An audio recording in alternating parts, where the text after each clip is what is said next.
Hello, hello. Idus. Hello, how are you doing? I'm going to check out the new language today, as you can see from the title of the stream. Have you ever heard about the Koka functional language with effects? Do you even look at other programming languages sometimes? I think it's fun to try and learn something new from time to time. So I have seen this. Koka is derivative in Latvian. Well, derivative is a Russian word, though.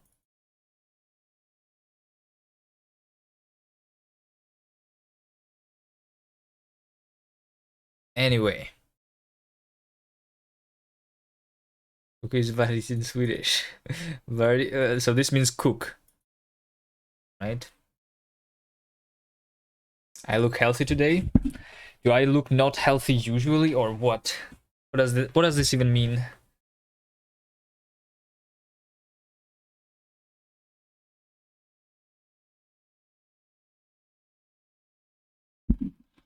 All right. Well, hello, Davey. We're not working on the game today. I want to look at this programming language. Yeah. All right. And then we rewrite the game into a new programming language if it's better. All right. But maybe it's not. Let's see. Let's see. So many different meanings and different languages of this word apparently. All right. Well. So so the main idea of this language is the effects, and I don't think the effect is a good name for the effect system, but let's see. Let's see. How do I even like how do I even say what is the effect to someone who doesn't know what an effect is? I have no idea. So it lets us define advanced control abstractions like exceptions, async await, or probabilistic programs as a user library in a typed and composable way. So this means with a power up, uh, so this means that like we have async await in Rust, we have like question marks in Rust to do like kind of like exit the function early, and all of that is like the syntactic sugar for the control flow abstraction. Like async await basically turns our function into the little state machine that we can run, then we can suspend and then resume the function execution in the future, right? So this is like the abstraction of all of those things that you can do to do the control flow of your program, which I think it's like most makes sense when you just see the examples. So where is it? Let's go and open the book here. I'm not sure if do I want to just read this first? You would love to learn some APL, but APL family is very contrived, so at the moment you're settled out on fencing. I would love to learn Klong. What is Klong? Alright, well, I mean... Okay. So, why? Like, are you joking? A simple array language. Does this look simple? This looks like random symbols. Long as like your usual APA, but it's written with ASCII and it has some English. All right. Yeah, we did see the APL. I'm not used to APL. Are you used to APL? All right.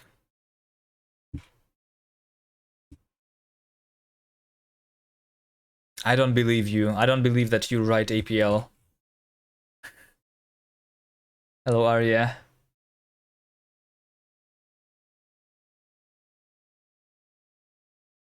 All right. So here is the Koka programming language. All right. Now we need to install the compiler. I'm pretty sure that on the Nix, it's in the Nix packages. Let's go into projects. Koka test. Koka test. All right. What do I do here? Open Vim. Like Nix. env-rc. Use Flake. All right. Unwatchable stream. Okay, I mean, if you really want to, what do you think about the FTL?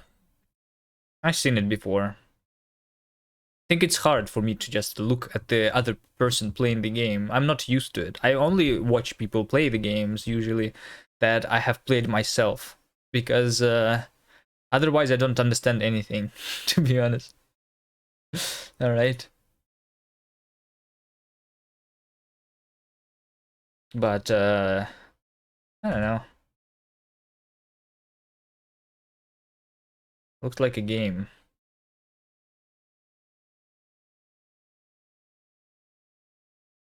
Try to explain a few decisions. Well, I was not just watching your stream. I was also doing some shit in the background. So I was not like super focused. But I saw some things, right? You attack ships, they attack you, and it's like a strategy game, a turn-based stuff. What? What do you mean, what? Do you watch my stream and like just focus on everything that I'm doing? When you watch my streams, I'm pretty sure you just open me on the background anyway, most of you. 100% you take notes. You know Fourier transform, right? Right. I compare here Clong implementation to Kotlin, which is right after that. All right, let's see. All right. So here's the Clong. All right. This is the FFT. All right. And here's the Kotlin. All right. So what? What does this mean? What do you want me to look at? You want me to say that this is better than this? Or what?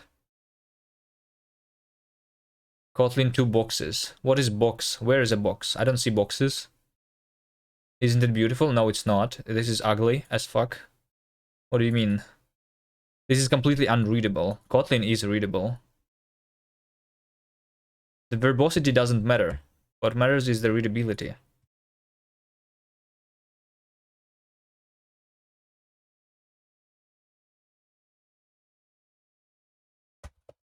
Right. Well, maybe I just don't know this language. It's like it looks like the Kotlin, but every single word is a single letter instead, which does not make it more readable. It's like, you know, when you write your programs, do you name your variables like over here direction, right? Would you name your variable here D instead, and scalar you would name it S instead? Do you think that this is going to be more readable if you name your variables one letters? No.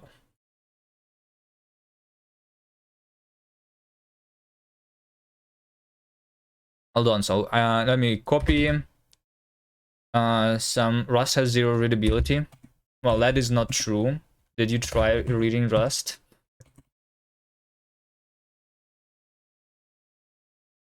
Rust is like one of the most readable languages. Okay, Linkcider Flake. No, not Flake. Or yes, Flake. I'm not sure. No, let's go King Flake. Because I don't remember how to write a Flake from scratch. Okay, so we need the inputs. So the Nix packages. I don't need any of that. Of Nix packages. Okay.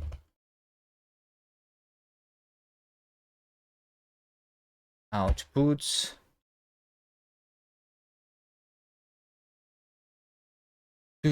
Actually, hold on. I'm pretty sure that I want the utils, the flake utils. The flake utils is useful.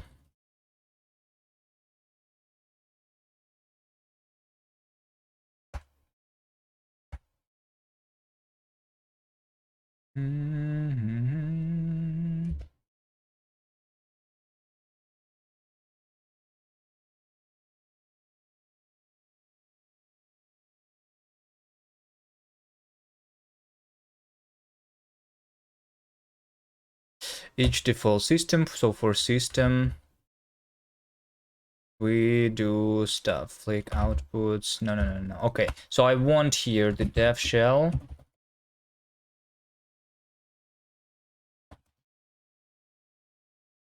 In dev shell, I need build inputs.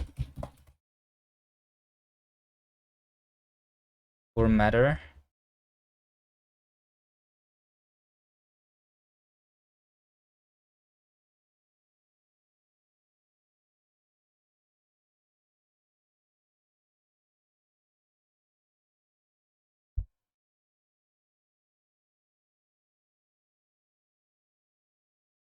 In APL, people often don't name at all, they just compose functions. GDScript is where it's at. No, GDScript is not good, I'm pretty sure, because it's basically Python, and Python is one of the worst languages. It's good for learning. It's good as a first programming language, but it's not good.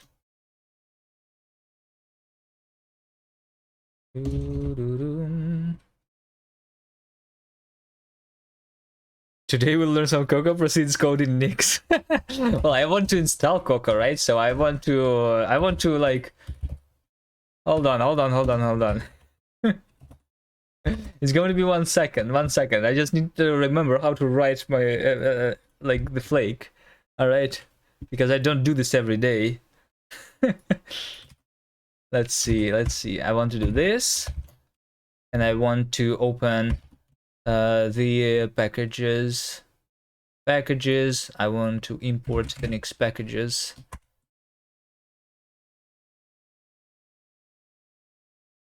Like this, right? Undefined overlays. Okay, overlays. I don't want this. Config allow unfree. Actually, I don't want config either. T. Hello, Nerdsoul. Rosetta code is light on Koka.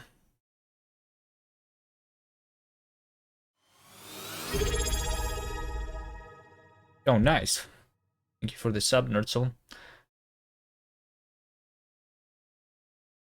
Well, yeah, this language is currently in research, from what I understand. It's like I think they say that it's not ready for production, but I want to see, like, is it possible to write stuff in it? Anyway, like, what does it mean when they say it's not ready yet? Because the language, from what I have seen, it's, hold on, Koka. How long since it has been?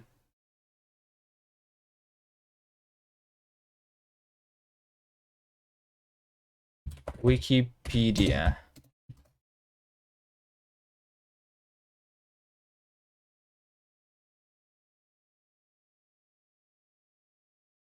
They don't even have it on the wiki. Hold on. How long? How old is this language? Because I have seen somewhere that it is like 10 years old or something like this. Even Koka creators are still researching if it's useful for anything? No, no, no. I'm pretty sure that it is useful. Like the question is, how is the implementation of the language here, of the compiler? You know.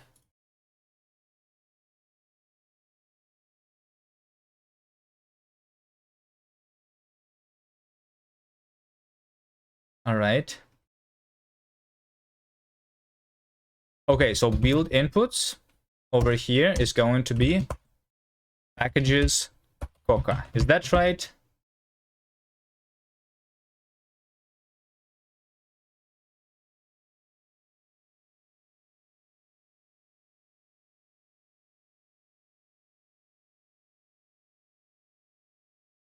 So why do they have no such file or directory? Is this because what? What does this even mean? Maybe I need to initialize the Git repository here and then...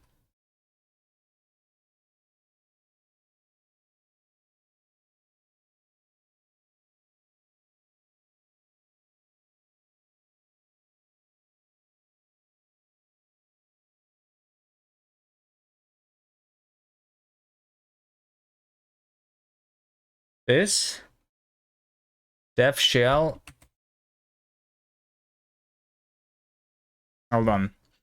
What's Koka and why is it special? Is it new? Hold on, I'm trying to install it on the thing. But yeah, it's kind of a newish language.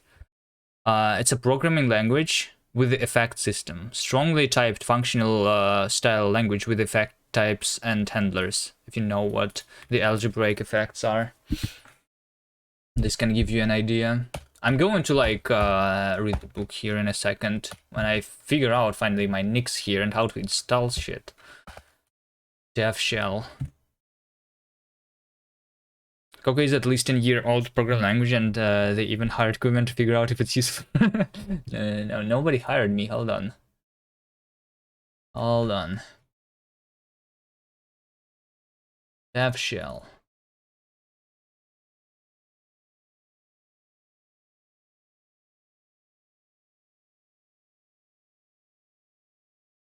Oh, dev shell needs to be MK shell. All right, fine. MK shell. Is that right?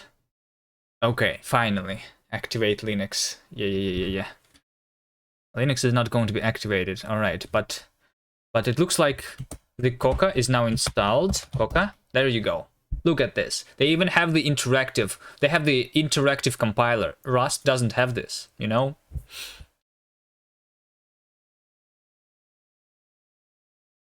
All right. Let's see.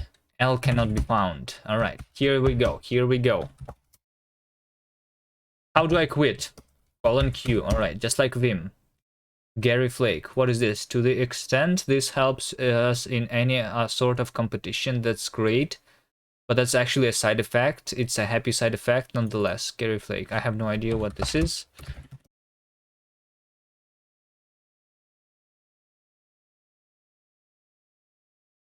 So this is us installing Koka. All right. Nice. I didn't know :Q could quit. You usually do Control D. Wait, what do you mean? Wait, so you are the person who knows what is Koka? Or what? It's not... I'm using flakes right now. I am. Wait, is Gary Flakes the inventor of the flakes? I have no idea. I thought this message was from the Koka interpreter and not from the Nix. Though. No? Koka? Q? Yeah.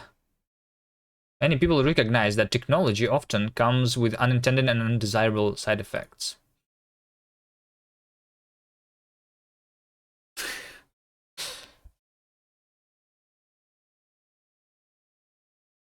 All right.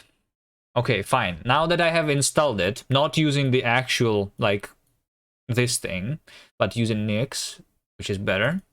All right. What is next? Running the compiler. You can compile a Koka source as Koka KK samples Caesar. Know that samples are pre-installed. Wait, can I just do this? Would not find samples basic Caesar. So they lie to me in their instructions. All right. Like I need to what? I need to go into the repository of Koka to find the samples. What do you mean that they are pre-installed? I literally like this is the tutorial, and the command that they put here doesn't work. All right. Nix is better until your VPS doesn't support Nix, and you spend a week trying to force an install from the inside, but you give up and decide to use Ansible instead.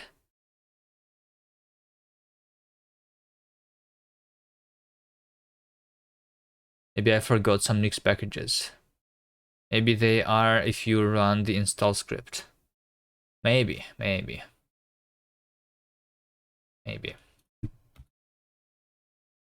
You think that it's like here? Like the... Okay, I mean, I guess we can try and see what the source is doing, right? So they just have my Koka compiler here, no? I'm not sure.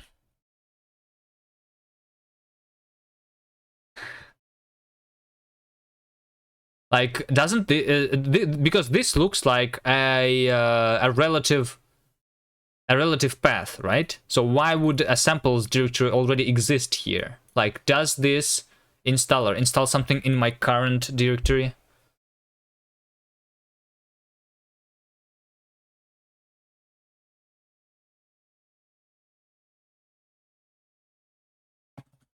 Whatever. I mean, whatever. It's just weird. Hello, fanbase alpha. I'm looking at a new programming language today. Usually I do game development using Rust, right? But today I'm looking at a new programming language. Just git clone the samples. Just git. Yeah, but why don't they tell me to clone the samples, or like okay, whatever. It does not matter.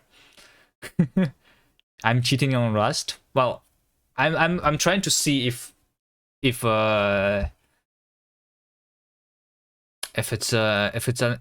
even an alternative. I have like looked at the book here for a little bit. It looked like an interesting language, so I want to try it out.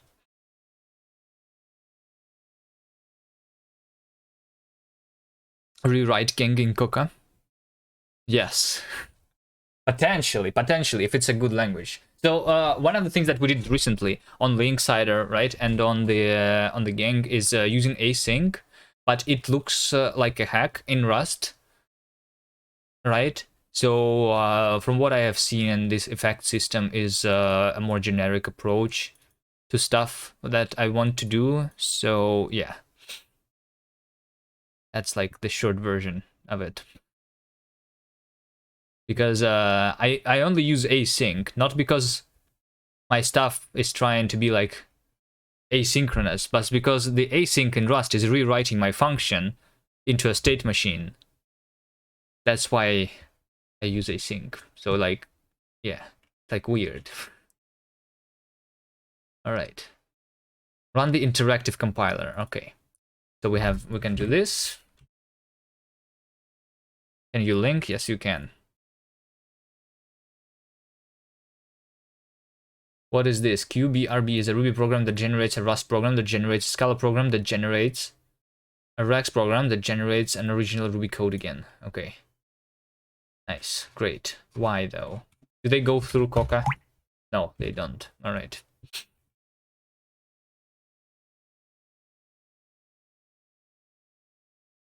Okay, so basically, this is just the interactive shell, and we can put some values here, right?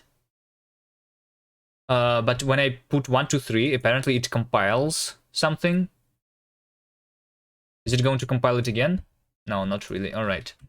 And then we can do hello, and then we can do print ln hello. Okay. And then we can check the type, just like in Haskell interactive shell with :t, I guess. So this is, so look at this. This is the function. No, this is not the function. This is me calling the function print line with the hello as an argument, right? So the result of this function is nothing, which is just like in Rust, the unit type, an empty tuple, right? But then there is the console here. So the console here is the side effect that is happening when we call the function. It means that this function is interacting with the console, right? That's what it means.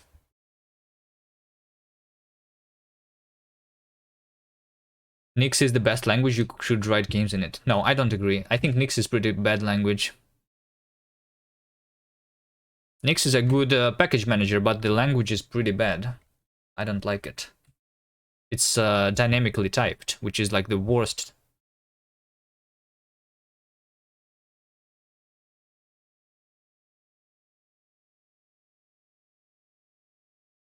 All right. Can I define a function here? Can I define a function here? F x is x. No? Okay. I need to figure out how to define functions. I'm pretty sure that I want to like try out in the interactive console here first anyway. Minimal but general. Oh, let's try this. Function hello tell. Oh, we literally have the function. Function hello. Invalid syntax. All right. So this does not like extend automatically for me. All right. Fine, fine, fine. So how about we write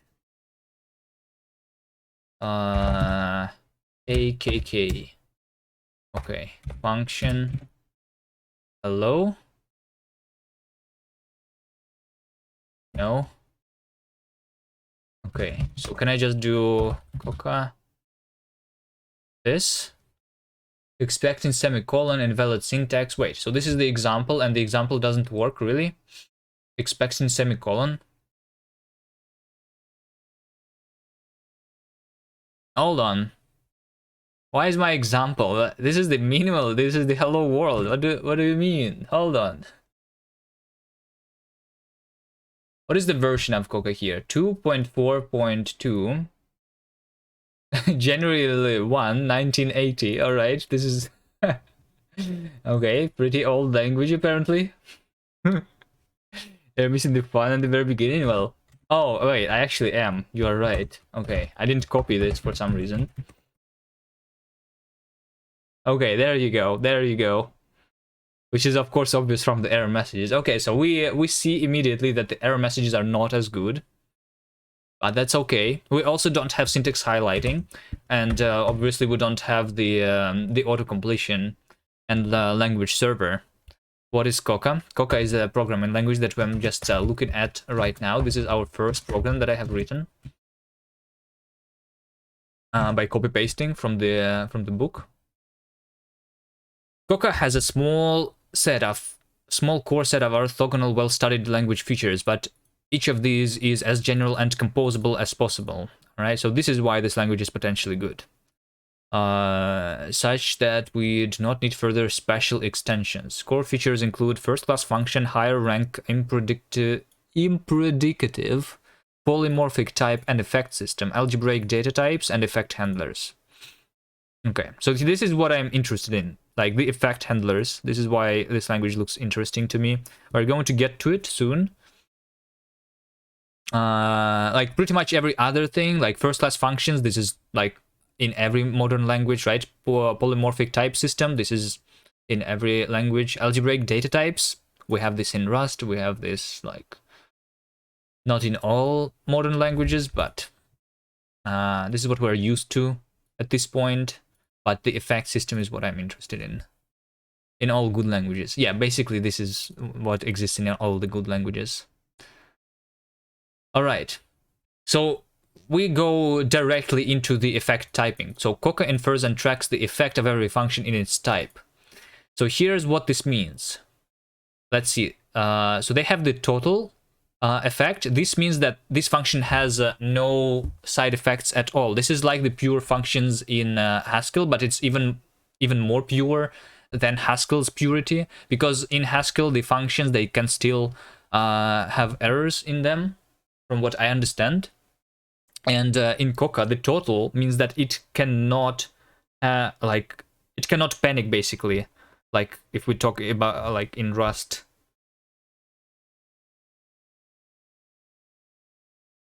Like in Rust, the functions, they can panic, right? And this means that it cannot panic. It is just like the most pure function ever. This is just takes an integer and returns an integer, all right? And then the divide, this is the function that takes two integers and returns an integer, but it can also fail. And this exn, I don't like the way that they are like naming things here. This means exception, I guess, right? May raise an exception. So if we try to divide by 0, then this function is going to fail, and this is specified in the type of the function. Div may not terminate, diverge. So yeah, this is a function that may never finish, apparently. Console is one of the other effects, which means that it may write to the console. And then random is the non-deterministic function. All right. The precise effect typing gives Koka rock-solid semantics and deep safety guarantees backed by well-studied category theory, which makes Koka particularly easy to reason about for both humans and compilers.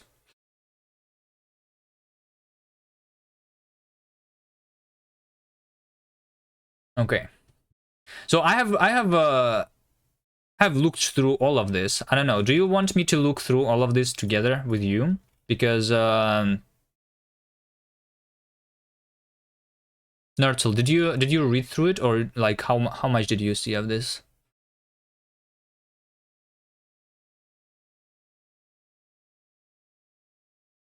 I don't need to read every work. Okay. Every word. All right. So here's the effect handlers, right? Here's the effect handlers. We can write a function, traverse the list of integers, and this is a function that returns nothing, but has the effect of yielding. So this basically means that we call the function yield for every element. This is basically like a map. This is like a for each in Rust, right? So here's what we have in Rust. For each, this list of ints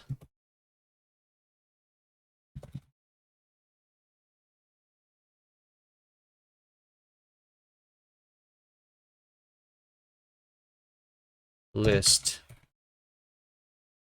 f. Okay, but as you can see, the function that we're calling here is not part of the arguments. It's like an implicit argument from what I understand here.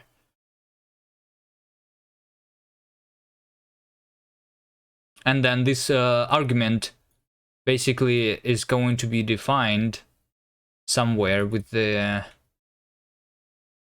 effect handler.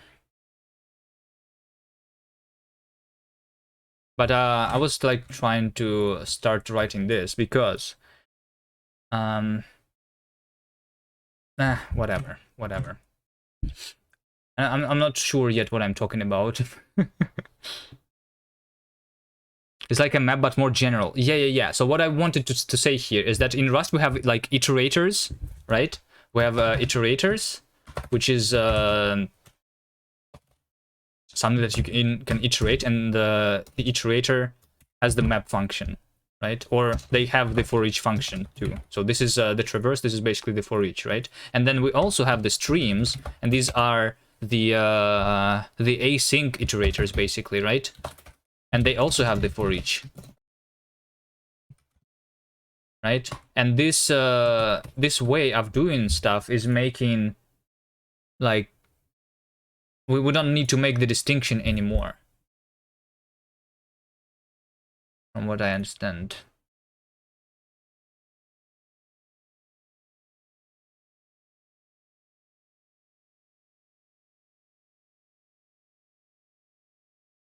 But we're not there yet. We're not there yet.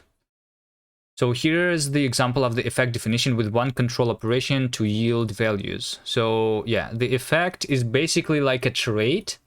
Here it looks like, and we have a function yield, which returns a boolean.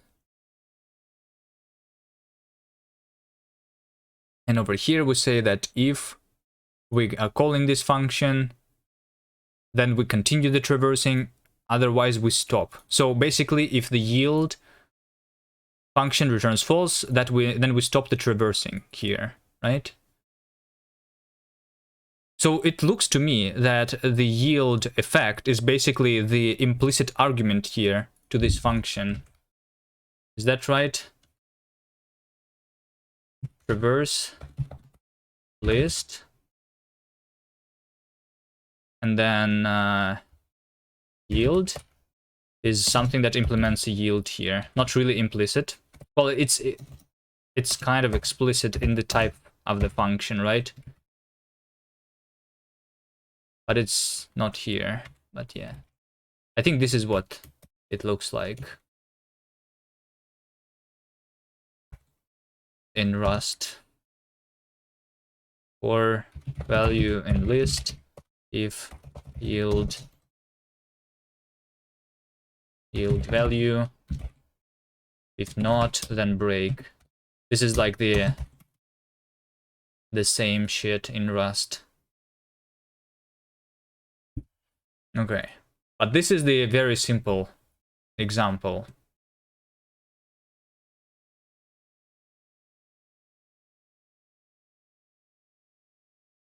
And then we can use the print elements, and we specify here the actual implementation of this trait, basically, right? What is our handler? So when we are yielding, we are printing the stuff to the console, and then we resume if the value is less than or equal than 2. So we're only printing 1 and 2 here. Oh, no, we're printing 1, 2, and 3. Okay, yeah. Makes sense. But this is still possible to do in Rust and not very hard. So the things that are reuse analysis, specialization,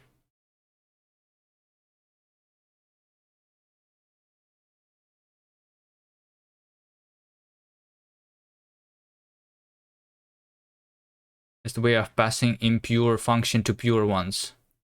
Yes.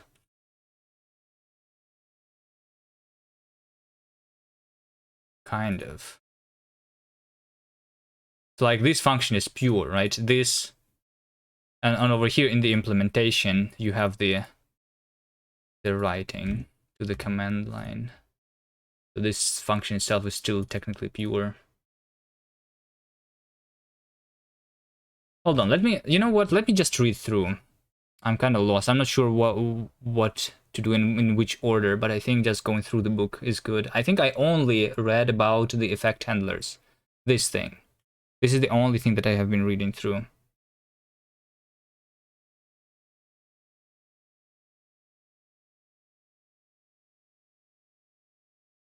Yeah, this is just showcasing, but this showcasing like the simplest example. After Koka, you could line up these programming languages to properly check out Idris, Kok, Unison.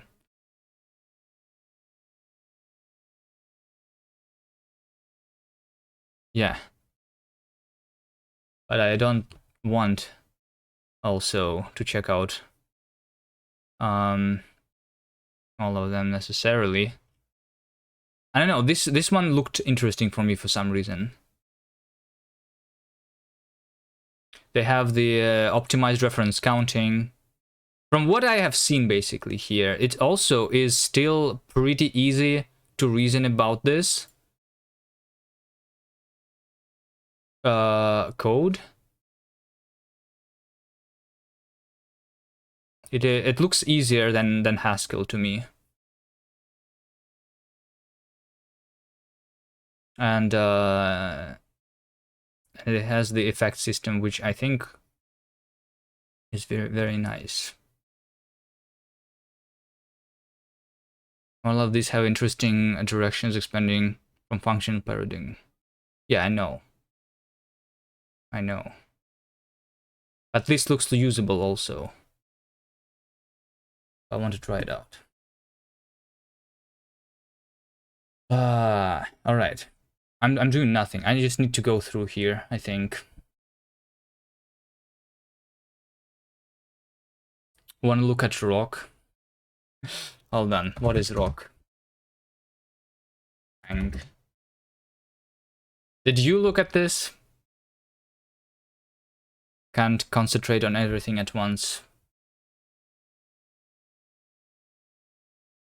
I don't remember about rock. You linked to this to me before.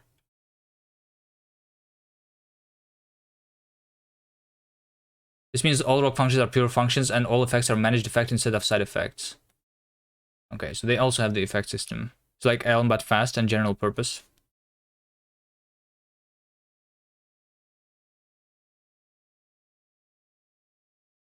Hold on, they will never flake. What does this mean? Tests can contain only pure function and can be trivial run in parallel, and they will never flake. What is flake? This is a different flake. What I'm used to. Type system is not very it's interesting, it seems, though. Okay, so this is a bad language then. They have like. All right, whatever. I mean, let me focus. Effect handlers. No. Tour of Koka. Basics. Hello world. Let's start from here. As usual, we start with a familiar hello world program. So here's the hello world. Looks pretty simple, right? This does not even look like the functional programming language here, just like a regular one. And then the functions are declared using the func keyword. They have brace elision here. In this language, the indented blocks are implicitly getting the curly braces, like this is equivalent to this. All right, whatever. I don't care about this, to be honest. Here's another short example program that encodes a string using the Caesar cipher, where each lowercase letter is a string is replaced by the letter 3 places up the alphabet. Encode a string with the shift. All right, and then encode in a char. If this is not a character, like a letter basically, then we just return it as is. Then we have base, so this is like the index of the letter in the alphabet. Then we add the shift, take the module by 26. This looks pretty good. And then we map every character with the function. All right, this seems easy to me.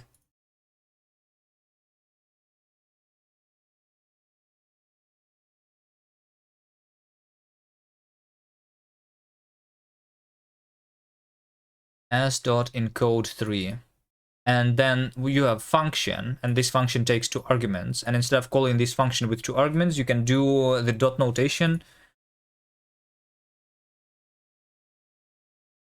So as.encode is equal to encode s, 3, right? Koka is a function-oriented language where functions and data from the core language, where functions and data form the core of the language, in contrast to objects, for example. In particular, the expression as.encode3 does not select encode method from the string object, but it is as simply a syntactic sugar for the function call it encode s3, where s becomes the first argument. Similarly, as int converts a character to an integer by calling int c,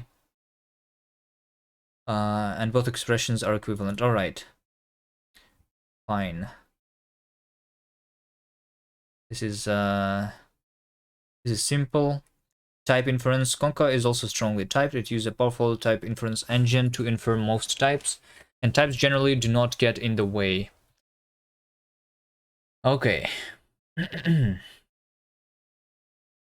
Function in code 2. Anonymous functions and trailing lambdas. Koka also allows for anonymous functions and expressions using the fn keywords. For example, instead of declaring the encode character function, we can also pass it directly to the map function as a function expression. So over here, we just map the string using this function, and we don't need to specify the name of the function. This is just a lambda. And then also, it is a bit annoying. We had to put the final right parenthesis over here, they say. So as a convenience, they allow the anonymous function to follow the function call instead. This is called as trailing lambda. So this also is a feature that I have seen in Kotlin first, I think, where when the last argument of a function is a lambda, then you can omit the braces here. So like the for is basically a function that takes 3 arguments, right? But the last argument is just a lambda here, like this. And yeah, you don't need to put this inside the same braces. This is just the syntactic sugar. Okay. This is easy. I have seen this before. So yeah, you can just repeat 10 times this, and then the curly braces. This means that when something is in curly braces, this is just the anonymous function which takes 0 arguments. Anonymous functions without any arguments can be shortened further by leaving out the fn keyword as well, and just use the braces directly. So yeah, this means that this is not a specific control flow keyword, the repeat. It's just a function, and the last argument is just the anonymous function with 0 arguments. Okay, nice.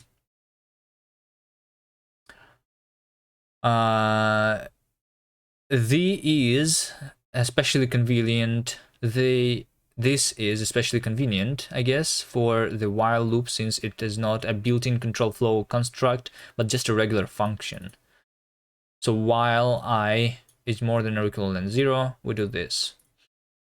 So while is basically a function that takes 2 arguments, the condition, which is also just a function, right? And the function body, which is also just a function. Makes sense, makes sense. With statements, to the best of our knowledge, Koka was the first language to have generalized trailing lambdas. Well, I have literally, I immediately thought about the Kotlin language. So have they not seen Kotlin? It was also one of the first languages to have dot notation. This was independently developed by it. It turns out the D language has a similar feature. Yeah, the UFCS in D language, I've used this before. So yeah. The dot notation for just calling regular functions is like in D. And this is like in Kotlin. But they have not seen Kotlin before. The creators of this language, apparently. Alright. Another novel syntactic sugar is the with statement. With the ease of passing a function block as a parameter, this often becomes nested. For example, twice is calling function twice, and then test twice. All right, so we call the twice. Okay, so over here, since we have the indentation here, right? This means that there are implicit curly braces here. So we are calling twice the function that is calling twice the println, which means that we print the high 4 times here. So instead of having this indentation, we instead put with twice, and this means that the remaining body of the function is basically being indented here, or like converts into a function that is passed into the last parameter of this. Okay.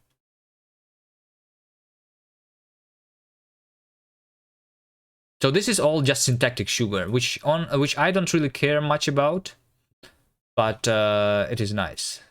It looks nice, I think.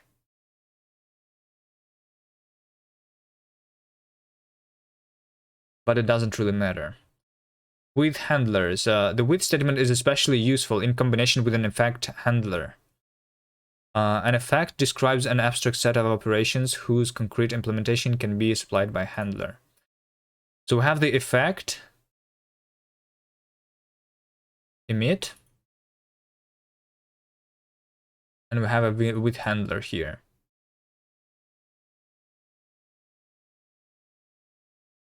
In this example, the with expression desugars to this. So we have the handler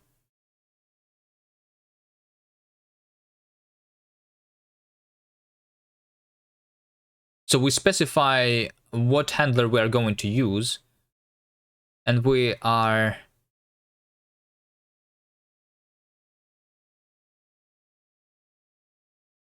calling this with this effect handler. All right. Moreover, as a convenience, we can leave out the handler keyword for effects that define just one operation. All right.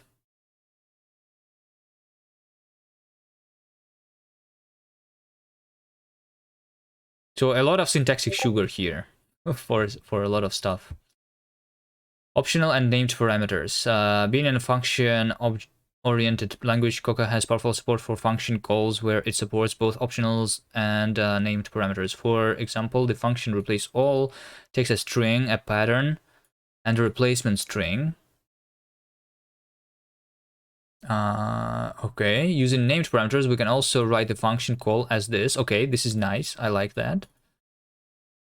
Can I make it so that it's always requires the naming? Optional parameters lets you specify default values for parameters that do not need to be provided at a call state. Dot notation. Shut up, Discord. What are you doing there? You're working on the game? You're just coming up with issues? You're closing or opening issues? Opening. Okay. Yeah, where I will. Can I just mute it for 8 hours like this, right? UFCS is poggers. Hello, Moscow. UFCS is nice. So like, but also, I'm wondering how they are like. Am I allowed to have a function? So like in Rust, we have methods on the structs, right? And because it's a method and not a freestanding function,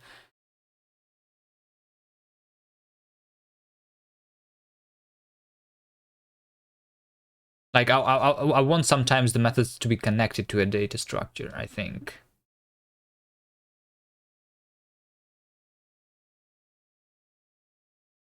And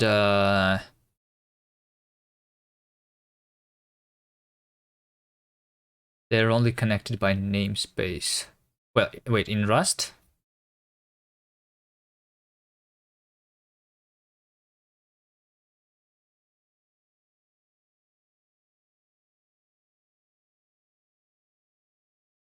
Is this a new Lisp? This language? No, it does not look like a Lisp.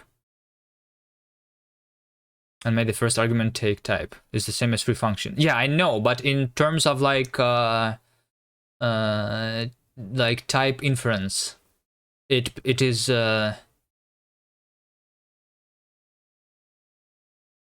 considering the type that we're calling the, because we already know kind of. I don't know. Maybe it doesn't matter. Maybe it doesn't matter. Maybe you're right.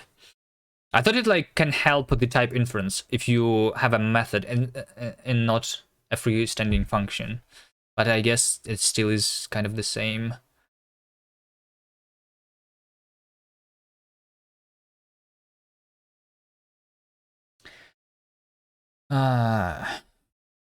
Cons, nil, and list sublist, surely not a Lisp. Yeah. This is a functional programming language with the effect system, which is what I'm interested in here. So yeah, optional named parameters. Named parameters is something that I have seen already. You know what I want? I want to not only have the dot notation, but also the in-between notation, like in Haskell, I think. So if the function only takes 2 arguments, I want to put the name of the function in between the arguments and not put the parenthesis. The infix notation, yes. Why? I don't know, it's sometimes it's useful. I find it very useful sometimes.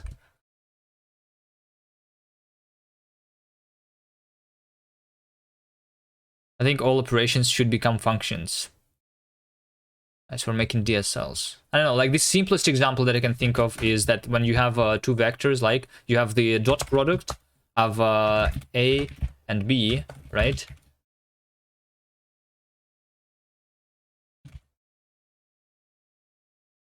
You know? So instead of writing dot A and B, you can write A dot B. Okay, but this is not like, this is not nice and this is not nice. What I want is A dot B. I think this just looks nicer. This is like the operator of overloading, right? But the operator actually has a name. So I basically want a Swift. No, this feature like is in Haskell, for example. Maybe they have it here. I have not really. I'm assuming that maybe they have it here.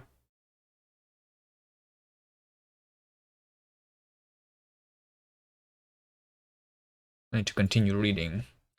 Let me see what's about the optional arguments here. Optional arguments let you specify default values for parameters that do not to be provided as a call site. As an example, let's define a function sublist that takes a list start position and the length of the desired sublist.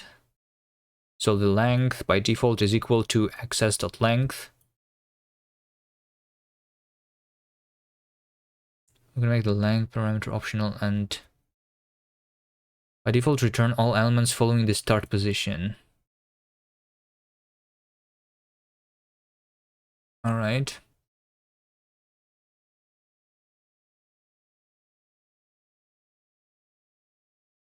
I don't like this. I would rather this be an optional and be nothing in case we don't specify it. So like by default, it's equal to length. So the length of the sublist can be more than the actual length of the sublist that we're going to return in this case, right? With infix, you need to remember the priorities. Swift has named arguments functional and you can overload anything the way you like. Well, this is not a feature that's like unique to Swift, right? No dependent types. No dependent types where? In this language? What is the list of languages that actually have dependent types though? It's not a big list of languages, I think.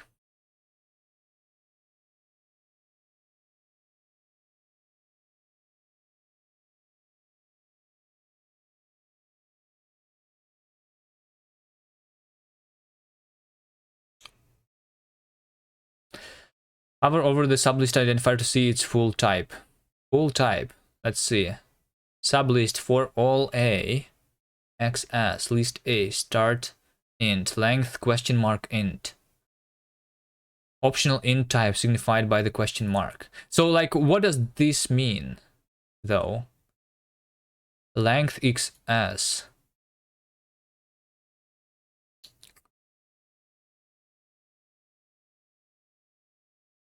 Because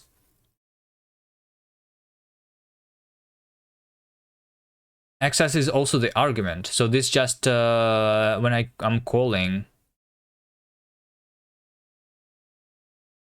with the optional argument that we don't specify, this is what actually gets written there. Or can I put a computed value here? Because like in Python, when you have optional arguments, then you specify it with a value. But over here, you specify not a value, but like the thing that it gets rewritten into. The expression that gets evaluated only when we call the function. I don't think you can define arbitrary operators and saying whether they are infix, postfix, prefix in many languages. It's kind of unique in Swift. No, you can do that in Haskell. Yes, for sure. At the very least.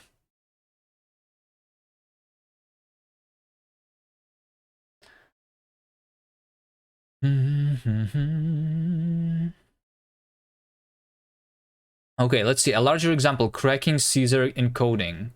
The letter frequency Wait, why is the comments not monospaced here? This is weird.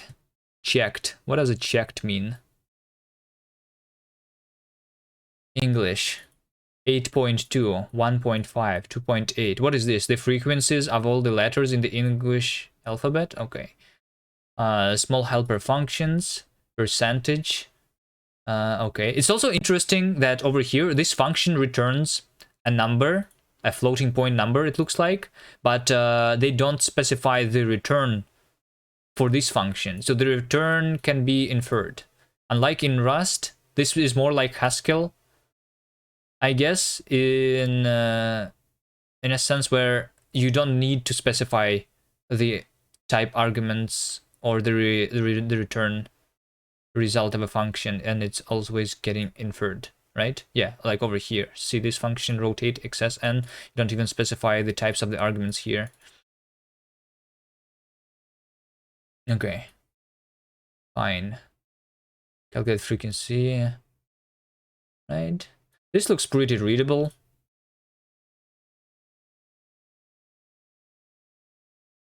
This looks much more readable than Haskell, in my opinion, over here. This code. This does not look like a functional language, but like a regular procedural language instead.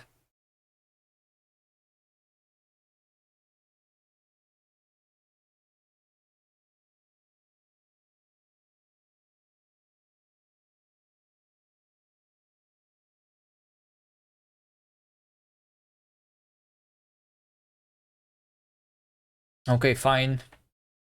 Effect types. A novel part about Koka is that it automatically infers all the side effects that occur in a function. So this is the killer feature of this language. The absence of any effect is denoted as total and corresponds to pure mathematical function. If a function can raise an exception, then the effect is xn, and if a function may not terminate, the effect is div for divergence. The combination of exception and divergence is pure. So yeah, in Haskell, the pure function is the function that can never finish and can raise exceptions. So this is better than Haskell already, right?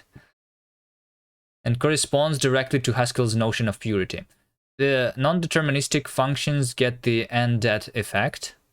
The worst effect is I/O and means that a program can raise exception, not terminate, be non-deterministic, read and write to the heap, and do any input-output operations. Here are some examples of effectful computations. Square, square 2.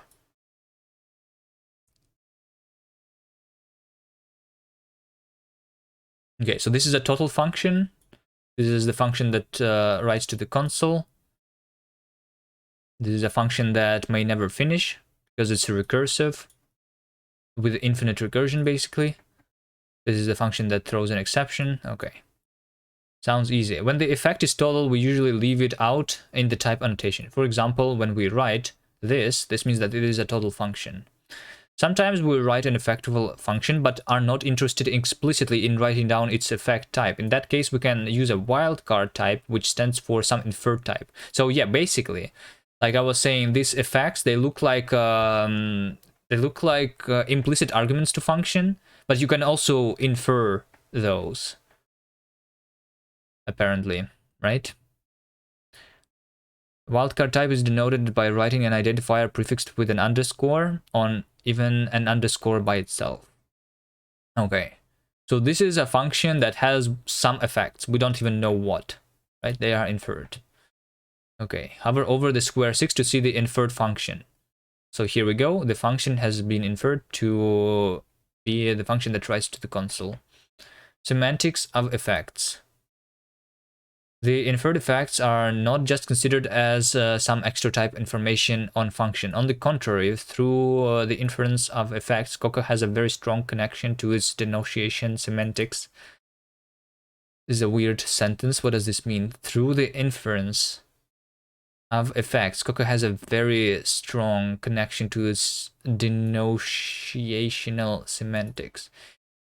No idea. In particular, the full type of Koka functions correspond directly to the type signature of the mathematical function that describes its denotational semantics. I think my brain is about to explode when I'm reading this. For example, using T to translate a type T into its corresponding mathematical type signature, we have... Wait, for example, using T to translate a type T into its... Wait, what? Do you understand what this says? Like, I have not understand a single sentence over here. Denotational? For example, using this to translate a type T into its corresponding type signature, we have... So this is a function that takes an int and returns a total int, zz plus 1, zz plus 1. What is this? What is this? What are these symbols? In the above translation, we use 1 plus tau as a sum where we have either a unit 1, for example, an exception, or a type tau, and we use h tau for a product consisting of a pair of a heap and a type. Wait, what? Do you understand this, Nerdsoul? Alright. It's a method of formalizing program semantics. Is this from category theory? This is like, okay. I have seen examples of the code here, and I think you had a 30-minute course on that. It's not category theory, it's something else. Alright. I have no idea what this means. This is not doing a very good job explaining this for someone like me. Okay. We believe that this semantic correspondence is the true power of full effect types, and it enables effective equational reasoning about the code by a programmer. Okay, yeah, sure. For example, for almost all our other existing programming languages, even the most basic semantics immediately include complex effects, like heap manipulation and divergence. In contrast, Koka allows a layered semantics where we can easily separate out nicely behaved parts, which is essential for many domains like safe link queries, parallel tasks, tier splitting, and sandbox mobile code, etc. Alright, so this is good, basically, is what they're saying. Alright, I have not understood what this means. I hope that this does not something that I need to understand. Alright. Combining effects. Often, a function contains multiple effects. For example, combine effects. We have a random integer, so this function is non-deterministic. We have this function which throws an exception, and we have this function which calls itself. So because it's calling itself, this function will never terminate, basically. So non-terminating. The effect assigned to combine effects are non-deterministic, divergence, and exception. We can write such a combination as a row of effects, like this. Effects and node dependent types. Alright. Well, I can see the use for effects, but how useful are the dependent types? Did I ever want to have dependent types in Rust? Who is losing the ability to read? Yeah, it's starting to become hard. Well done. When you hover over the combine effects identifier, you will see that the type inferred is really okay. We can hover here. So the type is for all A, pure non-deterministic A. So yeah, okay. Where pure is the type alias defined as divergence and exception. Okay. Does Kuvi still love Koka? How long until kuvilang.org? We'll see, we'll see. I'm not hating this language yet. I'm just saying that I didn't understand this much, right? And also you guys say that there is no dependent types, but I have never, I think, found myself in a situation where I wanted dependent types, to be honest. But the effect system, from the examples that I have seen of this, is something that I want.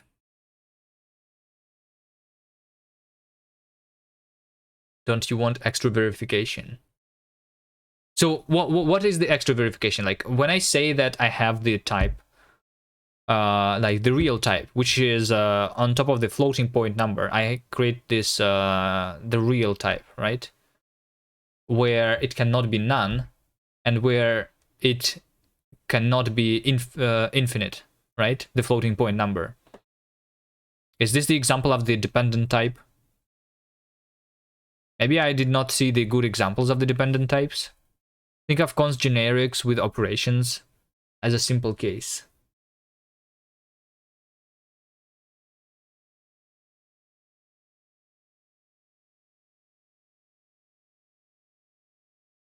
I don't understand the point of effects unless you can enforce them. Well, you can enforce them, no? They are literally specified in the like you can enforce them by having them in your type signature. It's like over here it's being inferred, right? But you can type out all of the types of your function. It's just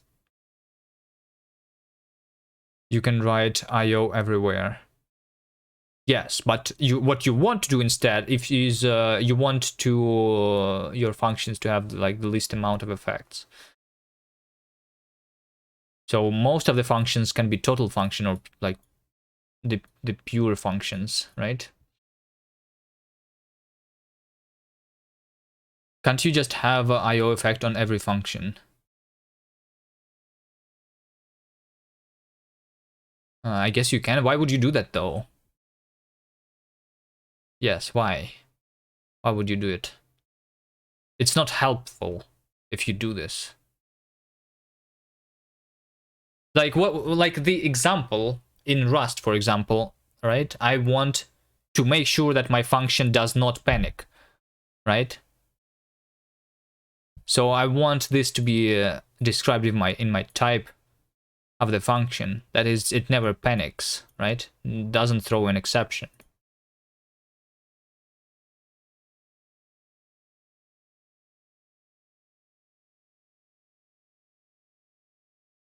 That's the reason you use RC-arc in Rust instead of lifetimes.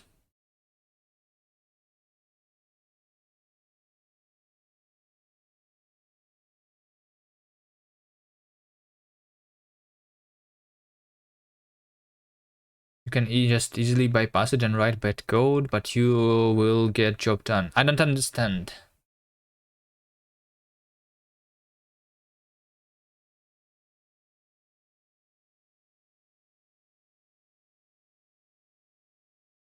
So the power here is to not is to restrict your function to not allow certain things. But of course you can create a function that and like allow by pushing the IO everywhere. But like the idea is the opposite. You want to remove as much effects as possible to have more guarantees about what is happening, right?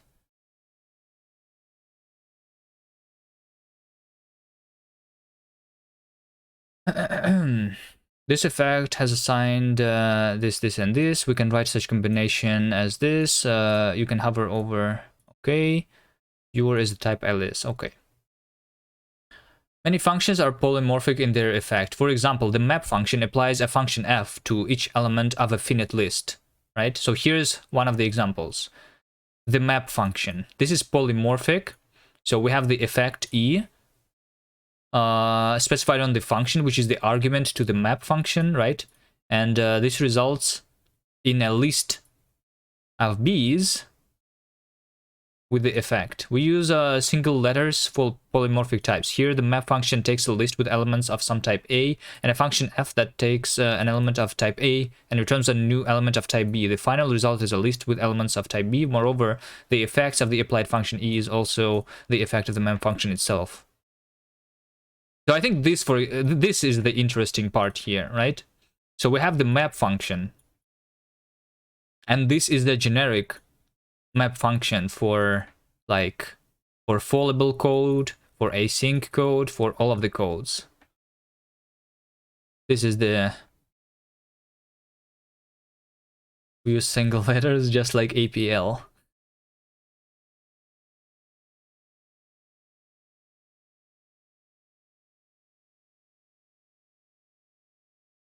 I think it's okay here. Like over here, single letter is okay. It's just like the lifetimes in Rust also use single letters usually.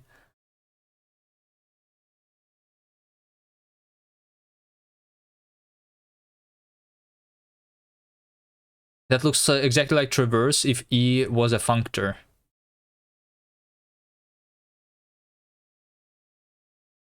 What? Hold on. Like I'm working through this book, right? They have not yet said the word functor or monad yet. There's only the effects, you know. My point is that you will big gaps between experienced programmers and newbies to this language because it's very easy to bypass restrictions.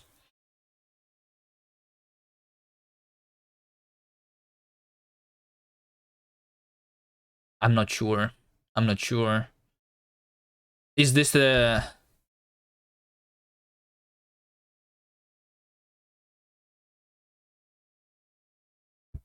For real, let's get to monads. Oh wait, I see linear effects. Hold on. Okay, anyway, I don't think like the language needs to be like good for newbies. It's easy to bypass restrictions. I'm not sure if it's easy to bypass restrictions. You can like is it easy? I don't know. It's like saying like that in Haskell you can write IO everywhere. But that is actually harder to do. It's much easier to write a pure function. And I'm expecting that it's going to be much easier to write a pure function in this language too.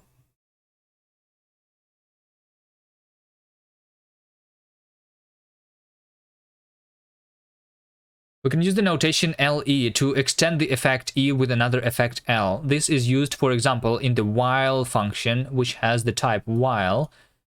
Predicate is a function which returns diverging. Huh? Hold on. Why is this? Why is the while function has the diverging effect in its predicate? The while function takes a predicate function and an action to perform, both with effect div e. Indeed, since while may diverge depending on the predicate. Since while may diverge depending on the predicate.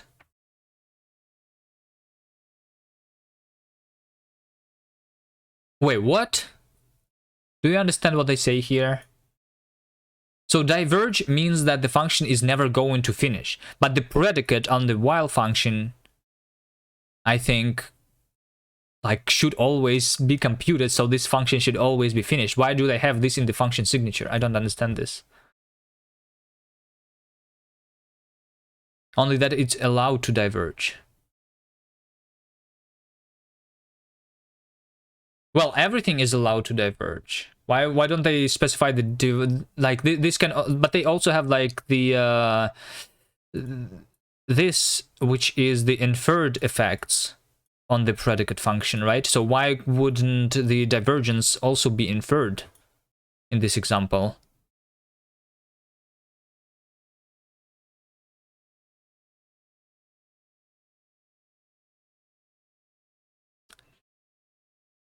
It's not prefix with underscore e, so it's not inferred. Wait, hold on. The underscore is inferred. Hold on. Hold on. So when they specify the e here, this e is does not mean inferred. We can use notation LE to extend an effect E with another effect L. But what is E? E is... I thought this is like the generic effect. No? The while function takes a predicate function and an action to perform, both with the effect div E. Indeed, since while may diverge, depending on the predicate, its effect must include divergence. E is named for effect type. Yes, but this is a generic effect type, right? Let's see. So yeah, we can hover over things here in this tutorial. Look at this. Here's the type of while. While is for all E, right? So for all different effect types of the predicate, and action. Please read the next two paragraphs. Oh, okay. I need to read first. Okay. The reader may have worried that the type while forces the predicate and action to have exactly the same effect, which even includes divergence. However, when effects are inferred on the call side, both effects of predicate and action are extended automatically. Hold on. However, when effects are inferred at the call side, both the effects of predicate and action are extended automatically until they match. This ensures we take the function of the effect. Hold on. However, hold on. When effects are inferred at the call side, both the effects of predicate and action are extended automatically until they match. This ensures we take the union of the effects in the predicate and action. Well, I understand that the while function itself can diverge if the predicate always returns true, for example, right? This ensures we take the union of the effects in the predicate and action. Yes, the union. The union of just the effect and then...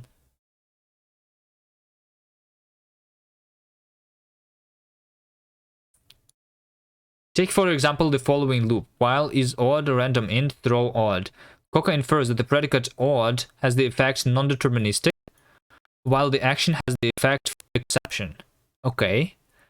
For some, when applying while, those effects are unified to this. Oh, okay. So this is just... Wait, hold on.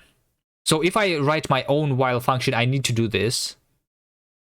Because otherwise the... So basically they do this so that we can infer that this function can never finish, right? Otherwise, the compiler is not smart enough to figure out that this function is never going to finish if the random generation is always going to produce odd numbers. Is that right?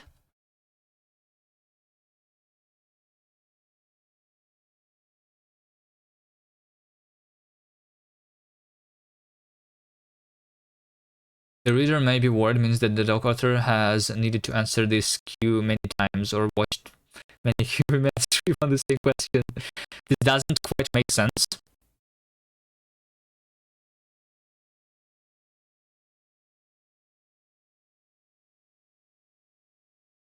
Oh, well, basically, what they do here, I think... Actually, hold on.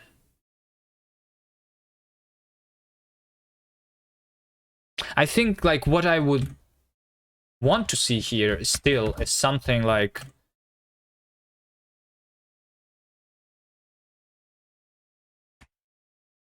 What is this? What did I copy?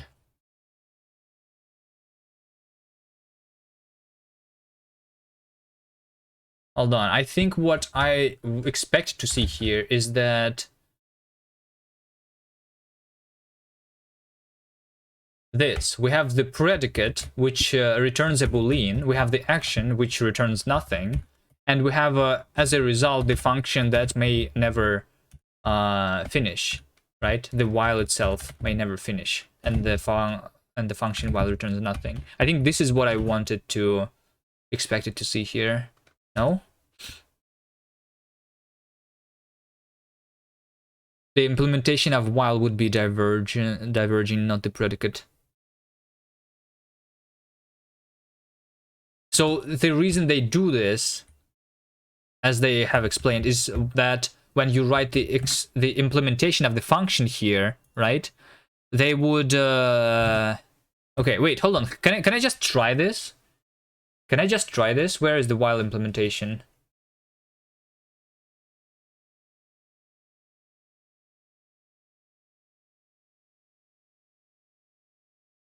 Oh, wait, they don't have the while implementation. Hold on.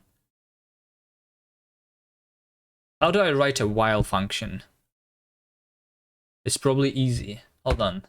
So function while takes a predicate and action.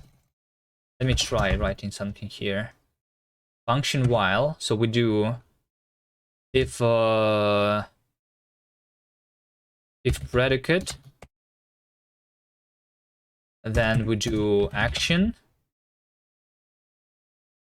and then while predicate action. Is that how we do it, right? Hold on. I'm not sure how I write this language yet. Expecting semicolon. Okay, do I need to comment this out? There is no main function defined. Function main.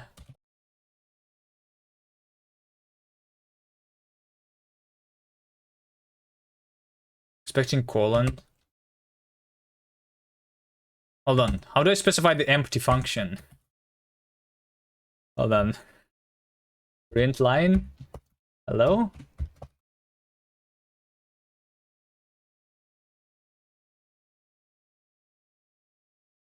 Oh, I guess the yeah, the unit type. Okay, we have created linking. Okay, oh, I have compiled this thing, right? Wait, have I not? How do I run this? Warning, using an if without the then is deprecated.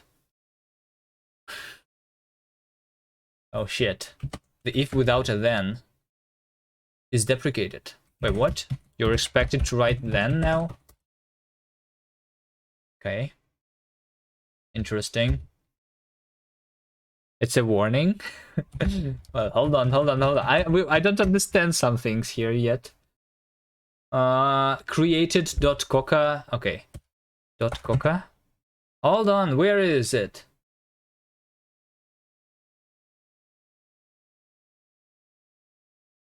.koka version. CC debug. Hey. So this is the yeah. So okay, over here. How do I do Koka? Can I do Koka run? How do I run this directly?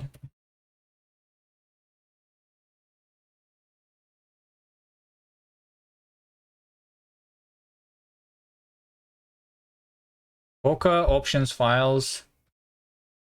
Execute dash E. Okay. Koka dash E AKK. Okay. There you go. Oh, hello there. Thank you for the gifted sub. All right. I'm very early on trying out this language yet. Okay. Hold on. Oh wait, I typed dash R instead of dash E. Okay. So okay, here we compile and then we run it at the same time. Here's our stuff. So can I specify the function here directly, right? So predicate is the function that returns a boolean. The action is something that returns nothing, and then the function while is returning. Wait, hold on. So can I just do this? Error identifier E cannot be found. Well, yes, it cannot be found. That is true. So how do I write a for all here? I don't understand. Wait, so there must be a for all somewhere. How do I write this this function? I should learn Haskell sometime. I heard it is also better than Rust. No. Haskell is bad. The monads are hard. The effects are easy. From what I understand so far.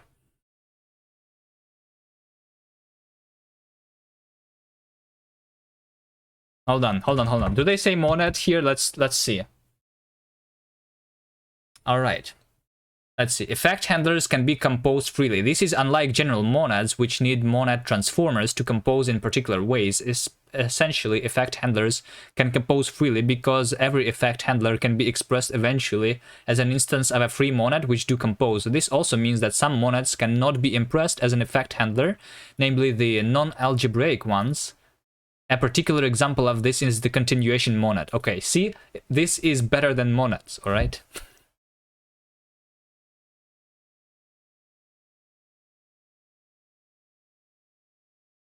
The Koka compiler internally uses monads and shift reset to compile effect handlers though.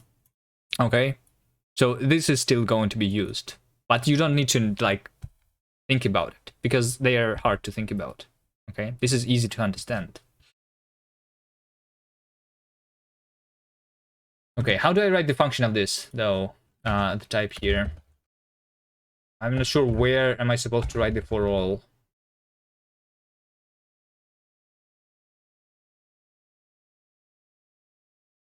Like in Rust. Like in Rust what? In Rust the code is also using the monads when the compiler is running, or what?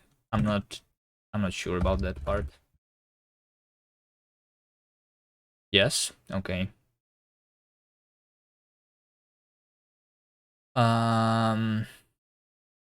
Where were we? Where were we? In the effect types. Polymorphic. Yeah, I was going to do the while. Okay.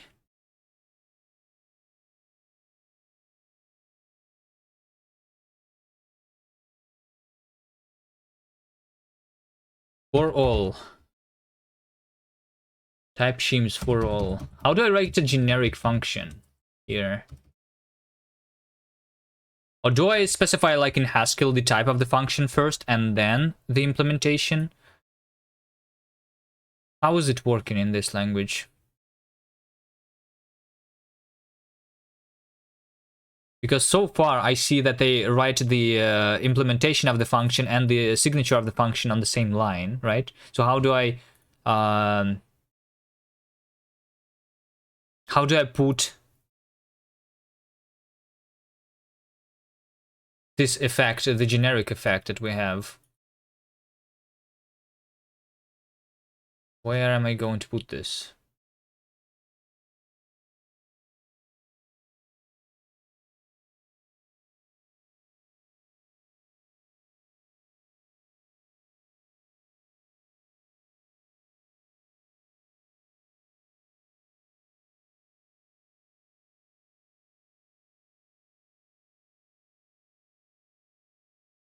I'm not even sure. Where was I? Linear effects, yeah, they are here. Hold on, I'm lost. While. Was it the while?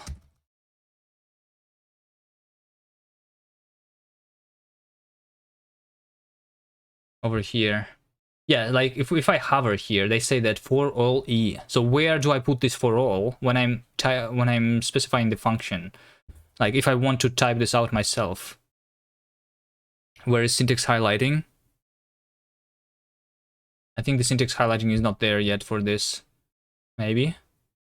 It's here on the website though, so I'm not sure. ts install Koka. Pre-seeder Koka. Not sure. What if I... Is there a plugin for VS Code? Koka. Oh, syntax support for Koka language. Okay. And there's also Koka syntax highlighting. Which one do I use though?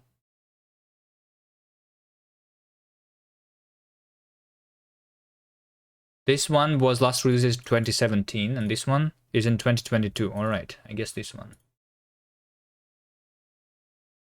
For all might be implicit, like by default in Haskell, but in Haskell you can write it out yourself. So what I am interested in is how do I write out the thing that is inferred, you know? And also, the code doesn't compile right now. Anyway, here you go, the syntax highlighting, nice. So if I do Koka, error identifier E cannot be found, right? So maybe if I do the underscore E here, maybe then they are going to be inferred. Ill-formed constructor context underscore E, term E. There can only be one hole, and it must occur under the constructor context CTX. I have no idea what this means. We can write for all only with extensions in Haskell.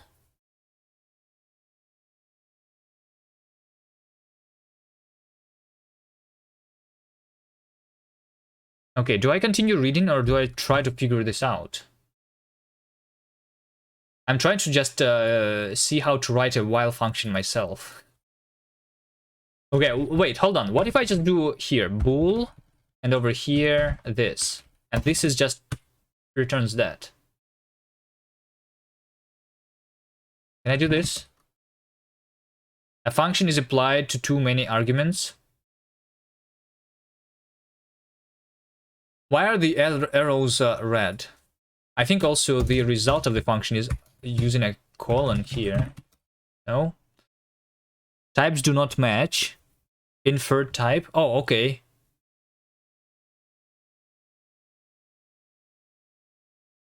Hold on. What is the line? Types do not match. Context, term, inferred type. So inferred type is a function that returns a boolean, but the expected type is a boolean. What?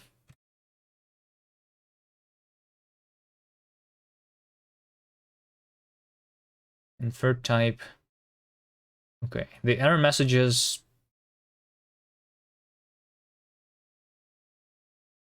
Okay, what if I don't write out this thing?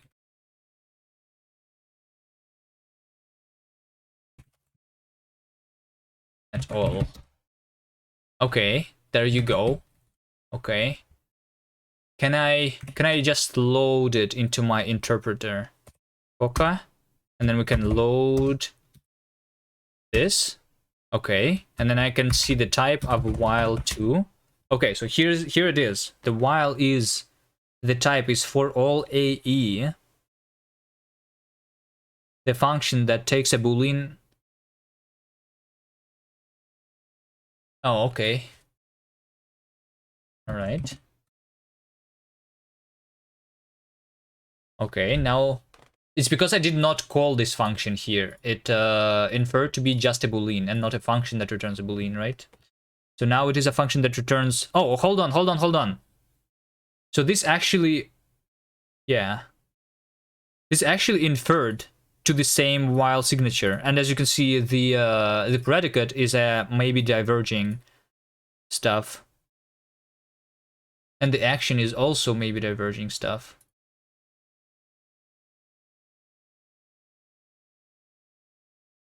The action also may return something, apparently.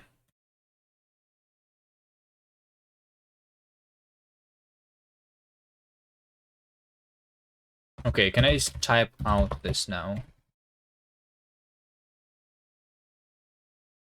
Effects do not match. All right, so yeah, so this does not compile now because because I did not specify my effects here. This by default is the total function, which has no effects on it, right?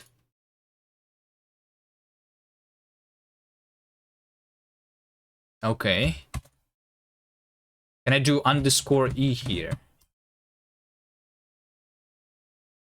Effects cannot be subsumed.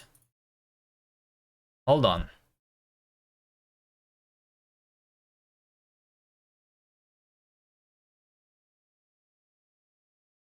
Effects do not match. Effects cannot be subsumed. What does subsume even mean? Hold on. Translate. Subsume. Is this even a word? Included in a category? Include. All right.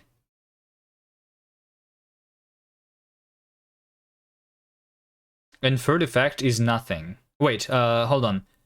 I think less than and then more than. This is a shorthand syntax for a total function, which, yeah. Okay. The context turned while too. I think it's because over here I did not specify this. So if I do underscore E here, is this going to work? Okay, now it works. Now it works. Okay. Type of while too. Okay, so this is still being inferred to div or E.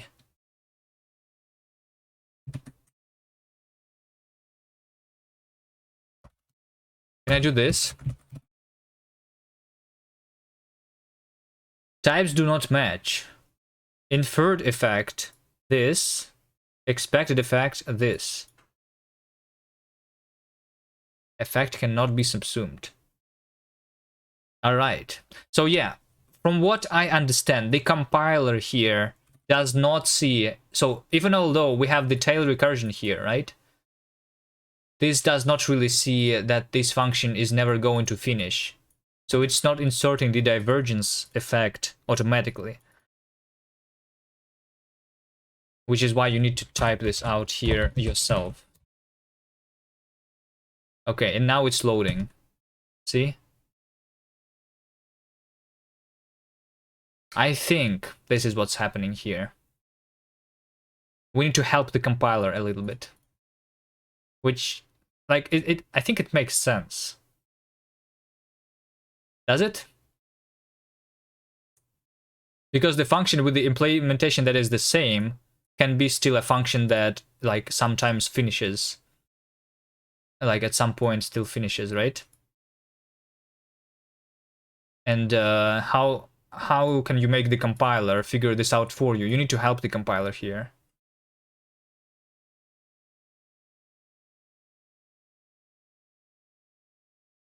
Doesn't seem like help if it can infer it with no type hints. Yeah, hold on. Yes, how does it infer the divergence automatically when I do not do any type hints? That is true. How does it infer it then? Maybe we should just like continue, maybe we will understand it later.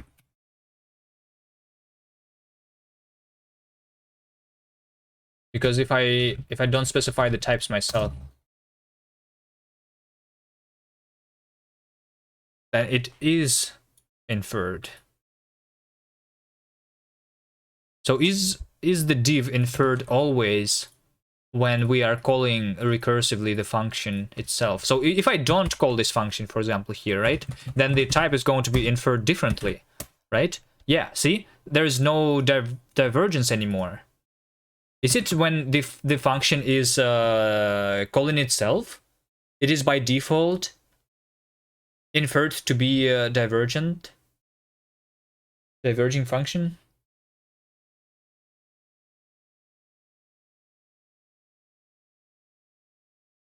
Only your streams get me so much joy. All right, thank you. Well, we're looking at a new programming language here, which is the Koka programming language. We're very early in the book here. This is a functional programming languages with the effect system. We're trying to understand here. Okay. All right. Let's continue. So this ensures that we take the union of the effects if in the predicate and the action. Take for example the following loop test. Okay, Koka infers that the predicate odd random int has effect non-determinant and that is non-deterministic, which because of the randomness. Okay, well the action has the effect exception because we're throwing. Okay, so for some E1 and E2, when implying while, those effects are unified to the type this. So now when we combine the is, or, throw, and while together, we have the effects which are exception, non-determinism, and divergence. Okay. And then potentially some extra effect on top of that. Okay, local mutable variables. The Fibonacci numbers are a sequence where each subsequent Fibonacci number is the sum of the previous two. Okay. We can easily calculate Fibonacci numbers using a recursive function. All right. So this function is divergent because it's calling itself. Note that the type inference engine is currently not powerful enough to prove that this recursive function always terminates, which leads to the inclusion of the divergence effect div in the result type. Wait, hold on, but you specify this yourself here. Here's another version of this Fibonacci function, but this time implemented using local mutable variables. We use the repeat function to iterate n times, and this function is actually terminating. In contrast to a val declaration... Hold on. So you... Wait, hold on. So they say the type inference engine is currently not powerful enough to prove that this recursive function is always terminating. If I write this myself, though, the Fibonacci's, can I just say that it terminates Or can I not? Expected effect. Okay. So yeah, this is actually inferred.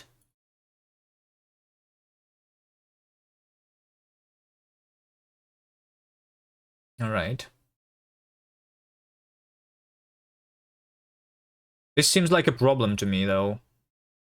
So, like, are they saying that the solution to the inference engine being not powerful is to do this?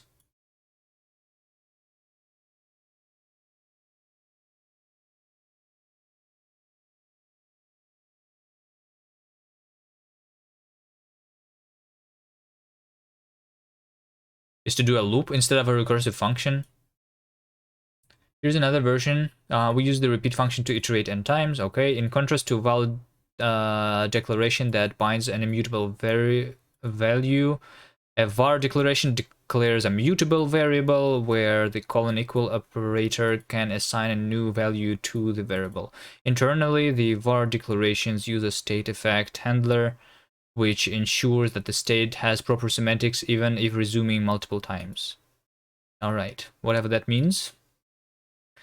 However, that also means that immutable local variables are not quite first class, and we cannot pass them as parameters to other functions. For example, the lifetime of a mutable local variable cannot exceed its lexical scope. All right. For example, you get a type error if a local variable escapes through a function expression. Wrong. Variable x is 1. So if we return a function that tries to modify this. So they have lifetimes in this language, is that right? We cannot return a closure that references the local variable. This is like Rust. Is that right? This restriction allows for clean semantics, but also for future optimizations that are not possible for general mutable reference cells. Okay.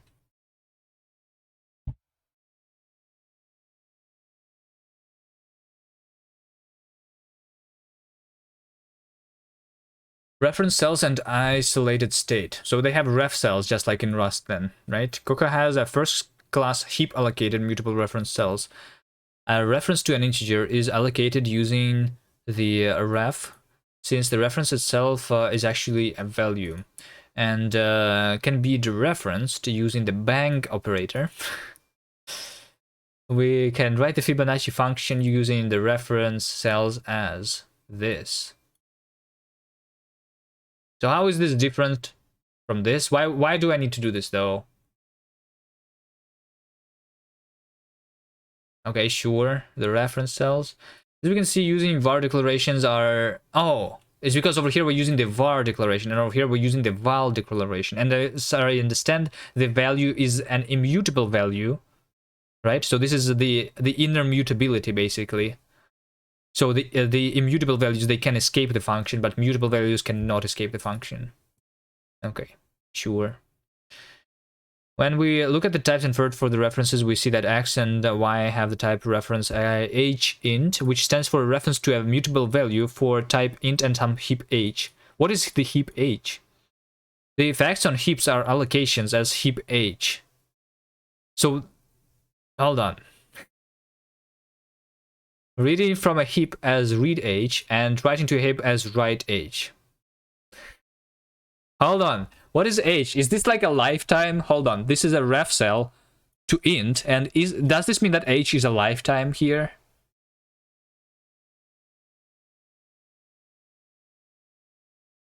And also, there are separate effects to writing and reading to the heap. The combination of these effects is called stateful and denoted as the alias st. Okay, so the stateful effect is the effect that can read, allocate, and write. Yeah, right? So there are 3 effects that you can do on the heap: reading, writing, and allocating. Okay. Clearly the effect of the body, heap 3, is STH. Okay.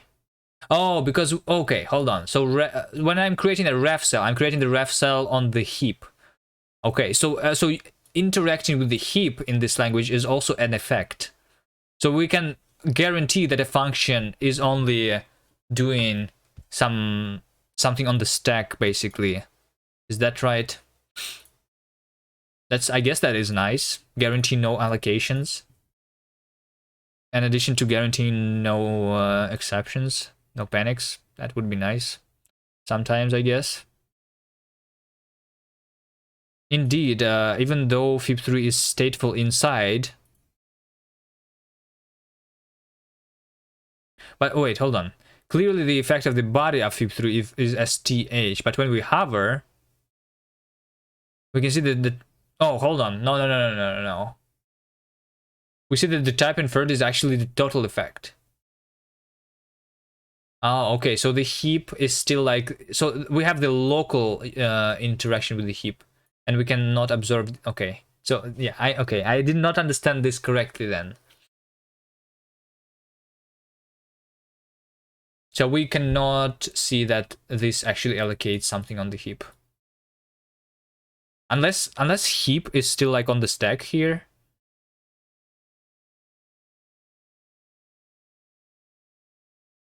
No, they say heap allocated.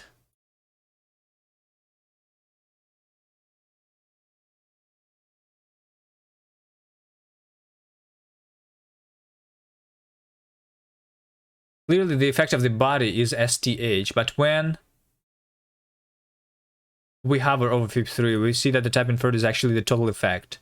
Indeed, even though fib3 is stateful inside, its side effects can never be observed. It turns out that we can safely discard the ST effect whenever the heap type H cannot be referenced outside the function. It is not part of the argument or the return type. So yeah, basically, because I'm not returning from this function the references to the local variables, it is not observed. Okay, something. Why you don't see it's allocating heap if ref0 allocates the heap? I guess when they say so the heap interaction is interacting with a specific heap. As you can see here, they have the generic, this H thing, which is basically like a lifetime. So we are interacting with the heap on the scope H or something here. I'm not sure what is H here specifically. They say in some heap H. So this heap that we are allocating in is not observed outside of the function. What? The allocation doesn't poison outside world as fib3 doesn't return heap allocated values. Yeah, I guess. But I will... Okay, so this is not like low level enough to have the allocation as a like the actual effect, or what? Okay, I'm not sure. The algorithm is a nice example where side effects are internally used across definitions and data structures, but where the final algorithm itself behaves like a pure function. Garcia-Wachs algorithm is a nice example where side effects are used internally across function definitions and data structures, but where the final algorithm itself becomes a pure function. What? What is a Garcia-Wachs algorithm? Based on the Pemper, functional implementation of the Garcia-Wachs algorithm. I have no idea what this is.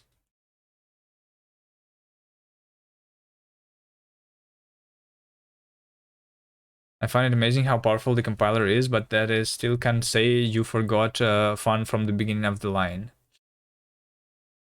Well, can it be worse in terms of like error messages than Nix though? I'm not sure if it's possible to be worse at error messaging than Nix.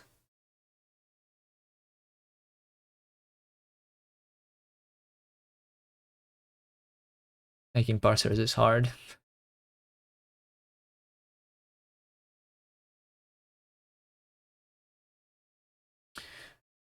Okay. Okay, fine. data types. An important aspect of function-oriented languages is to be able to redefine rich data types. Okay, so we have structs. Okay. Real name equal name. What does this mean? Wait, what? Here's an example of a struct that contains information about a person. Every struct comes with a constructor functions to create instances, as in person. Okay. So the constructor is automatically created. I'm not sure if I like that.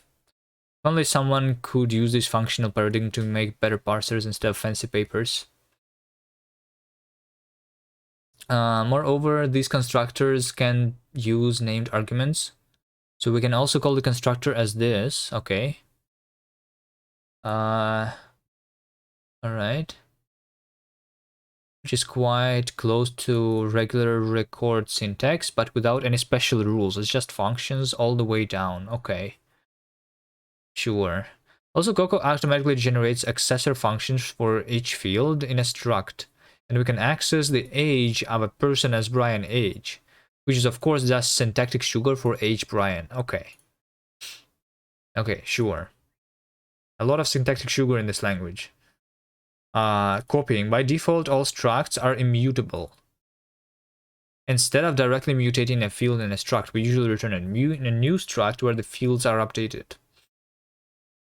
For example, here is a birthday function that increments the age field. Alright, so this returns a new person. Here, birthday returns a fresh person,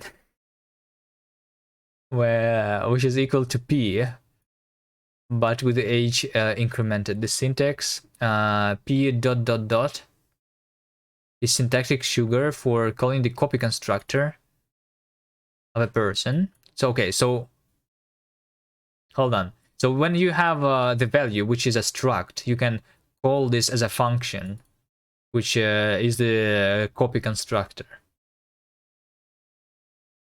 Why birthday does not return a more bold person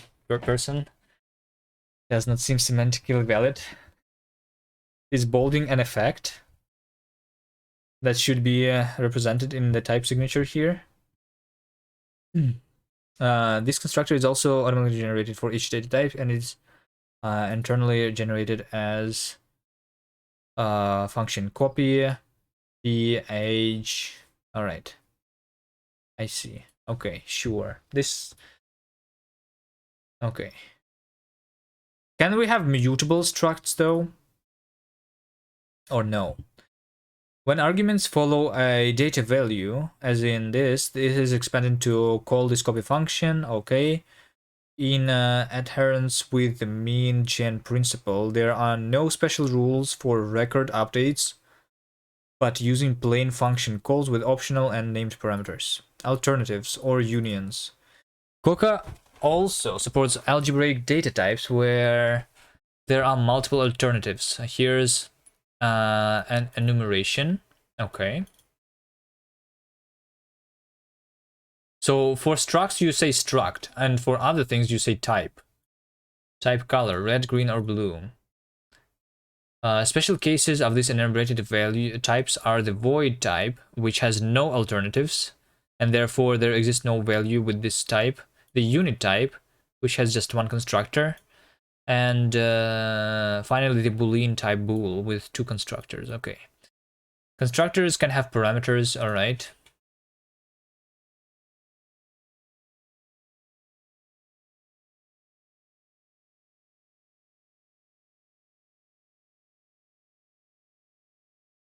We can create such a number by writing integer 1 or infinity.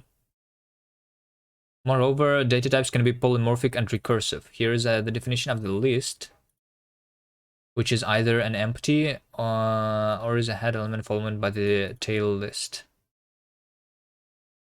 Koka automatically generates successor functions for each named parameter. Bolding is the inevitable effect. We are 2 hours in the stream and we still do not know if one can code a doubly linked list or other functional classics in this language. Set it firmly apart from Rust. No. If you, I don't know how you did you try Rust? When I tried Rust myself, I was also just reading the book, and I think it took me more than one stream. I mean, I did it off stream, but I think it took me like at least a week before I wrote a single line of code in Rust. This is how I learn languages, you know? I need to read the book. And then try writing it. Or I try writing something but it like doesn't make sense. We can also see this. Hold on. Why over here we have a regular parentheses and over here we have the curly ones? Here's the definition of list type, which can be either nil or head followed by the tail. Okay. Koka automatically generates successor functions for each named parameters. For lists, for example, we can access the head of a list as cons.head.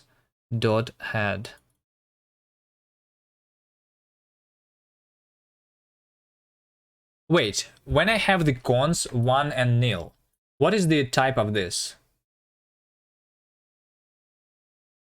So the type of this is a list. So I can get the head of the list. What is the... Hold on. Hold on. What is the type of head? Head is ambiguous. Possible candidates are... Okay, so head of a string. Wait, head of a string is a string? Not a character? Okay. Head of a list is a... Oh, hold on. So, hold on. So we actually have, am I seeing this correctly? We have a function overloading in this language.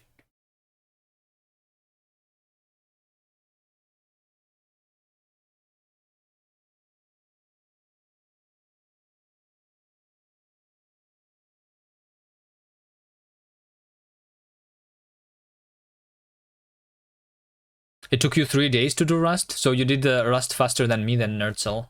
I guess you're smarter than me, is what this means. Can you go through the Koka book in like 1 hour then? Okay.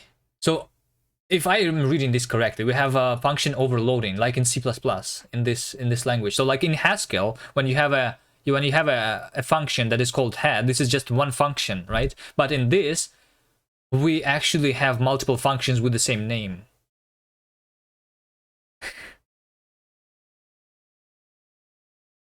So yeah, we can have the head of the string, which apparently returns a string. Maybe we don't have the character type in this language. So the head of the list is just the element if we provide the default, but if we don't provide the default, then it's a maybe. Okay. And the head of the stream is a... What is a stream? No idea.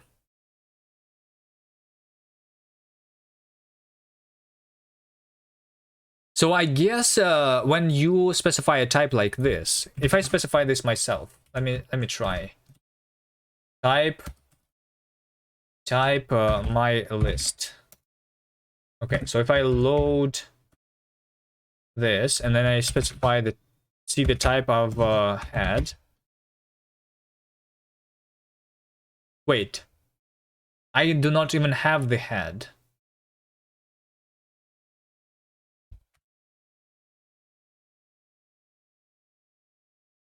Oh, I have a slash.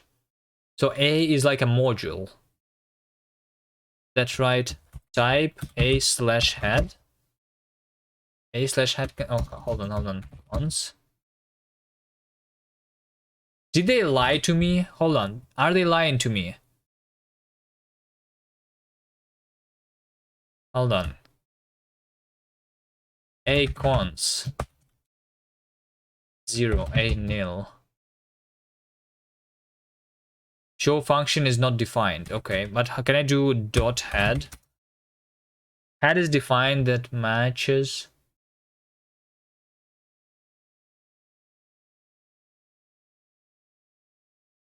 Did they literally lie to me here? Koka automatically generates successor functions. This does not work for me.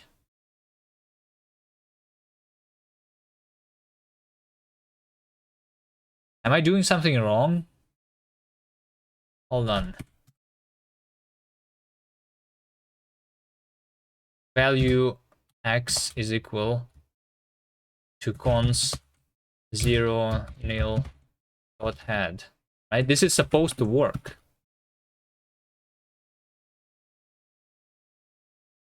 Invalid syntax. Last statement in a block must be an expression. Okay, we just return nothing, I guess.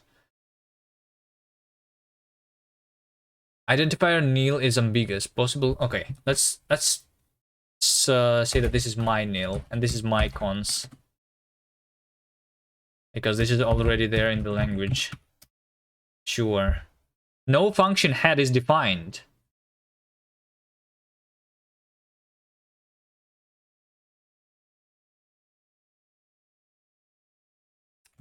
Are they lying, or is this like not in sync?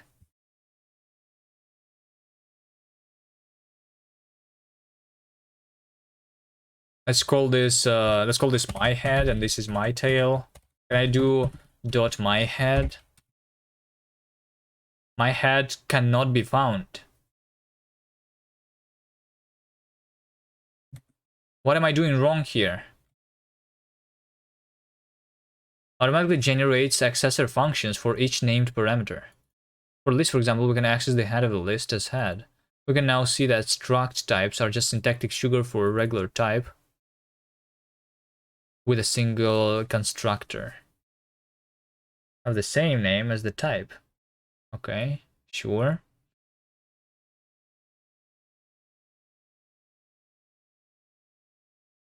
For example, this is that, okay. Or the brace Elysian type person is person age. Oh, okay. So so this curly braces means that I can do this technically, which is like exactly the same. But still, I cannot find my head. Why not? Why do they lie to me in the tutorial? Oh, hold on. Matching to do. That is nice. Extensible data types to do. Nice. All right. Okay. That's what it means when they say this is not production ready, I guess. Maybe. Inductive, co-inductive, and recursive types. For the purpose of equational reasoning and termination checking, a type declaration is limited to finite inductive types. There are two more declarations, namely co-type and rec type, that allow for co-inductive types and arbitrary recursive types respectively. What does this even mean? Okay, and no examples. All right, this tutorial is incomplete. Value types. Value types are non-recursive.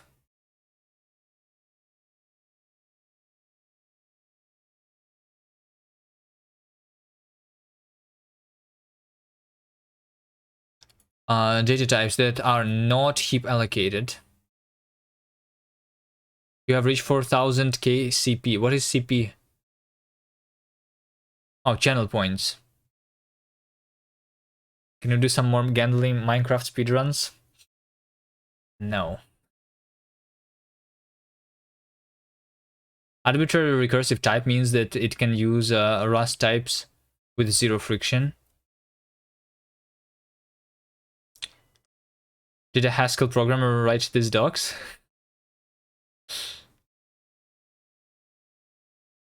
What do you mean? In Haskell, there's always like a lot of to do in the documentation, or what?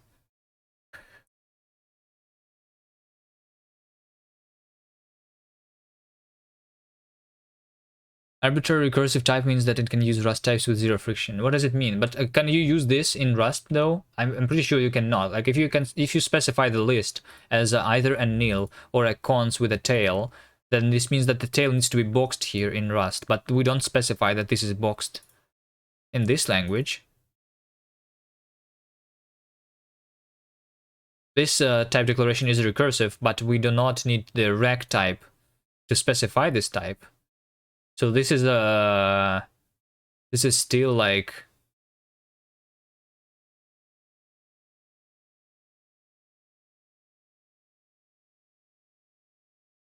dear streamer, next time I write a joke, I'll add this one on the same line. Does not mean that. Okay.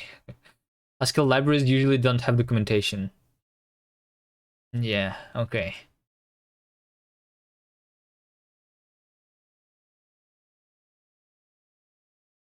Value types are non-recursive data types that are not heap allocated but passed on the stack as a value. So is this heap allocated then always? The types are always heap allocated, is that what it means?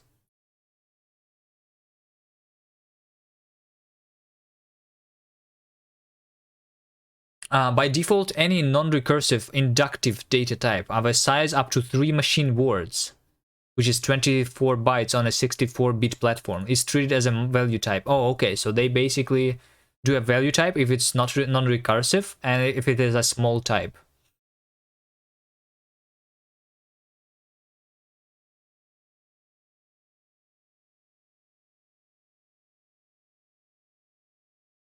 How do you find Haskell? Is it enjoyable? I don't know. I never like dived deep into Haskell. I thought it maybe, I don't know. The language itself, the Haskell, is pretty easy, but writing code in it is very hard. And also, I did not like the fact that it's very hard to reason about the performance of Haskell code, which is why I think Rust is better. I don't think so. So value types are basically Rust enums, so it wouldn't make sense for just heap allocating.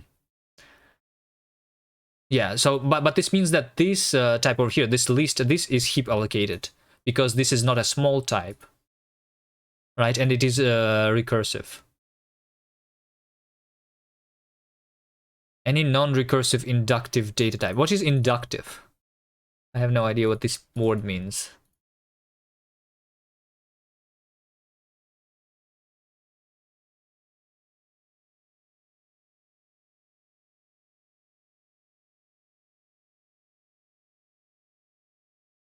You have to box with recursive enums, makes sense. Yeah, it does make sense. It does make sense.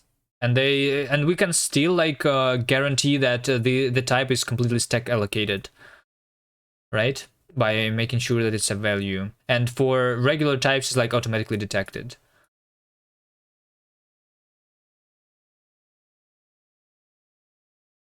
And then they even have boxing. Hold on.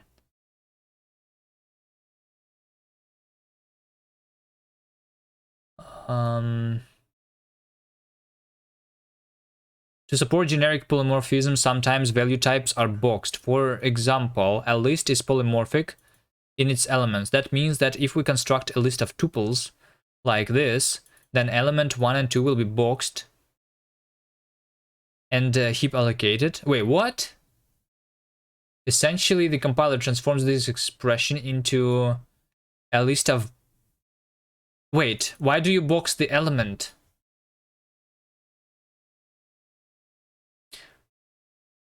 I thought the tail needs to be boxed because it's a recursive type here, no?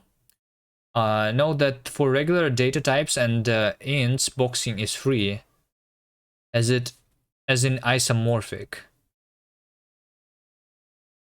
For regular data types and ints, boxing is free. What?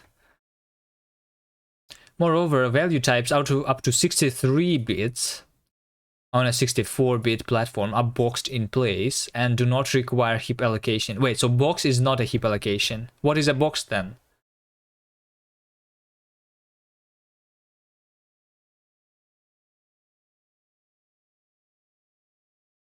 What is a box if it is not heap allocated? Or do they mean that boxed in place means that the box is compiled out like as an optimization? The float64 type is also specialized. The by default, the Koka compiler only heap allocates float64s when their absolute value is outside the range, excluding infinity and none. What does... Wait, what?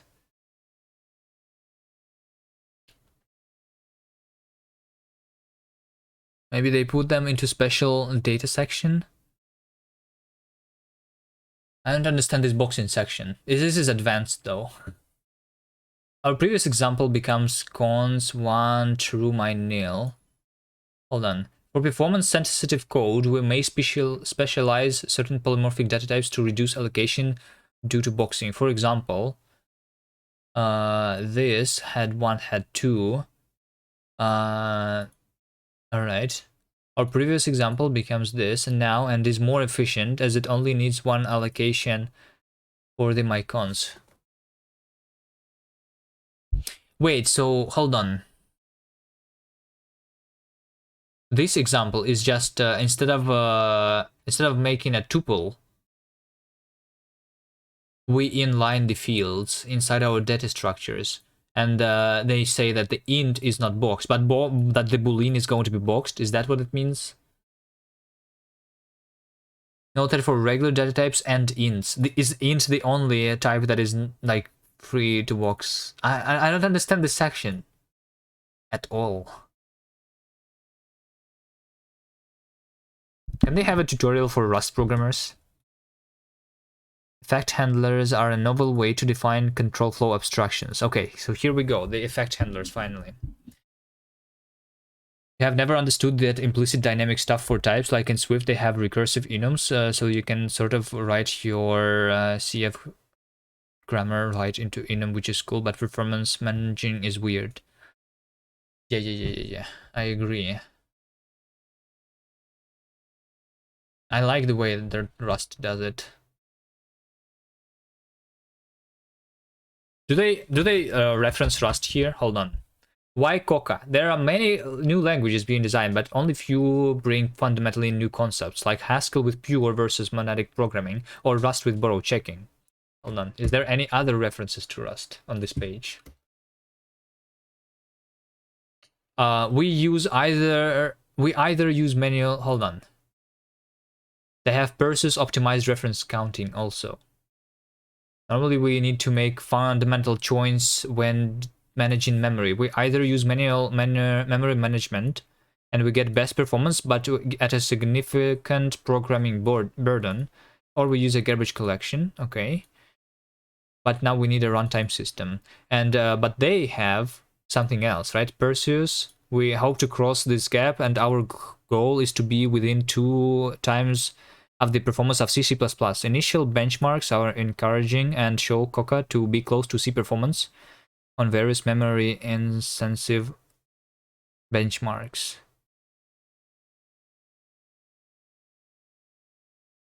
Okay, so they do neither garbage collection nor manual memory management. It's antique. What is antique? Is antique like a programming language?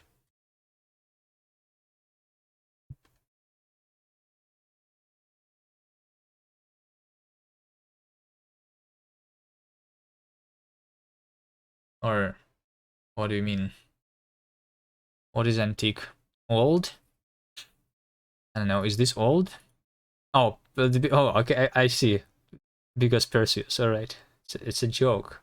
I get it. All right.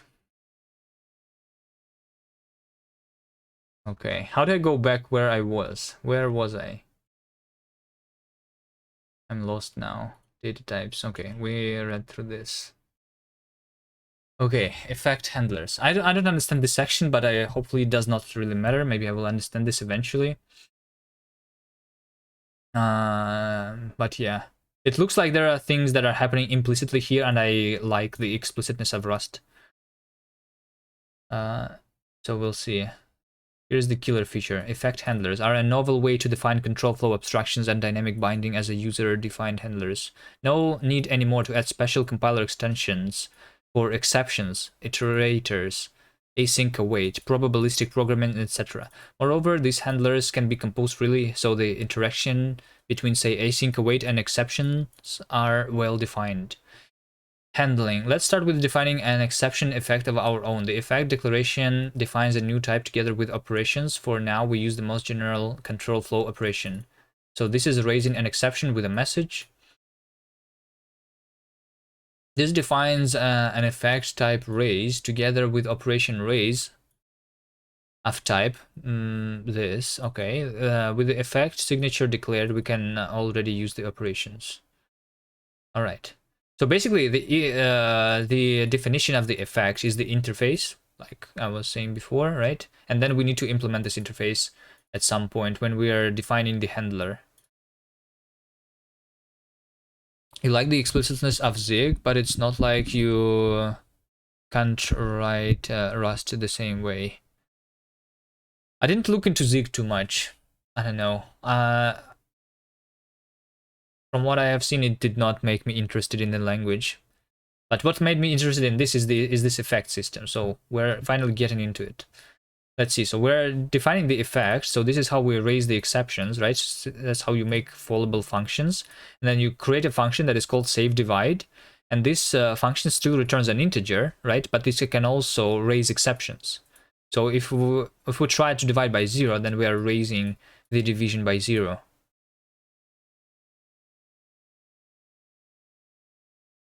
Such an effect type means that we can only evaluate the function in a context. So this effects means basically that you need to provide the context when you call this function, which is the handler for the raising exceptions.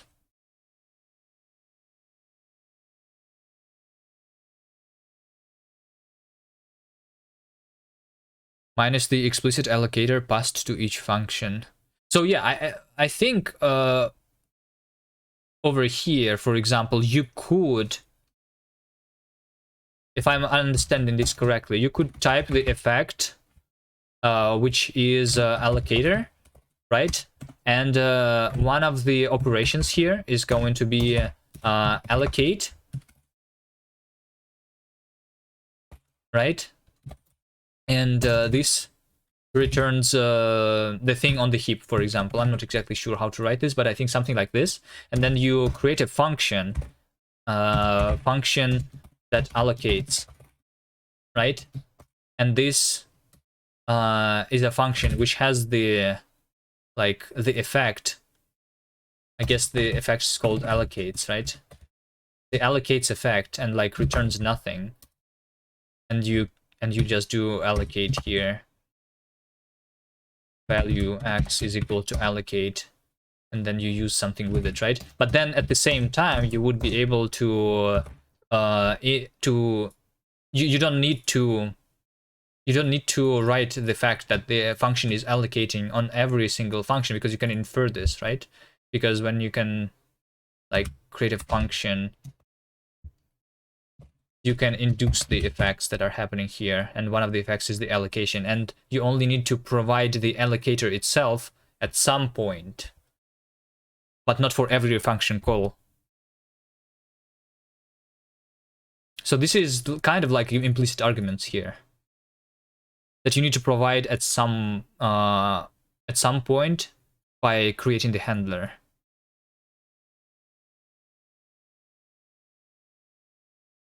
I think. In Rust, nothing stops me from doing the same. It's just the std lib. Yeah, I agree.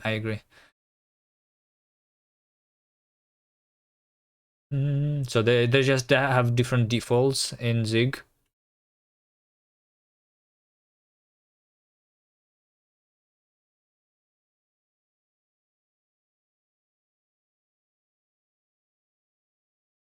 We can handle the effect by giving the concrete definition for the raise operation. So yeah, as you can see, this function is no longer having the raise effect, because we are handling this effect inside this function. They have better system than proc macros as well. The compile time function. So you write the procedural macros in the language. Easier. All right. Yeah, proc macros are kind of ugly in Rust, I agree. But I'm used to it now, so I don't really care.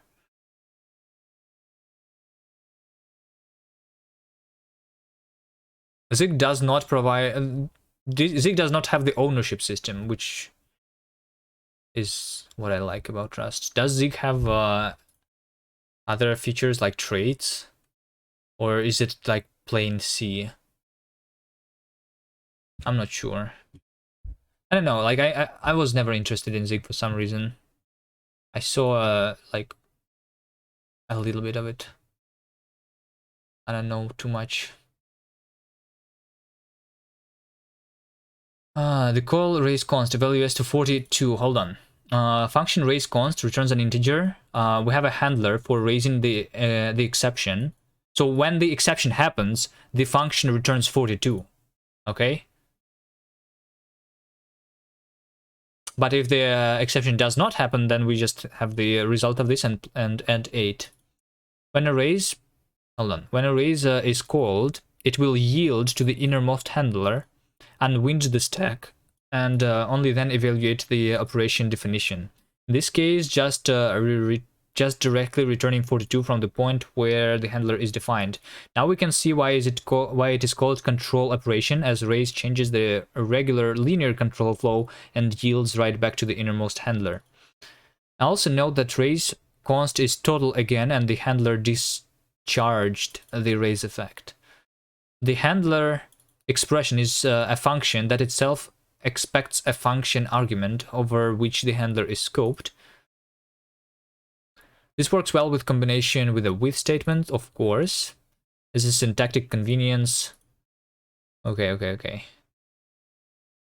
For single operations, we can leave out the handler keyword which is translated as this. So with CTL is just single operations. So this is just for handlers that require one operation. Okay. With this translation, we can write the previous example more concisely as this. So we are handling the raising by returning 42. Okay.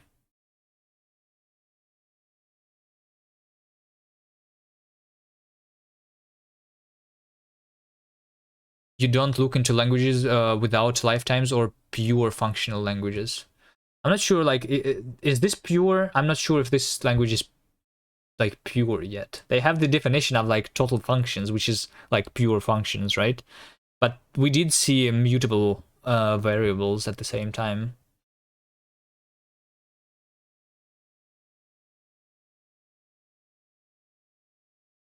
Okay, and over here, this is what partially pure.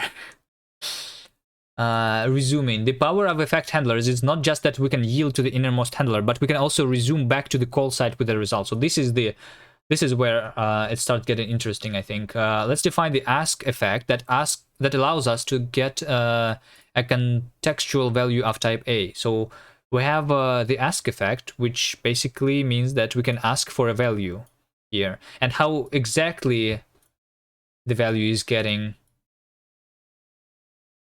is going to be defined in the handler. So over here we have ask const, which is the handler here is just resuming the function which called this handler with a value of 21, right? Or we can resume with a random int.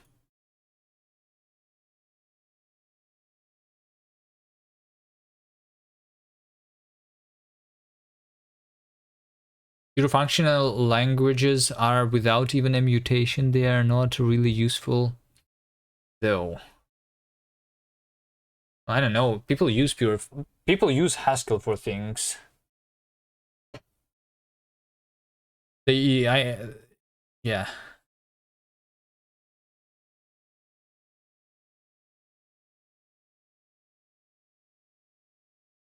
I'm not sure if like saying that they are not useful is true.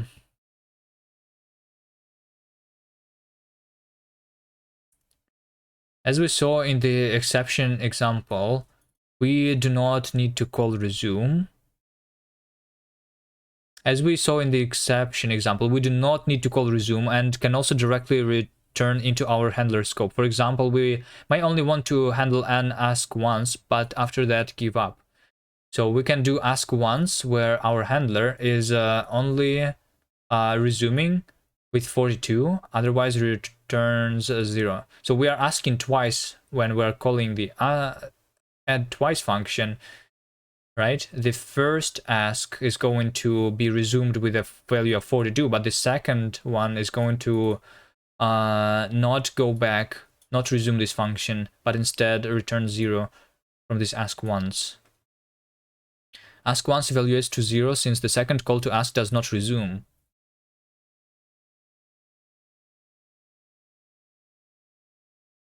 He was returned to what Lisp was. Don't people use like Lisp-like languages too, though? Isn't Scala a Lisp-like language? And this is being used by people for sure.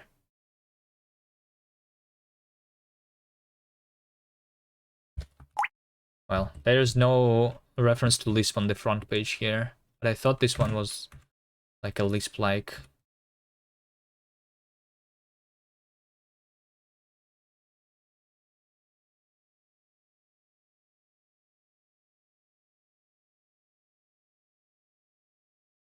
Okay, tail resumptive. So like the resuming from the handler is nice. So like when you just raise the exceptions, this looks like try catch in the languages that we already know, right? But when you do the resuming, this is something that like you can resume something. What, like when you're writing an async function, the function is going to be suspended and then resumed, right? So this is how you can model async await using the resumption from the handlers. Tail resumptive operations. A CTL operation is one of the most general ways to define operations since we get a first-class resume function. However, almost all operations in practice turn out to be tail resumptive. That is, they resume exactly once with their final result value. To make this more convenient, we declare the fun operations that do this by construction. For example, so this is just the tail resumptive handler with function. Okay.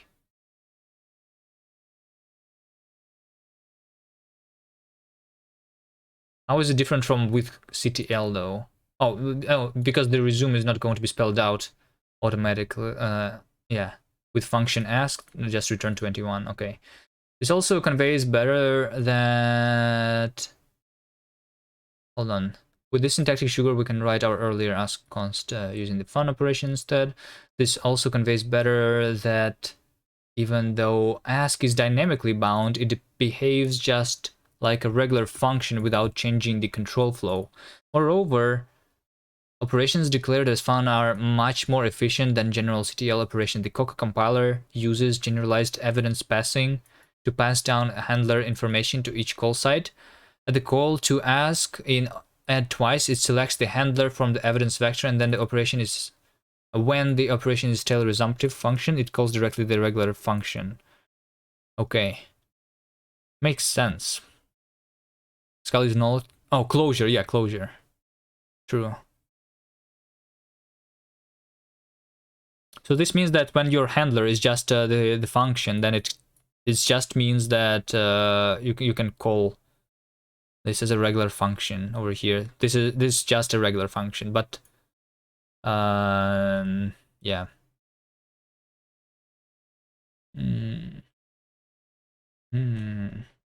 But for some more complex examples, you need to actually unwind.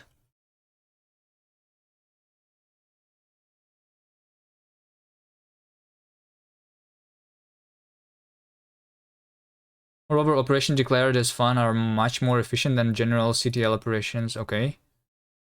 For even a bit more performance, you can also declare upfront that any operation definition must be tail resumptive. Okay. So this is, all right. The definition of the effect, we use the fun keyword instead of the CTL keyword.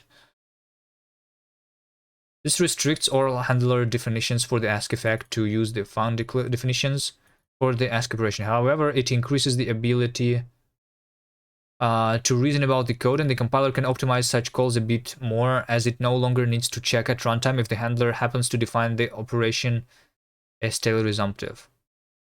Advanced, for even better performance, one can mark the effect as linear. See section 3.4.12. Such effects are statically guaranteed to never use a general control operation, and never need to capture a resumption.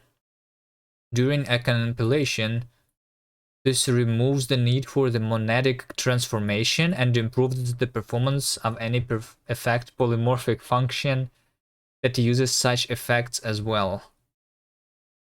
Wait, hold on. During compilation, it removes the need for the monadic transformation and improves the performance of any effect polymorphic function that uses such effects as well, like map or fold. No idea what they are talking about here. Examples of linear effects are state effect and built-in effects like I/O or console. Okay. All right. I guess there is a section about linear effects later. Value operations. A common subset of operations always tail resume with a single value. These are essentially dynamically bound variables, but statically typed. Such operations can be declared as a val with the following translation. So, a common subset of operation always tail resume with a single value. Oh, okay. All right. With value v is expression. So, okay. I think I understand. Yeah, so this just the same as this. We define a value and then our handler just returns this value, which is same as defining the controller, which just resumes with the value. Okay. For an example of the use of the value operations, consider a pretty printer that produces pretty strings from documents. Function pretty.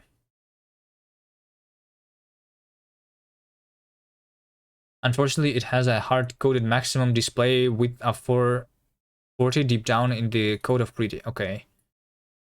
To abstract over the width, we have a couple of choices. We could make the width a regular parameter. Okay. So that's what we would do in Rust, right? Because we don't have effects. We would need to specify this as an argument or a global mutable. Or we can define an effect and as a value operation instead. So we have the effect. Okay. So yeah, see, this is like an implicit argument.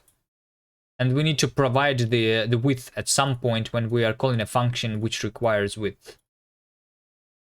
And using the pretty printer, we can bind the width as a regular effect handler. Okay. Note that, so yeah, one of the usage of this effect system is just providing context. Oh, hello, Ricky.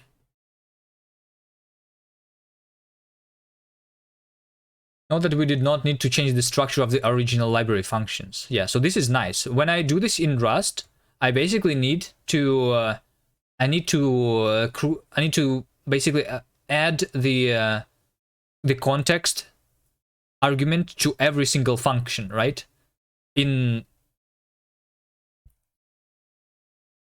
like until the point where the context is actually provided. But this is easier to do. For sure.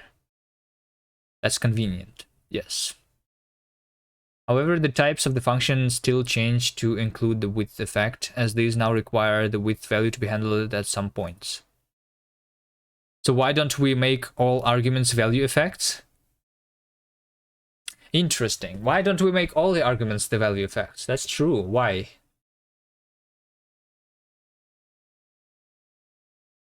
For example, the type of pretty becomes this, as it requires the width effect to be handled. Okay. Abstracting handlers. As another example, a writer effect is quite common, where values are collected by a handler. For example, we can define an emit effect to emit messages. All right. So this is basically the login functionality, right? We log hello, we log world, and then we specify the logger by providing this the handler, right? The most simplest one is the one that prints to the console.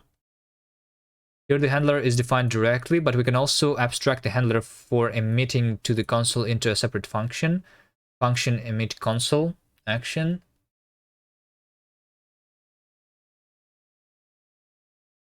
Hold on. What are we doing here again? abstracting handlers. Emit console. This is a function that takes a function and evaluates the action with the handler. All right.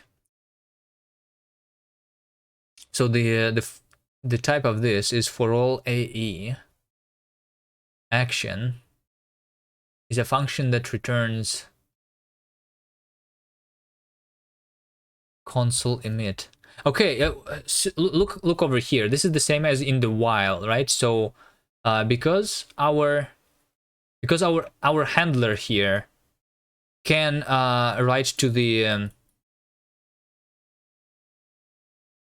console, this means that our action is also allowed to write to the console, right?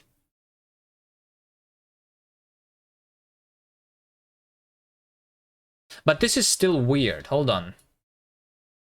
Same issue as with the while example. Like I want my action here. Okay, the effect emit. Okay.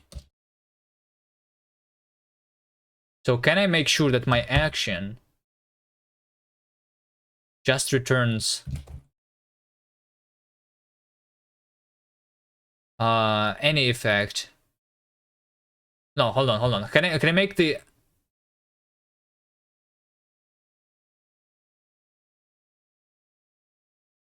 I want this to be only emit, only have the emit effect, but not the println effect, right?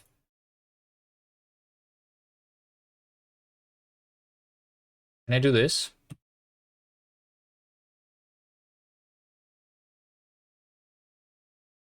Well, hold on. Actually, I can.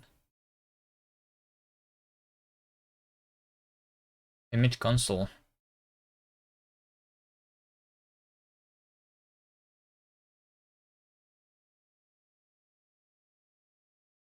What if I can I do a loading for inspecting thing in the interactive console here? Generate a library. Only compile, do not execute the default.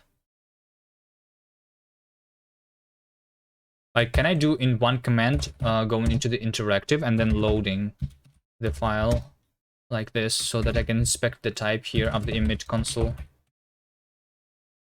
Yeah.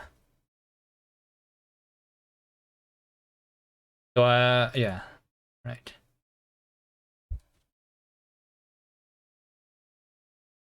Image console has the infer type of this. Hover over the source to see the infer types, where the action can have use the effects, emit console and any other effects, where the final effect is just console, as the emit effect is discharged by the handler. Okay. Okay. Note that we could have written the above two as value. Emit console is handler, since handler expression is a function itself, thus a value. Generally, we prefer the earlier definition, though, as it allows further parameters like an initial state. Since with works generally, we can use the abstracted handlers like the regular handlers with emit console. All right. So with emit console means that we are just calling the emit console with the remaining body of the function. Okay. Makes sense. And now the useful handler may collect all emitted messages as a list of lines. All right. Okay. Makes sense. And we see the return over here also. So the return means the return operations is over here. As another example, consider a generic catch handler that applies a handling function when raise is called on our exception example. Wait, what?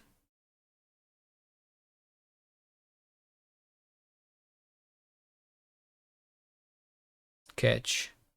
So with catch, message. All right. Sure. The catch handler is has an interesting type, where the action can have a raise effect. The catch function. The action can have a raise effect and maybe further effects, while the handling function has only the effect E. Okay, because the handler does not raise any more effects. Makes sense. Now consider supplying a handling function that itself calls raise. In that case, the type of catch would be instantiated to this.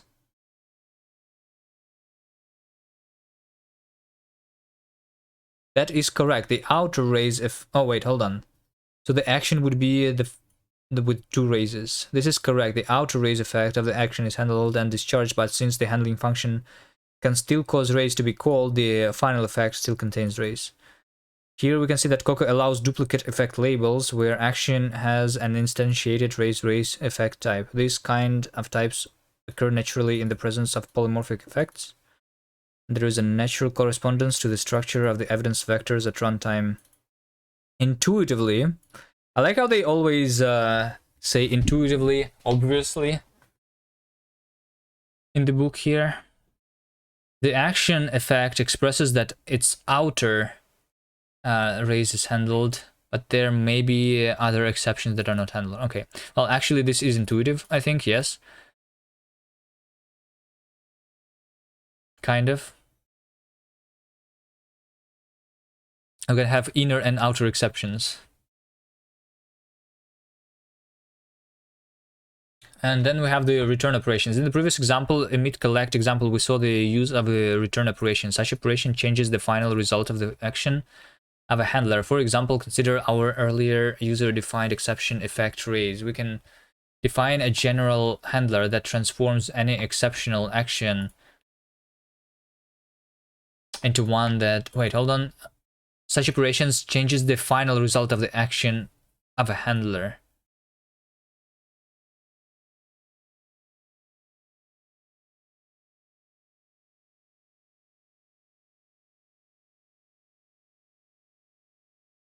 So this means that when this action returns without without raising any exceptions. So yeah. So basically, we either handle one of the like, how do you even call these things? One of the functions of the effect.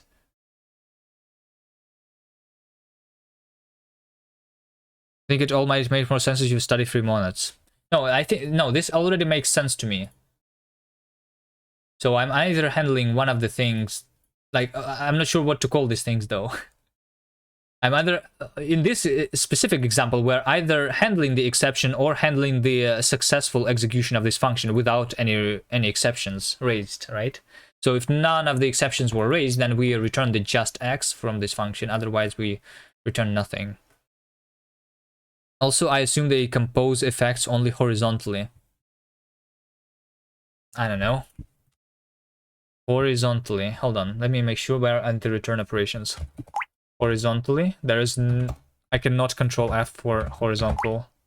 What about vertical? No. I'm not sure what this even means.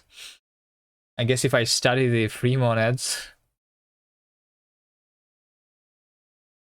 But the monads is like the implementation detail of this language, right? So I don't actually need to study them to use this language. There are more ways to compose effects. They chose only one way. All right.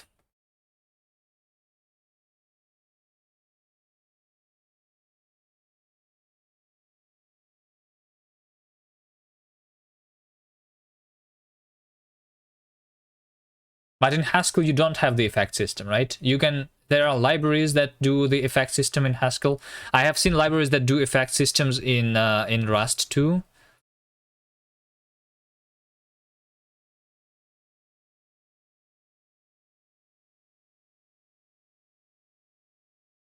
But this makes it much more usable. This is very, very simple. Is this... can you make something that looks that's simple in Haskell. We're using your library.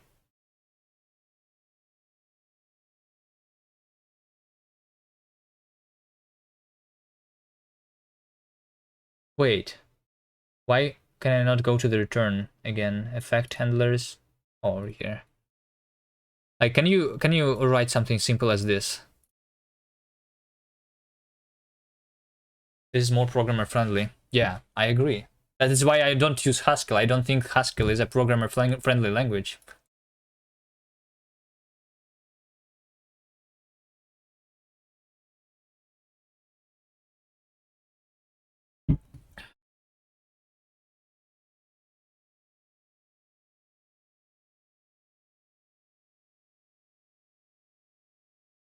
State effect. For more example of the use of the return operations, we look at the state effect. Its more general form has just set and get operations.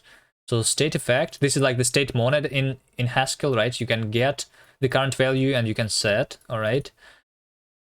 So you have the state effect here. You can get, if this, then, hold on, sum down. We get the current value. If value is less than or equal to 0, then we return the current sum, I guess. Otherwise, we set the state, we decrement the state, and then we add it. Okay.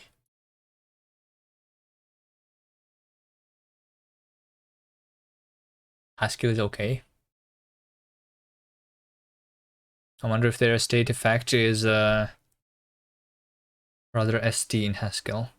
Well, that's what that's what I said, right? The state monad st, or is st not the state monad? I don't remember. One of the example in the Haskell book was using the state monads, and this is similar. But this looks much easier, in my opinion.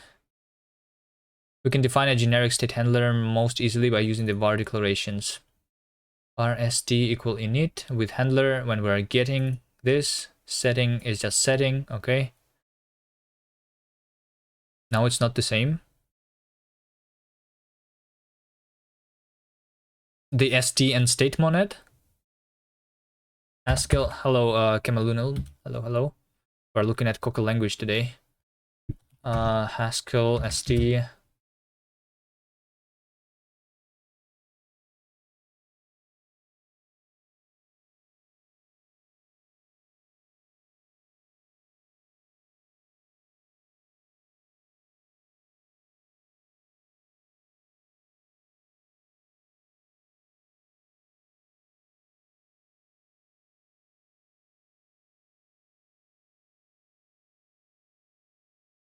St types lets you update in place, but is escapable, unlike IO. Alright, I have no idea what this means. St is a state thread model for local mutable memory.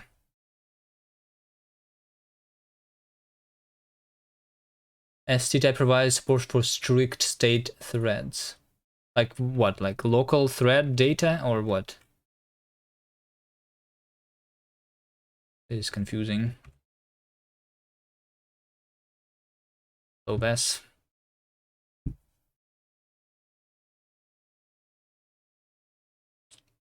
I think this looks more just like the state monad, no? Haskell state monad.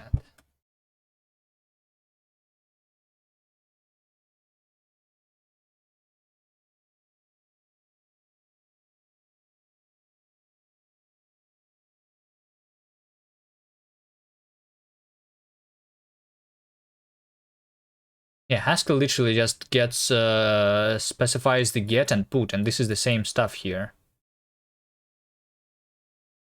We just get and put operations.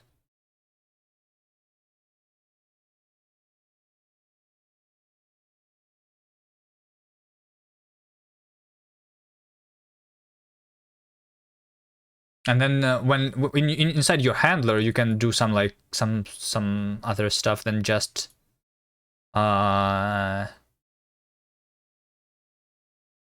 you can do more stuff than just having a variable. Not sure what else would you write though.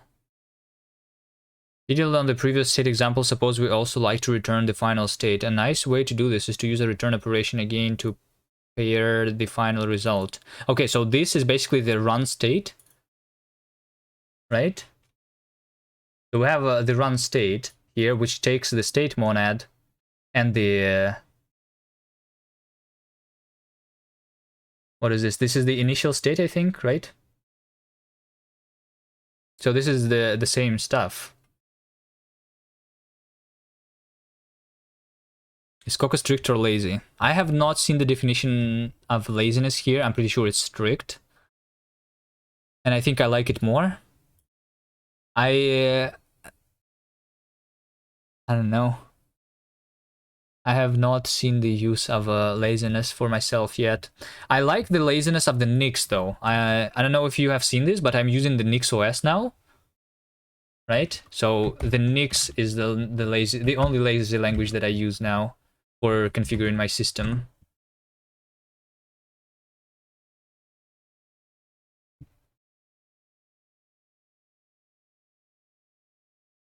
Have I seen Nickel? I've seen references to it, but I did not look into it. What can I use? Like, what would I use Nickel for? Like, for configuring my my options for a game, like, or what? Instead of writing TOML files? Or is something using Nickel for their configuration? My configuration is very simple though, so I just use TOML right now.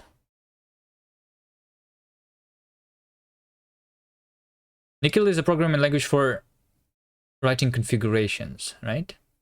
So it can be something that we can use instead of Nix maybe.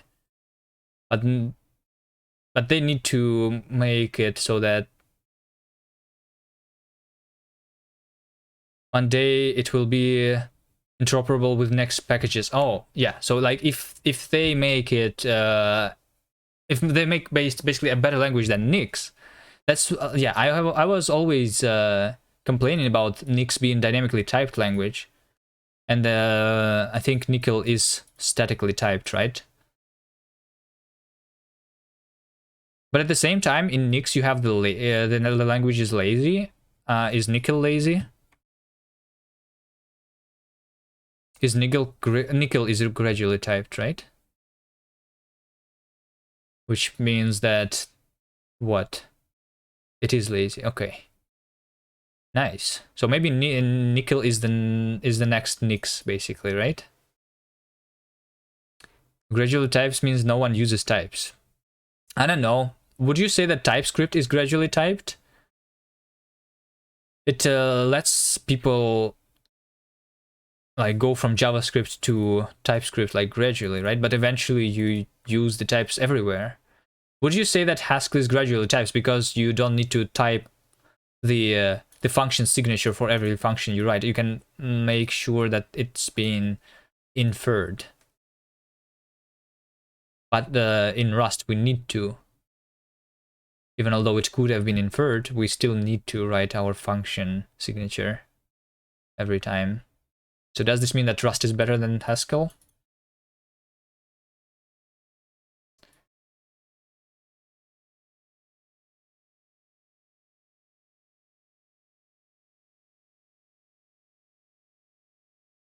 Type inference is not the same as gradual typing. Well, they still have like types, right? Rust is better than Haskell. Well, I agree. But Fizruk is using Haskell and he doesn't agree, I think, right? Since they are using Haskell instead of Rust. Rust can be better if they add higher candidate types. I have found no use for higher kinded types. We have associated type constructors, and even those, like, I wanted them for a long time, but then I never used them anyway. Like, what do you use them for exactly? I see a lot more use for the effect system than for the higher kinded types.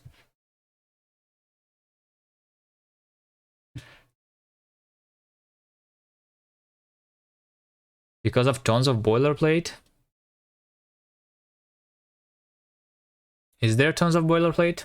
I guess we use a lot. Well, for the boilerplate, I'm just generating code right now by using derive macros, for example. But isn't this the same in Haskell? You use like template Haskell to derive stuff yourself?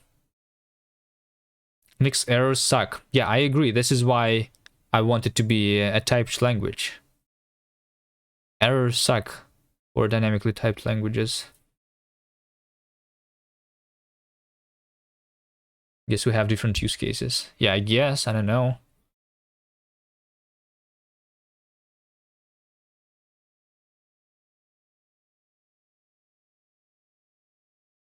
Combining handlers. Hold on.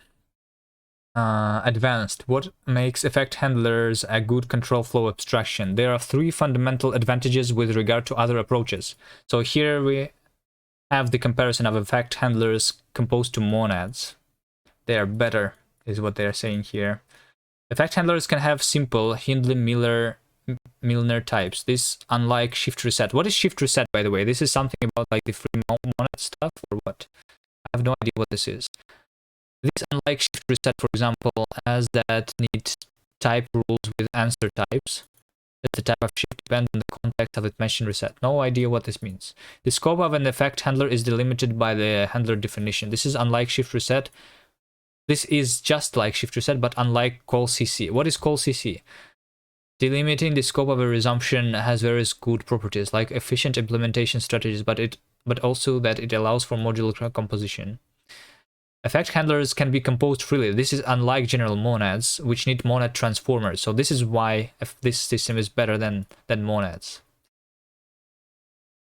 There are better ways to do metaprogramming when you have HKTs.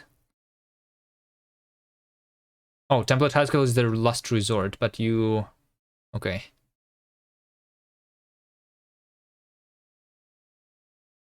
Call with current continuation is call CC.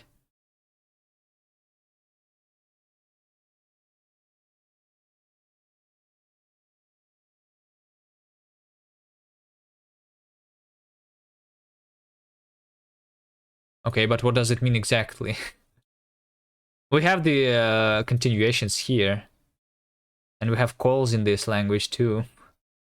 And we have the current continuation that we can resume, right? In our handlers.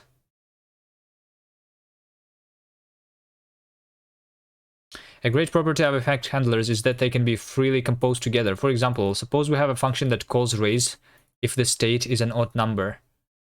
So if this is odd, then raise no odds, else we divide by 2 and return the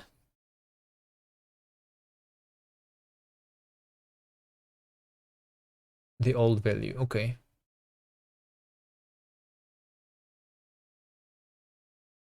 Shift reset is also something about continuation passing style, but you're not an expert. Okay, but this is just the implementation, or what? Like, out of these three, I only have seen like the monads, and I agree. I have seen monad transformers. They look ugly and hard to understand. This looks very easy to understand. So we have over here, we are composing both the raise effect and the state effect, right? So we basically can use the operations from both effects here. We can get set state, we can raise exceptions. I wonder how they compose state with exception effects. So as far as I understand, you specify your handlers yourself, so you can compose them in two different ways. One of them is going to be handled before the other.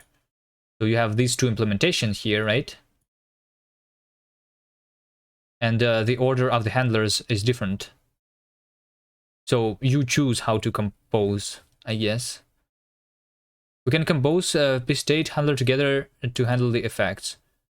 With pstate, with raise maybe. So raise maybe is something that returns nothing or something, depending on whether the exception happened, right?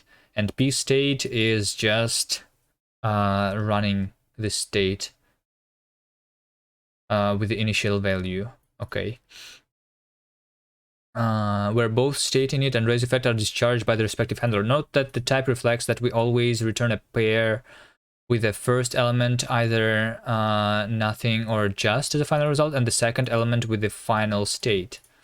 This corresponds to how we usually combine state and exceptions, where the state has set to the state of the point the exception handler. However, if we combine the handlers in the opposite order, we get a form of transactional state, where we either get an exception and no final state, or we get a pair of the result with a final state. So yeah, you can compose your exceptions and states in two different ways. Which makes sense, right? So this, when you write your function that uses both effects, you don't really care about the order. But in Haskell, you do, right? When you are combining your monads. So this is only when you specify the handlers is when it matters. The second way they describe should not work in general. What do you mean?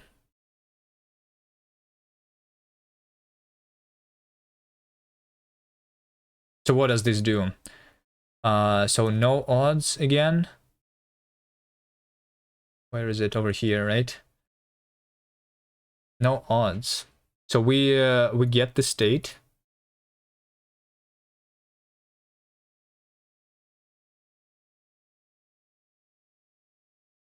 If it's odd, then we raise. All right.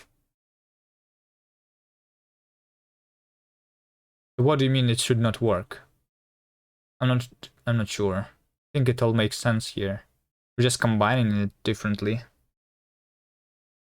How do they implement transactional state? What do you mean transactional state?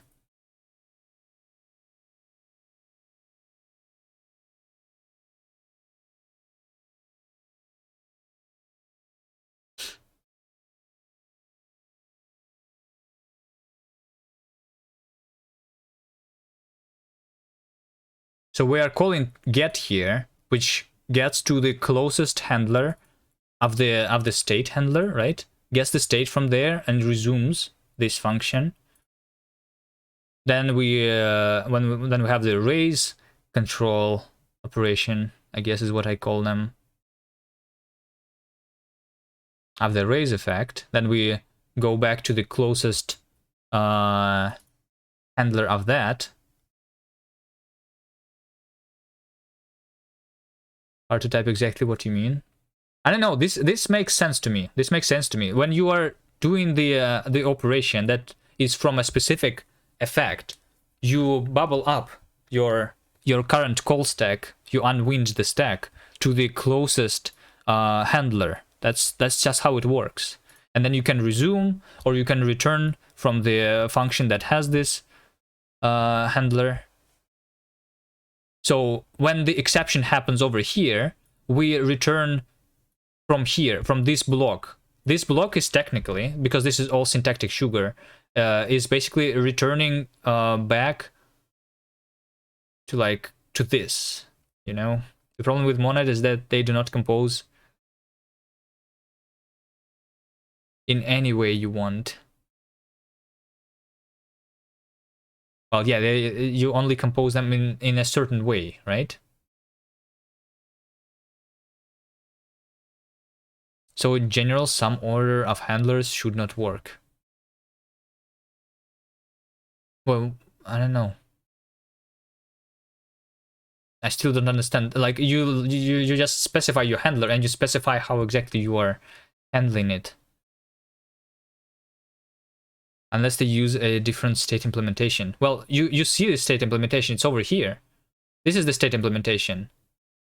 You just create over here the variable, and then when we use the get appellation, we return the value of this variable. When we do the set, we just set the variable. The usual state is not that flexible. What do you mean the usual state? The state from Haskell is not that flexible. So yeah, this is more flexible, which means it's better, right?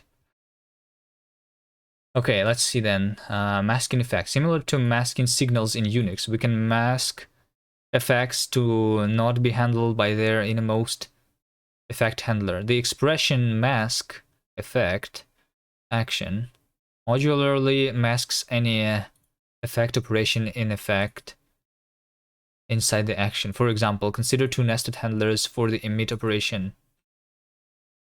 And this emit high and mask emit there. Okay. So masking means that when we are doing the unwinding, we are going to, well, like when the function has multiple of the same effect, right? Emit. So is this the composing vertically? Is this what you mean? Composing effects vertically versus horizontally? Is verticality something that is about like this stack? The implementation of where that variable is stored.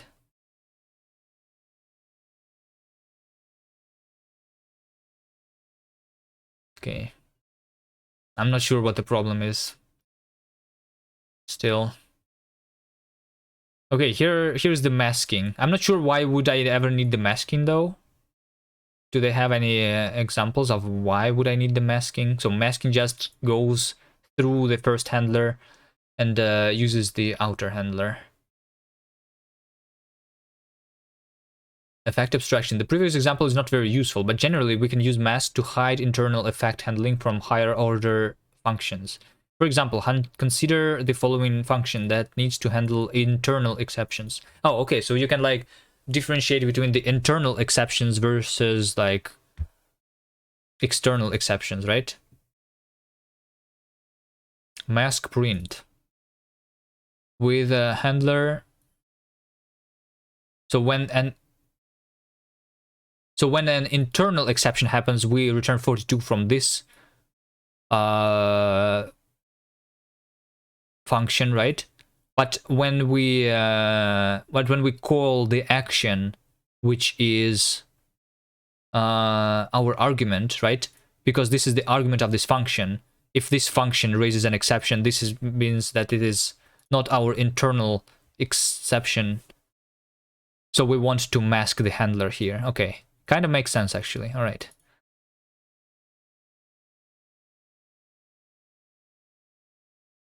I see, I understand now what they mean about 3 monads. It's okay.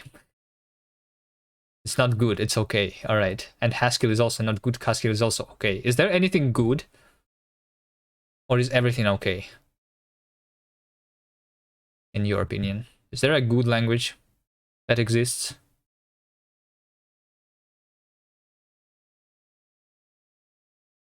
Is Rust okay or is Rust bad? Unusable because of no higher-kinded types, right? Advanced state as a combine effect. Another nice use case for mask occurs when modeling state directly using effect handlers without using mutable local variables. We can use this by using two separate operations, peek and poke. Okay. Two separate operations, peek and poke. Okay, these are the two different effects. So the same state effect, but using two separate effects because of two separate operations. We can now define a generic state handler as this, pp state. So peek is setting our checking. Okay, so this is another implementation of the state where what does this do? Hold on. With value peek returns the initial value. And when we're setting the value, we are masking peek. And oh, okay. So we are basically over here. We are overriding our value by not changing the actual value, but instead by overriding the handler to return the new value.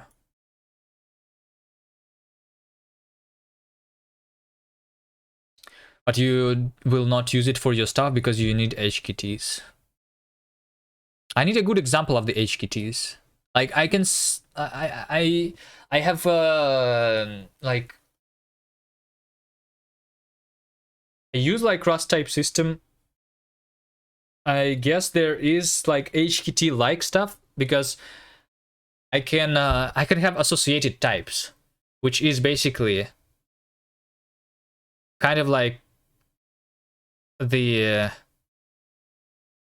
so what the HKT is basically the type constructors, right? Functors. I don't use those fancy words. I think the problem with functional programming is that these words, they don't make sense when reasoning about my program. They don't help. The word monad does not help in me understanding my program. Which also I think is why the effect is not a good word for the effect system. I think they should change this word to something else. Naming matters.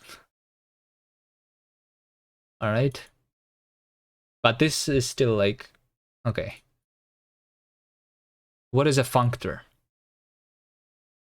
I mean, this is too general. Like, I want a specific example still. Right? It's not fancy words, it's the jargon that is precise. Yeah, I guess. Functor is the correct name. All right.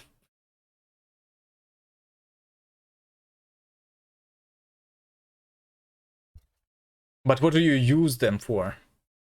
The generalization of mappable.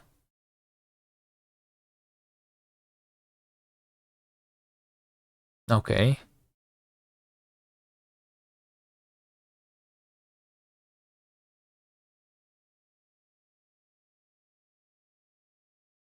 Why do you need a generalization of mappable?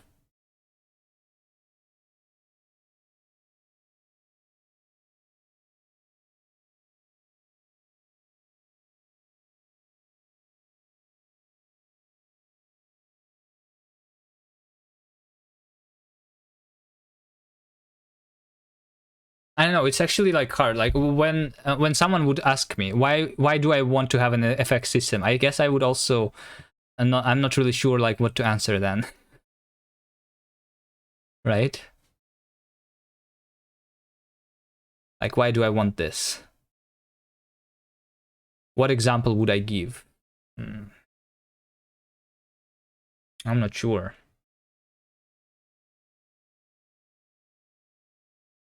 So yeah. Anyway, I guess it's useful. I never found myself maybe in the situation that I. Is this a system language with HKTs? This is not a systems language. I don't think so.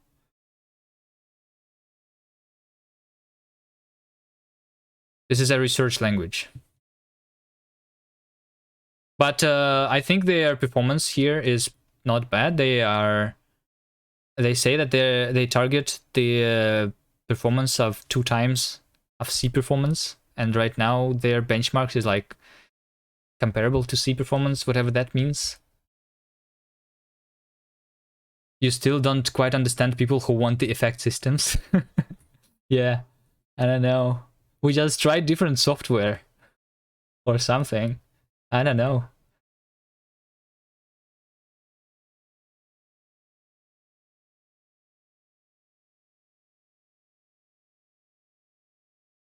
And anyway, Ray March, this is a language with the effect system, which so we were talking about like how async is like almost something that I want, but it feels like a hack in Rust the way I was using my async, and like we were thinking that maybe the monads is what we need, right? But I think the effect system is better than monads. So yeah, we're looking into this language just to see. what it is. But I guess the example would be, so what happens here is basically you have in every function the additional like implicit argument, which is your effect handler. That is something that you need to specify at some point, and then your effect handlers, you call like the operations from here, and then you can resume the function that called this function from inside the handler, or you can not resume. So it's like, I don't know. Maybe I know I did not explain it very well. How do you explain it? How do you explain the effects here? I'm not even sure. Effect systems is monads. Well, yes, but this is like this is something that is easy to reason about in comparison to the monads, from my experience.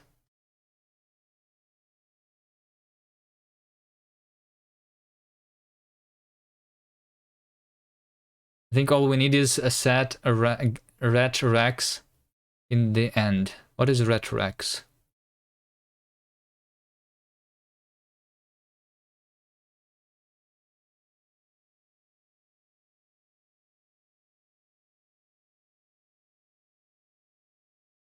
They need a good mascot now and a better logo.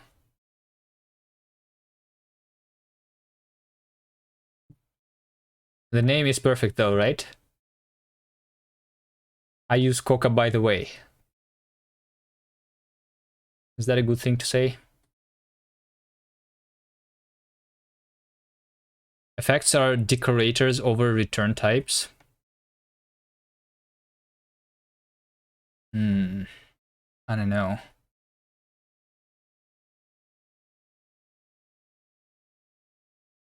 Decorators over return types. No. It doesn't seem... That does not help with understanding what it is.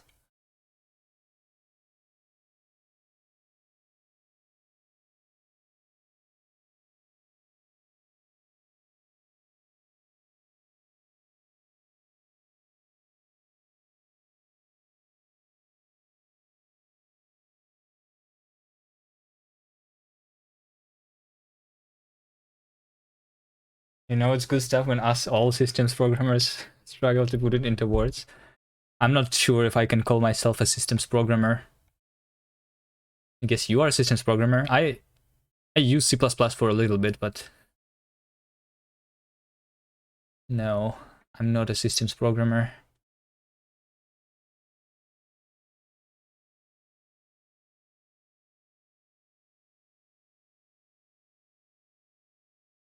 Okay, hold on. Effect abstraction. So here's the example of the masking of the effect. State is a combined effect. All right, overriding handlers. A common use for masking is to override handlers. So yeah, that's what we did here. Overriding handler, right? So we can just override it. Okay, find mask behind. Unfortunately, we cannot modularly define overriding with just mask. If we add mask outside of the emit handler, the emit call. Hold on, I did not read this. A common use for masking is to override handlers. For example, consider overriding the behavior of emit. Here, the handler for emit calls itself emit to actually emit the newly quoted string. The effect type inferred for this is that, because this can emit twice, this is not the nicest type, as it exposes that action is evaluated under at least 2 emit handlers. The override keyword keeps the type nice and fully overrides the previous handler. Wait, what?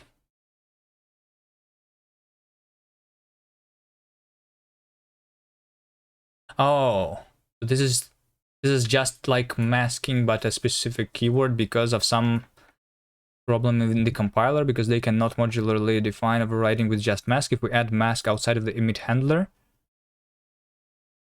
But they do this over here. This is the handler, and they mask behind, right? The emit call inside the operation would not get mask and skip our intended handler. Oh, wait, because if I'm masking here behind, I'm also masking when I'm doing this resuming, right? But I only want to mask from in what happens inside my handler. Is that right?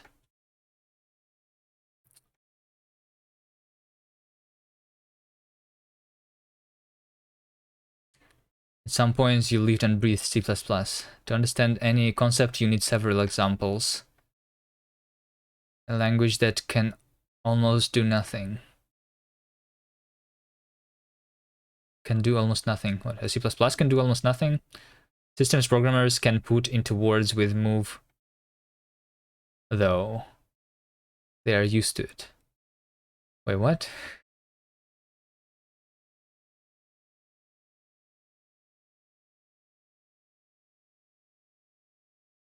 C++ is a low-level language that cannot even serialize stuff. I don't know. I have seen like the JSON frameworks for C++. Pretty sure they can serialize. It was very fun looking into that. Resuming more than once. Since the resume is a first-class function. Okay, so here's this thing. The resume is a first-class function. Well, almost. Zero control. It is possible to store it in a list, for example, to implement a scheduler. So the effect system is basically an abstraction that you can implement exceptions on top of. You can implement async await on top of. Kind of like monads, but better composability, I think. C++ is not low level, it's a very bad high level language. Yeah, I don't. C++ is like Rust, right? It's both low level and high level.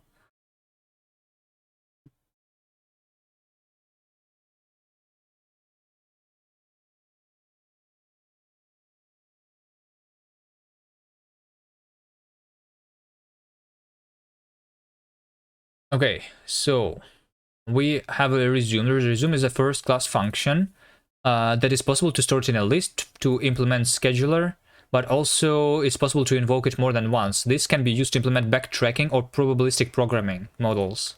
Let's look at this. A common example of multiple resumptions is the choice effect. So we have the choice effect, which returns a boolean, right? And we use the XOR. This is a choice of a boolean. So we choose a P and we choose a Q, and then we do a XOR operation here using an if, because there is no XOR operation inside the language itself, I guess. All right, sure. One possible implementation just uses random numbers. So choice random just chooses a random boolean. Okay, so this basically returns a XOR of two random numbers then. But also, however, if we resume multiple times, once with false and once with true, we return all possible outcomes. Look at this. We can create a handler where choosing is resuming the function twice. Once it's resuming it with false, and the second time it's resuming it with true. So you can, so choice all returns the list of the XORs of all the values, right? False, true, true, false. No assembler jokes for me anymore? Okay. No, I get it. Move. I did use assembler. I even did a graphic application in assembler once. I made the something that drew the animated like fractals something using assembler. Is there a choice the same as a choice in verse? What is verse? Too many 5 heads in chat at once.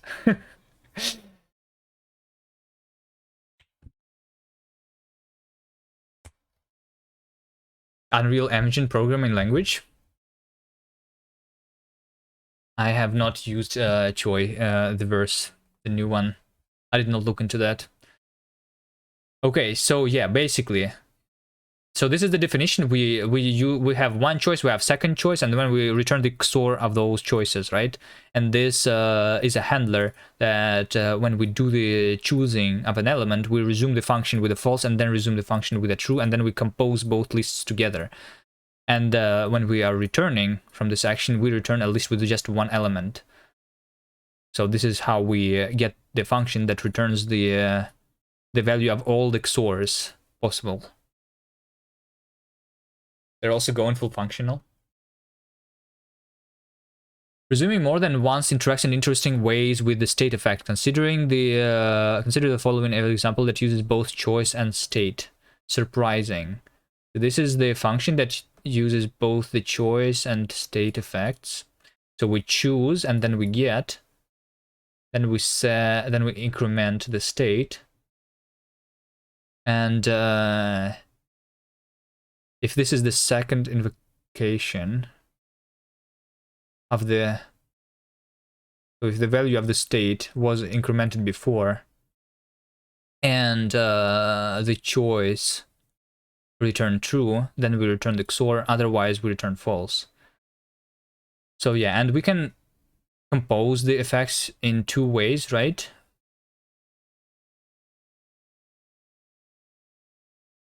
State choice and choice state, whichever handler is first. Okay, this is a little confusing. I'm not sure like why would you write this, but I guess this is a good example.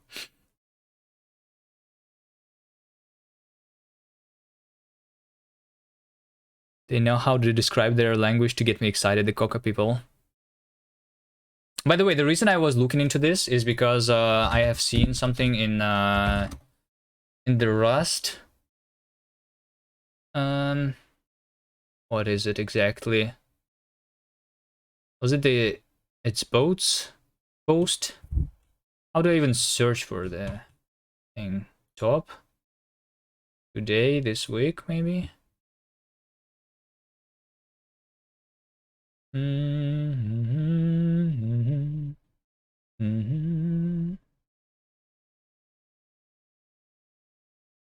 not sure. There was a post by someone who was talking about like you know how in Rust sometimes you want to guarantee that your function does not panic, right?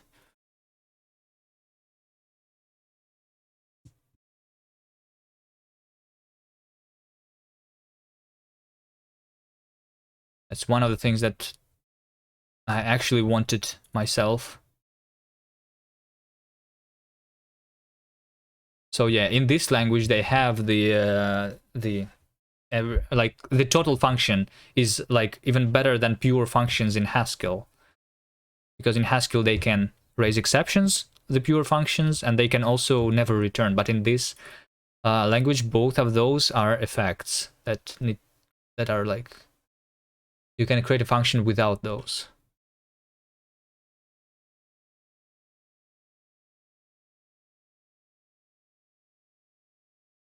In state choice, the P state is the outer handle and becomes like a global state for all resumption strands in choice all. And thus, after the first resume, the I more than 0, yeah, I understand. After the first resumption, this becomes true.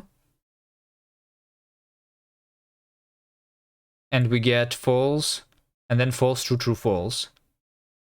Because this is just the choice all, basically.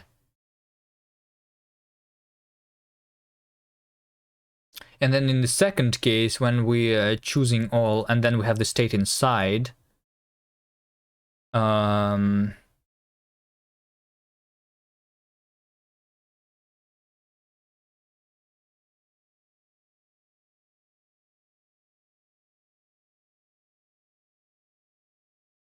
basically only choosing twice, the false and true.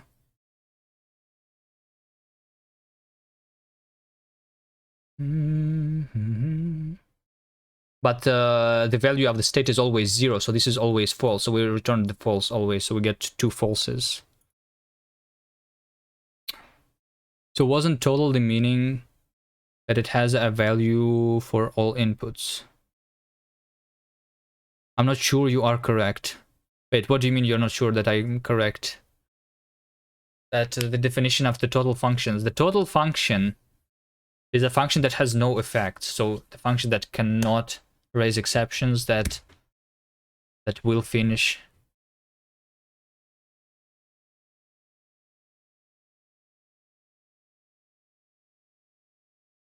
Am I not correct about Haskell? In Haskell pure functions, they can raise exceptions. Yeah. And this is what was very, like, I never liked this. And I think I have seen, like, people writing custom preludes. Like, for example, the head, right? Or Haskell head. Where, how do I do? Like, on the Hugel, this thing, head. On the list, for example, right? So yeah, see over here. The head is a function that takes a list or a vector, right? It's the same, yeah, over here, the list. It returns the value, right? But what if the list is empty? What is going to happen then? Why is this function not returning a maybe a? This is something that I never, like, why do they do this?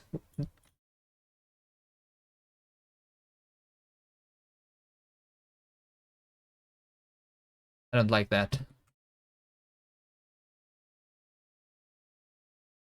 So I have seen other people writing custom preludes because of that, to have a better head function, for example.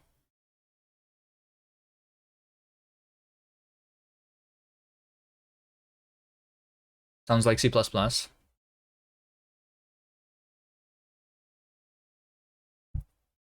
Where everyone writes their own standard library. Well, guess what? In Rust, I have my own shit too. I'm not using algebra or like other things for my linear algebra either. I guess the stdlib is something that I still use, but I'm not reusing a lot of things. The linear algebra is not part of std. But have I created my own VEC? I mean, people did create their own hash maps for sure, because the hash map in the std is not performant enough, right? Or like, is this, they replaced it at some point, but yeah, for example, you have mutexes in std which do this poisoning stuff, right?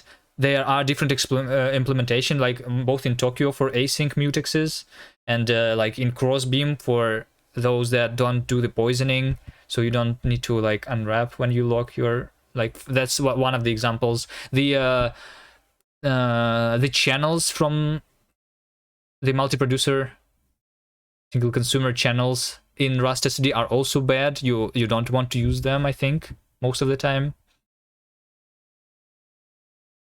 Like, I think those things should even not be in the STD. The STD is too big in Rust. But in C++, the standard library APIs are so god-awful that you even write your own strigs and VECs and stuff. Total functions can throw exceptions when its thread is interrupted. Wait, in this language? Hold on. Is that true?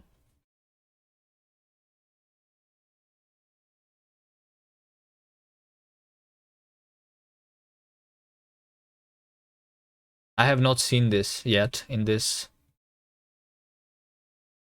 Hold on, resuming more than once. We have this choosing, all right. Okay, this makes sense. We can resume more than once, which is, I guess, kind of cool. But I'm not sure if I have a use case for that.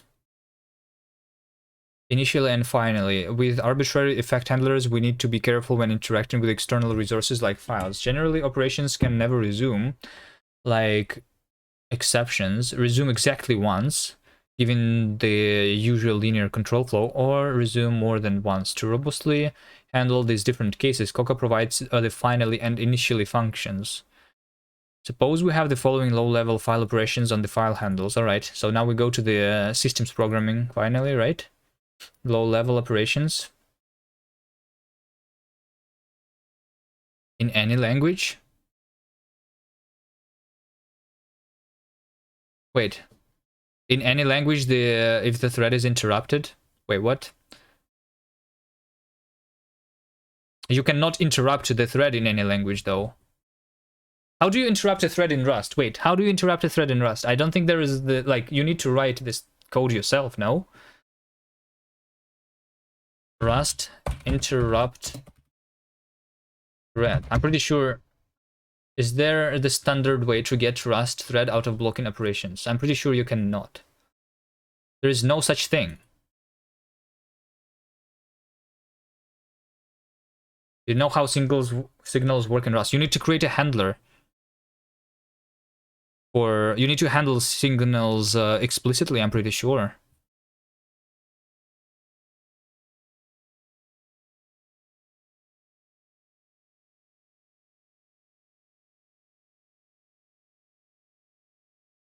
Rust doesn't have exceptions. If you expect to handle a failure case, that's better represented with a result. Thread.interrupt. This doesn't actually do anything beyond setting a flag in the thread that at some point may check and then throw an exception for. But what happens when you throw a...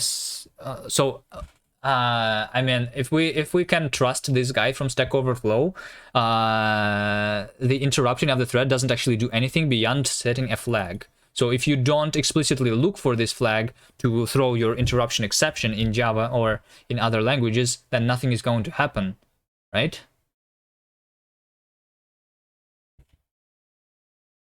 It ends abnormally in any language. Well, this over here says otherwise, no?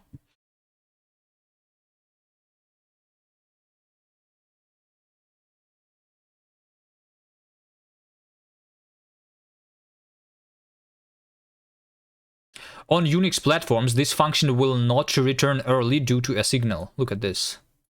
This function will not return early due to a signal. Signals don't do anything.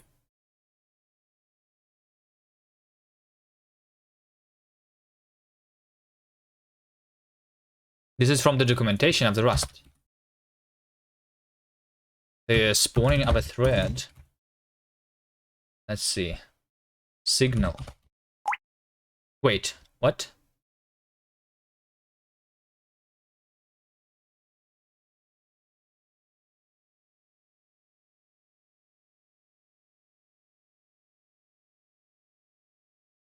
Sleep. Oh, sleep.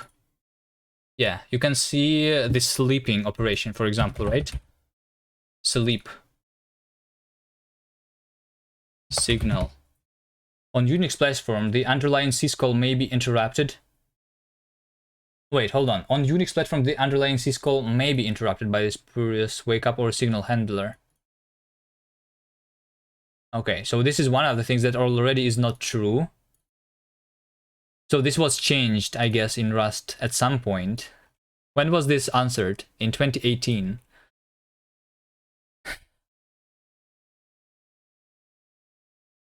No, I think this was changed. Or the dude is lying, happens all the time. Yeah, okay. Well, they specifically reference the documentation here, and I'm looking at the documentation, and it does not, and it says the different thing.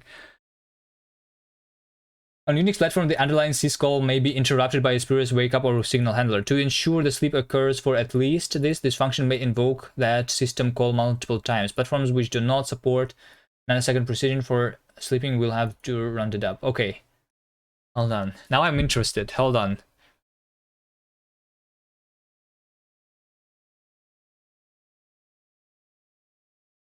Hold on. Rust. So wait, you can set a signal to any thread or what? No, I'm not interested in whether this guy lied or not. I'm interested in how in like if this is true that in any language the you can interrupt a thread. Can my thread be actually interrupted? What is going to happen? Like I guess when I'm calling into the when I'm doing a syscall, then it can get interrupted because that's like inside the kernel or whatever. But if I'm doing my own code, kill will definitely kill it. Well, killing and interrupting is different things, right? It's not just the same as raising an exception. There's no definition of the exception in Rust.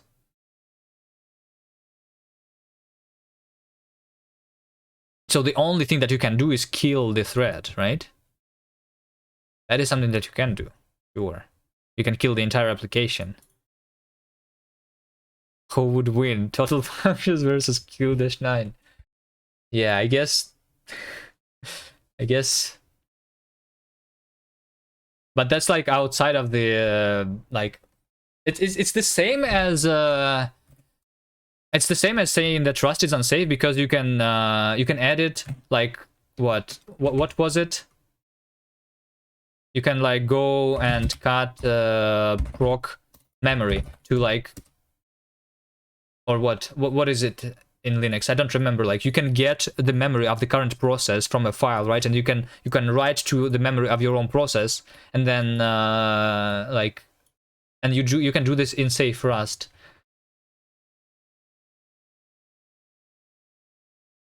It's like similar thing. Devmem?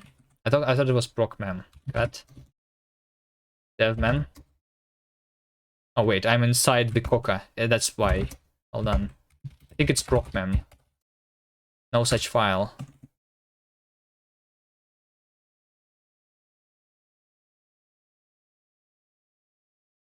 But it requires root. I'm pretty sure. Hold on. Rust totally safe transmute. Have you seen this?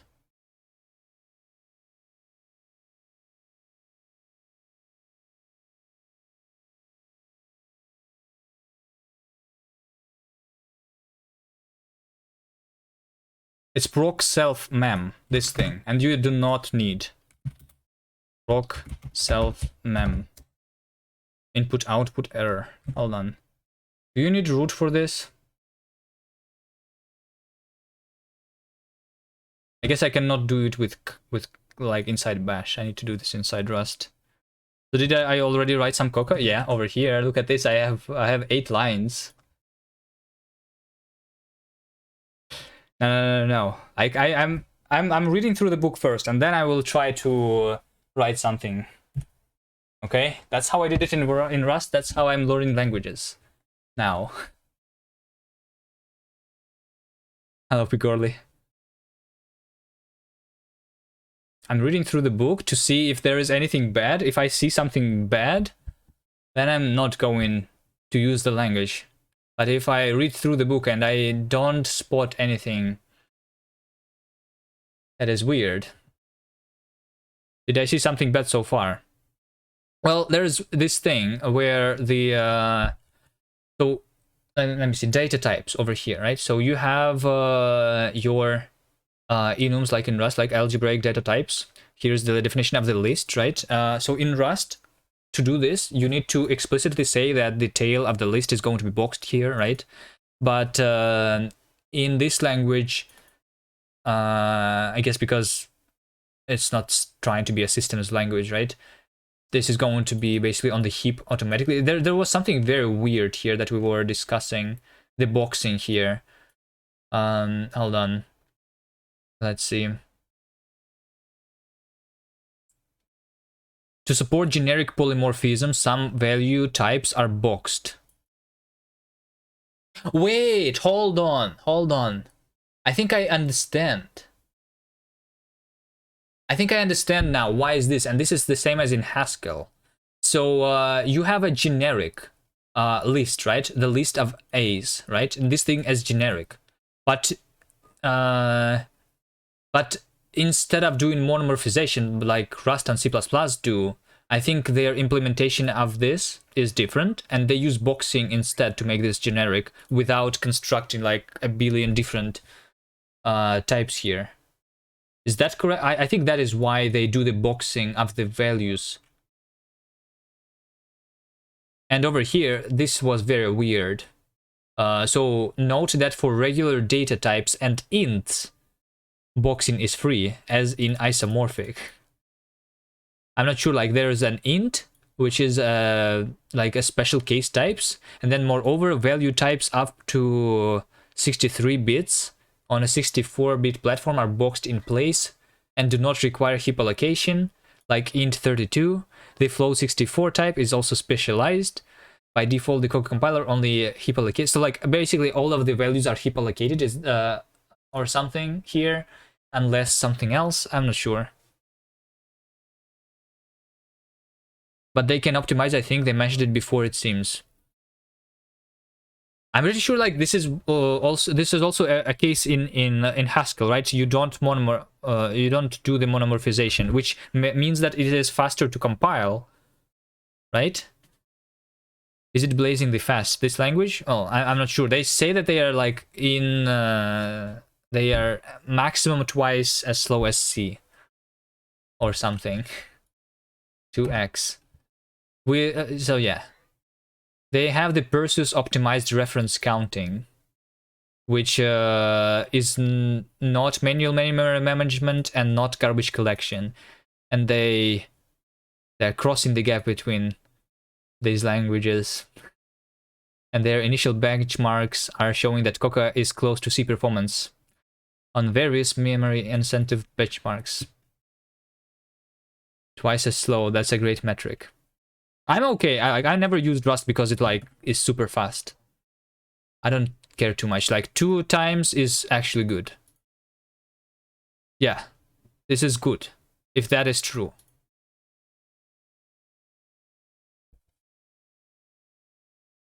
I always thought that the performance of Rust was just like a side effect of it being a good language.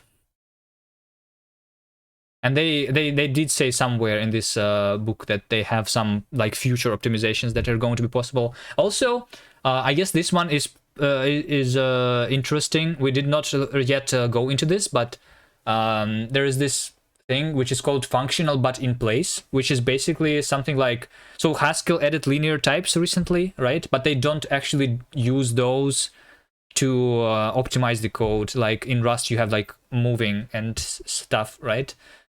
So you like don't copy things, but in functional programming, usually you return a new value instead of modifying stuff in place. But from what I understand here, they can do a regular functional programming, which looks like you are copying the tree, but instead you're modifying it in place.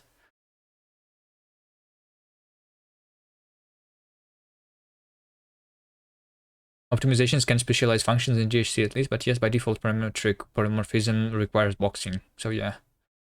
Was there a huge breakthrough in the last few years about functional languages being able to avoid garbage collection? Or maybe this is what it is, like the Perseus? What they have here? I'm not sure. And also Fizruk linked me something else, which was the HVM, right? What was this? Higher order virtual machine. Is that another breakthrough? If anyone knows about this. So this over here, what they say is wait, hold on, breakthrough. So they have the interaction net, which supersedes the Turing machine and the lambda calculus, and whatever this means, I have no idea. Haskell has in place stuff via string fusion, but it's not very scalable.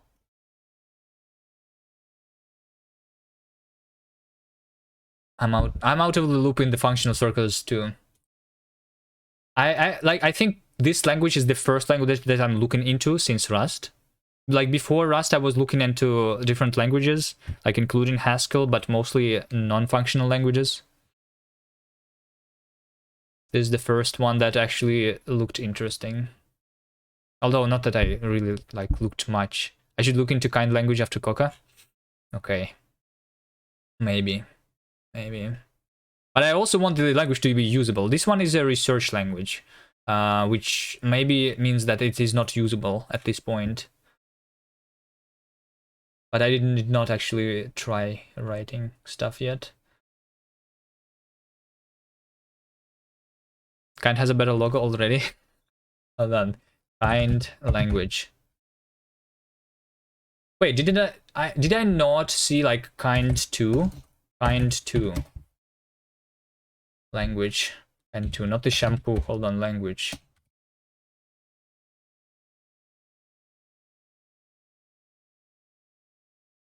Or did I? No, maybe I imagined. Okay, next gen functional language. Oh, this is the one that's based on HVM. Yeah, this is the one that you linked me. Okay. All right.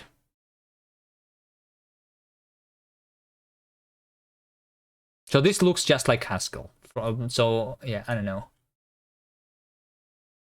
I'm not sure what is good about this language. What is its selling point? The Koka is interesting for me because of the effect system.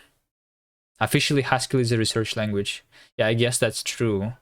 But I think Koka literally said somewhere, like, production. No, Koka v2 is a research language that is currently under development and not ready for production use. So that's what they say here, right? But I don't think Haskell is saying that about their language.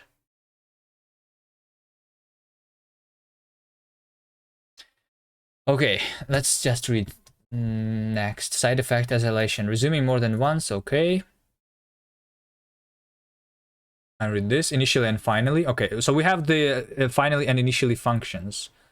Okay, here we go. Some low-level stuff. Opening, reading lines, and closing the files with the file handles, right? Okay, suppose we have the following low-level functions on file handles. Using these primitives, we can declare an fread effect to read from a file. Fread, okay.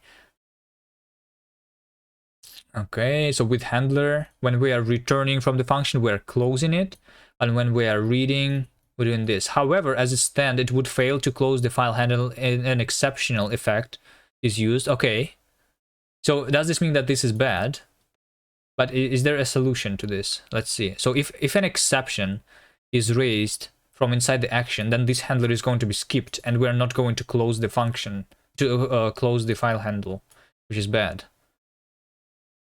Koka wasn't backend, write a total website. Yeah, I see. I seen though that the Koka is compiling to C, and then they use imscripten to go for the WASM. But they also, from what I have seen, they have a JavaScript backend also. I'm not sure if, like, whatever.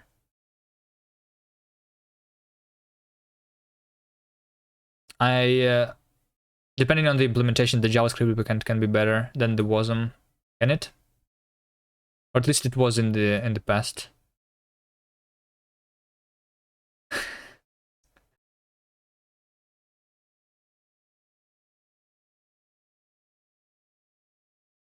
I guess that, like, later they can like do another backend without going through C. However, as it stands, it would fail. Like, for example, when I do the WASM backend using imscripten, I never used C, but can I... How do I interact with JavaScript then? I'm not sure. That's what I want. I'm using WASM only for the web. Kind says it can go kind HVM Rust.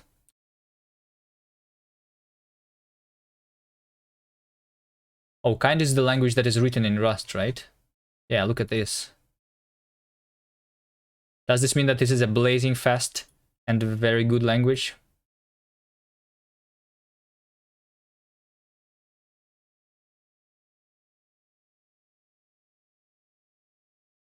All right. Okay, how do they deal with this? So if we raise an exception, then the file handler is not going to be closed. The finally function handles this situation. Okay, so we have the finally. It's like literally just like the finally in those languages with exceptions, right? Kind is a rewrite of kind 1, so it's kind 2. Oh, that's what... Yeah, see, I was even Googling for this, like, for kind 2, but I didn't find anything. I remember, I was reading about this. Yeah, it is kind 2. Okay. So we have the finally, just like in Java. Try, catch, and finally, right? Which we handle these situations and takes as its first argument the function that is always executed when either returning normally or when unwinding for a non-resuming operation. Okay. So a more robust way to write with file is this. So we do finally, so when we're exiting this function, then we're closing it, and then we read. The current definition is robust for operations that would never resume or operations that resume once, but there is still trouble when resuming more than once. So yeah, we can also write functions that resume more than once, in which case, what is going to happen? We are going to close the file multiple times. double three. There is an active research into using the type system to statically prevent this from happening. Okay, so this is not... okay, but okay, can I guarantee that... Okay, I don't think I have a use case for multiple resumptions. I think what they should do is that I want to guarantee that the event handler is going to resume at most once.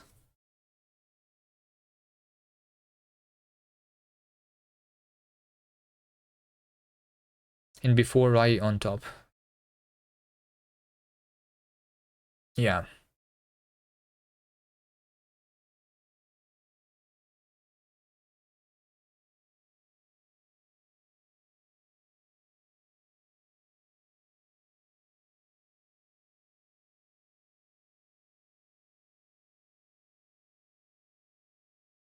So I think if, I think what I want, from what I see so far, is I want a combination of Rust and its ownership system and this effect system with handlers.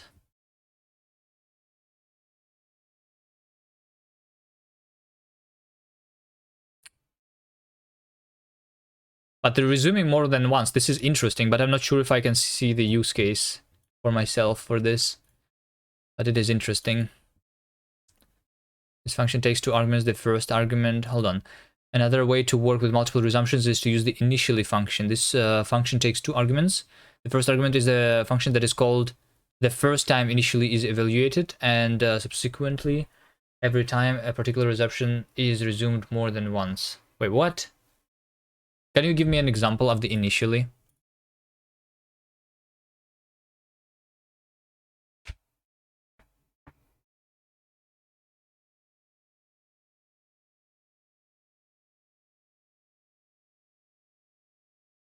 What does this even mean? Hold on. And subsequently, every time a particular resumption is resumed more than once. Does that mean that initially is called multiple times?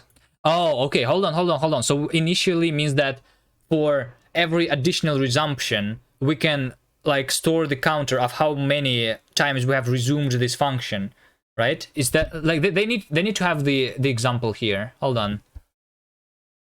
Iterators, generators probably resume multiple times.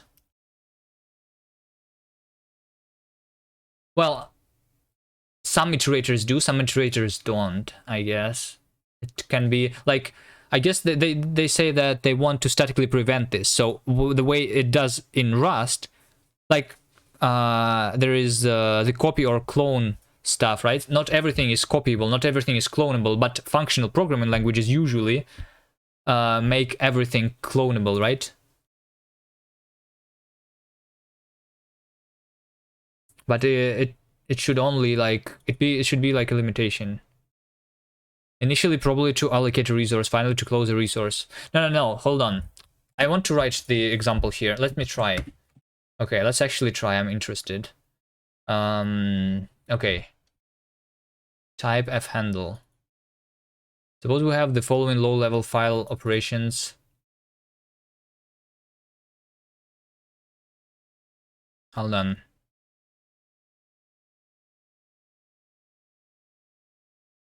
Resume each time to use a resource. Well, yeah. Well, we don't initialize the resource. It's weird that it's called initially, because it's called the first time the function is evaluated, and subsequently every time a particular resumption is resumed more than once. So this means that if we have multiple, like, if we duplicate the function that is currently running more than one time, then we need to like handle that situation that the function is being running like multiple times now, right?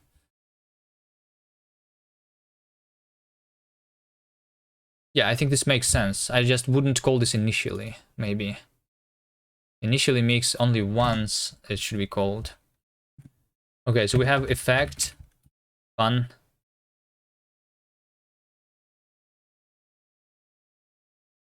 Ah, wait, this doesn't even have to do anything with the particular effect, right?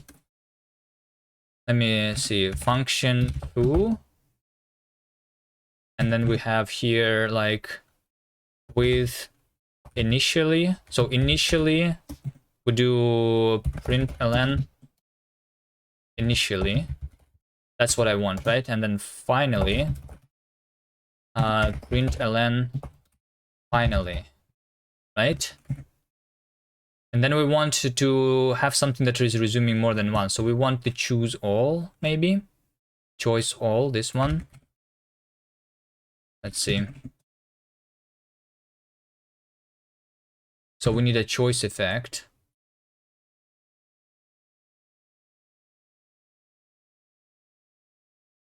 So because this is the thing that's resuming more than one time.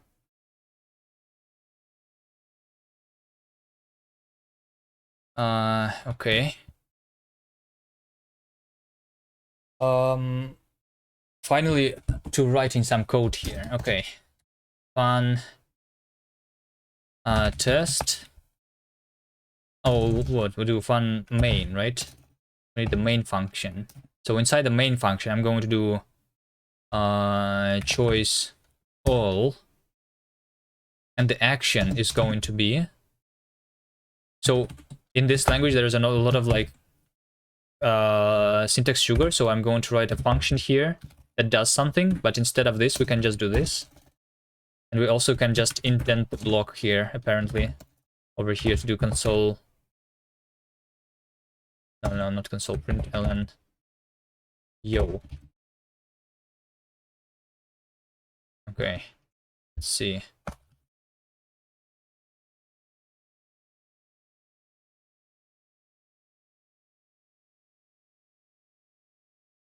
Line 5. I need to do something here. Hold on. I guess choice all foo, like this, so that I can see this happening. Identifier initially cannot be found. Oh wait, initially. All right, that's just a typo. Types do not match.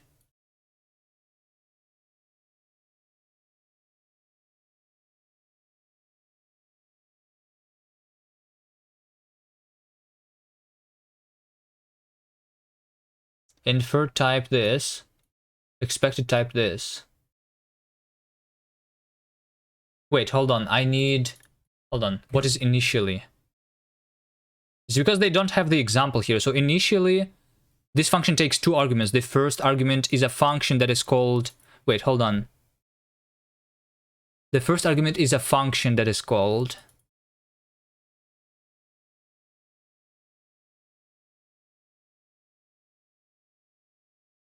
Oh, wait, hold on. We have two arguments here. Oh, that's why they should have an example here. So, yeah. I see.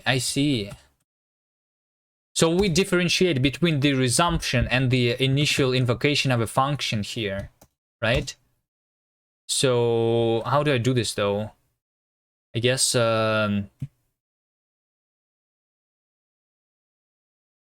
we do over here. So this initially is going to be called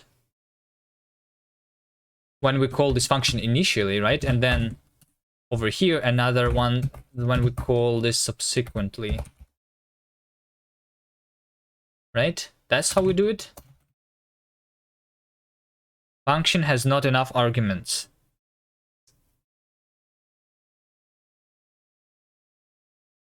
Inferred type. Hold on. No. Hold on. I need to see this. Is there the... Can I just go to the definition initially? Initially. Hold on. We have the init function, which takes an int. Wait, why does something take an int here?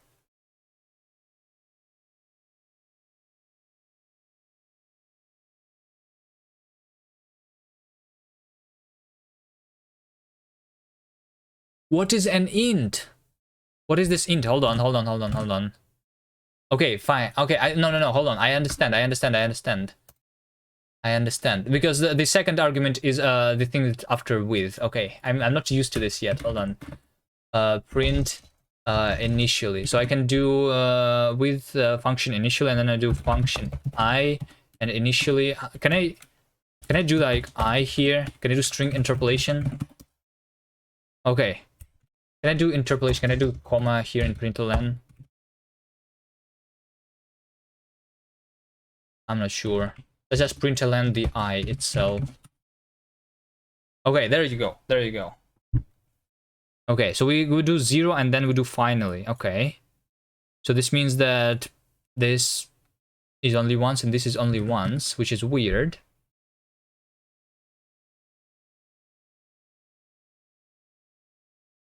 All right. Well, hold on. Before doing the action, I guess we need to do choose. And then we need to do choose. And then we need to do action. Right? Action A and B. We do val A is this, val B is this, and then we do action A and B. A and B. And over here. Why am I trying to do console println? No idea. Print Koka string interpolation. Okay, this is an open. Okay. The phone says in order to display. Okay. Okay, we can add I.show. Okay, show is converting something to an integer. So we do I show plus comma plus B show. Okay, so here we go. Expected constructor. Hold on. Oval A. Yeah. Identifier show is ambiguous. Possible candidates. Hold on. What do you mean? This is a boolean and this is a boolean, right? Identifier choose cannot be found. Okay, well, this is because it's a choice. Effect. Identifier action cannot be found. What is action? Okay, action, not action, foo. Okay, there you go. There you go. Print ln. Okay, so here we go. We call... I'm not sure what is this integer though. This makes no sense to me. Why does this initially takes as an argument an integer? This makes no sense. But other than that, basically, we call the initially stuff, and then we execute this function, right? Printing false, false. And then we do finally.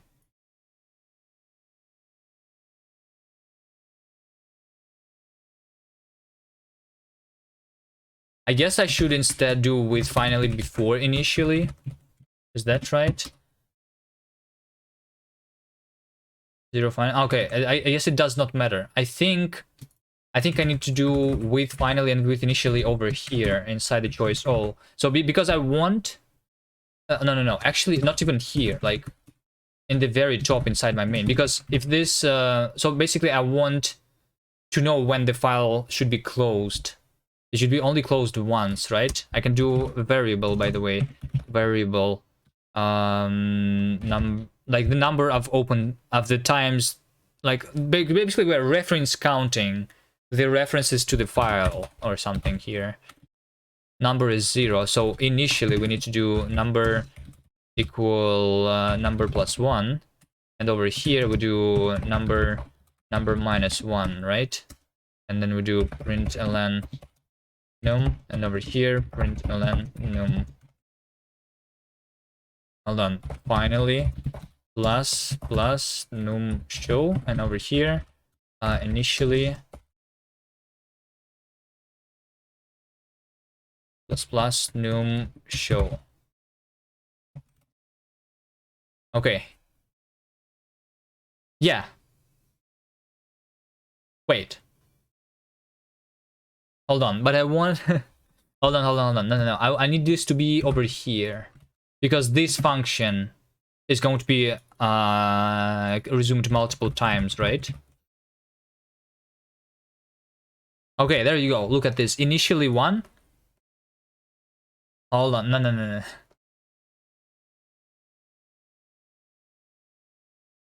Hold on. This is so confusing. Do I need to do finally only once? How do I make sure I close my file only once? They should give me the example. Identifier num cannot be found. Okay. Koka is a puzzle game itself. Well, it's a fun game. Hold on. Okay, here we go. We do... No. This is wrong. Hold on. Hold on. Oh, well, I guess it's because the number should be equal to 0 over here outside, but the finally and initially should be inside. Is that right?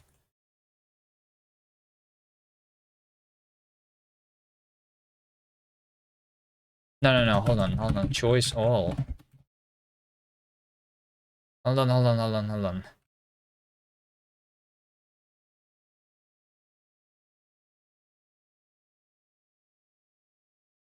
Now,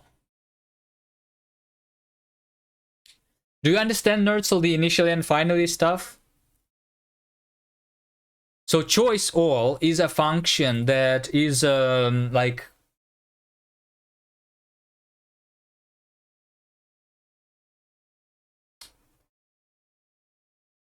that is resuming it's this thing multiple times, right? You wasn't listening for the last 30 minutes. Okay. Okay, we have the low level stuff, right? So we want to abstract over file handles. We want our file handling. We want to open the file once, then use that file, and then close it once, right? So we don't have RAI in this language, do we? Like, I mean, we have these like finalies and initialies that I need to figure out how to use it. We don't have the proper RAI, right? You're gonna learn how to make some gem music. All right. What are you going to use to make the music?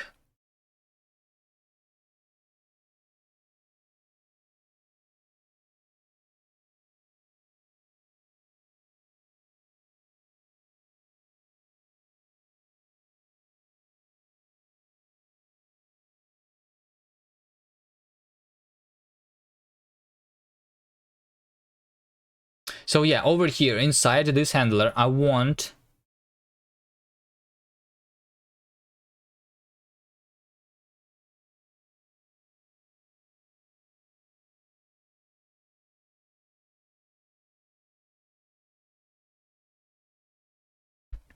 what is happening here. Initially 1, finally 0. Finally 0 because this has ended.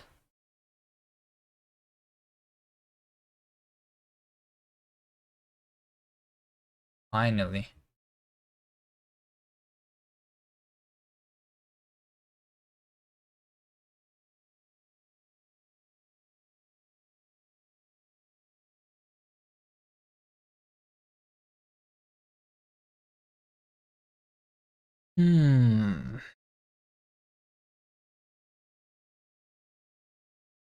Another way to work with multiple resumptions is to use the initially function that okay. So okay. I don't see a way how to make sure that I don't close my file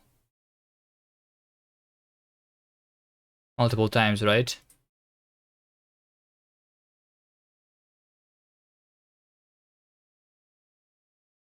If someone calls choice inside the action,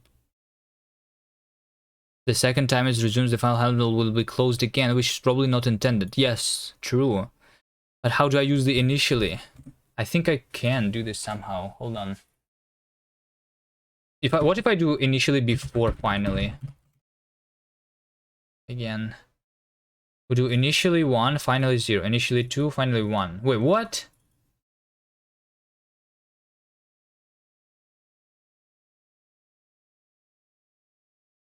Does this mean that this should be a ref?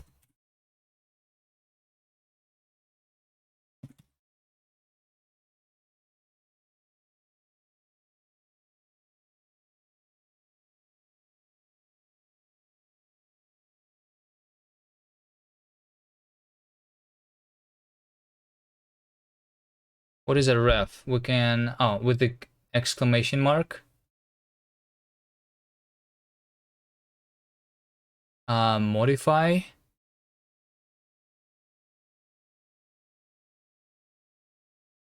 And set. Okay, hold on. Do I do something like num.set exclamation num plus 1? Then over here, num set num minus 1. No function show. Num get show. Get cannot be found. Okay, get is the exclamation mark.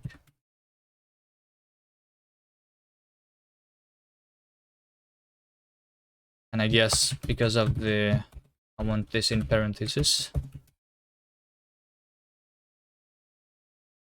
Okay, this is the same, but this, yeah, but this is exactly the same, but now we are referring to the same variable instead of copying the variable when we're resuming the function. So it just goes initialization, finalization, which means that, so are they saying that I need to like open the file multiple times? I need to open the file in the initialization and then I need to close the file in the closing. Is that their proposed solution?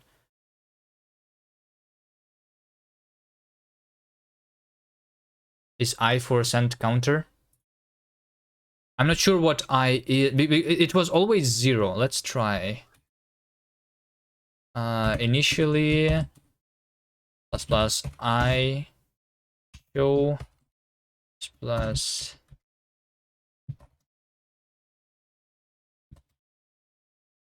this. So finally does not have the I argument. So yeah. Oh wait, hold on. Initially 0 and 1. Hold on, we have 0 and 1. Maybe 0 means that the function is executed for the first time, and 1 means that it has been resumed instead of...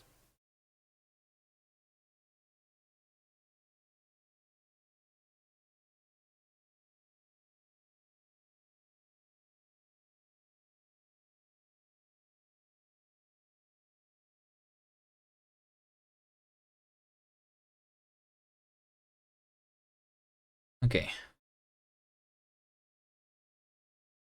Wasn't it previously always all 1 for me? Anyway. So this does not really help me.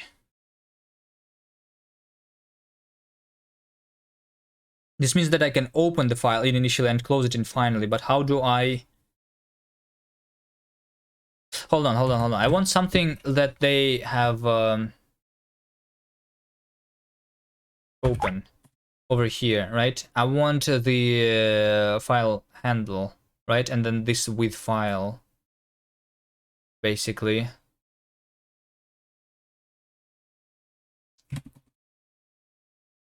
So let me see, with file.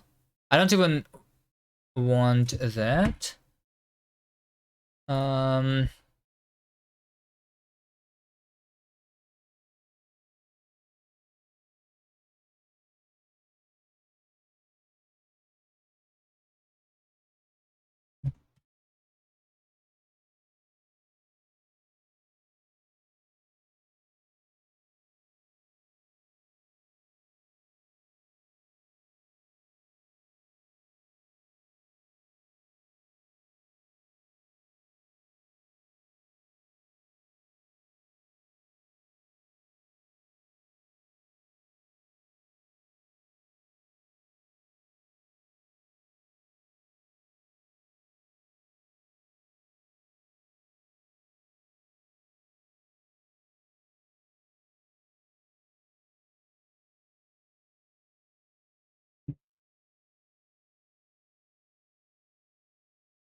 So I actually don't even need the handlers here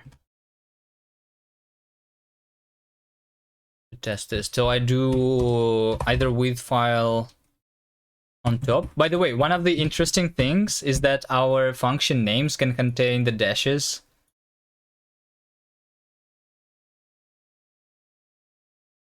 Hold on, internal compiler error. Okay, there you go. Finally, the internal compiler error on the first day of using the language. Kebab case, yeah.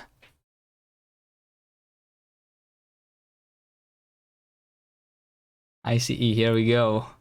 Well, I have internal compiled the Rust compiler too, a couple of times at least. But not on the first day. Alright. Label name X, label is not a constant. What? What happened here? With file cannot be found. I think only ICs you have seen in Rust were due to broken cargo cache.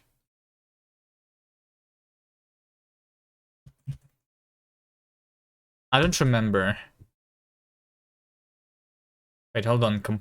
Label name X. I think it's more of a syntax error here. Is that right? Maybe because I'm not sure how to write this. This thing. Can I just do E? Yeah. So yeah, like it's just the syntax was incorrect here. And also they told me that if I prefix with underscore, then it's going to be automatically generated, automatically inferred the effect here, right? But it is still automatically inferred if this is just an E. Like, what is an E? There is no such effect, right?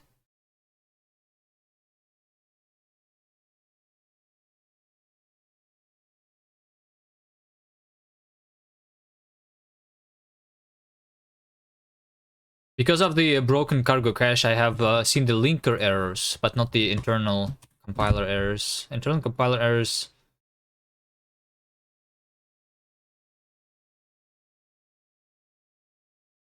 I don't remember. It was a long time ago. I think it was due to not the broken cache, but something else.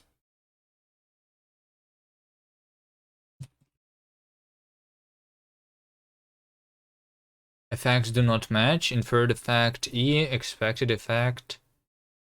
Console read write. Okay, do I need to do underscore here? Okay, underscore works. So yeah. So what is the E effect then? What is the E effect? How is this different? Why does the previous version compile? Most broken stuff was incrementalist true builds. Yeah, I remember that. But I'm pretty sure that's not the only case.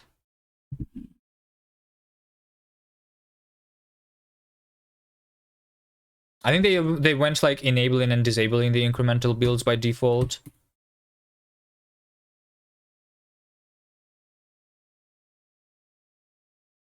Because of that. Initially and finally. Okay, so right now, because this is the outer function, I only basically initialize once. And also, hold on. Print ln. Okay, open file.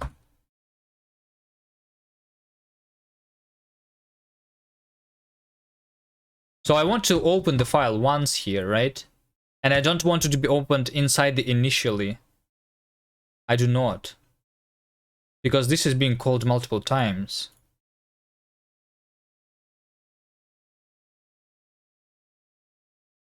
If I do the other order here, with file, but choice all first. So yeah, we open file.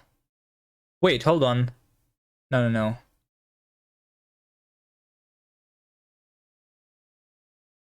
So, can I... No, I cannot. Okay, so the problem is that even after our function exits completely, it can still be resumed again.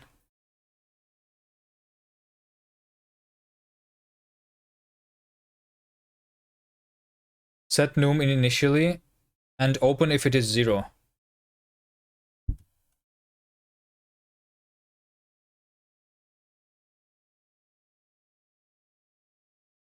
What do you mean set it in initially?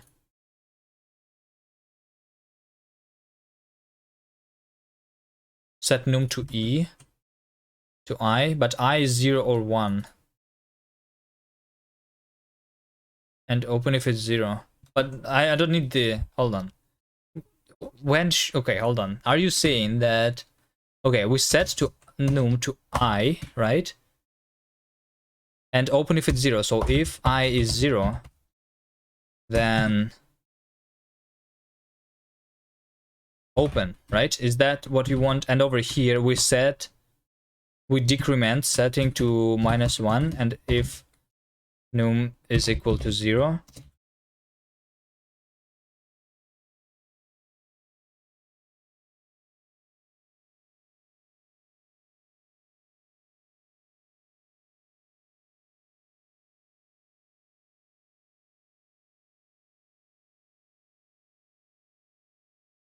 then we close.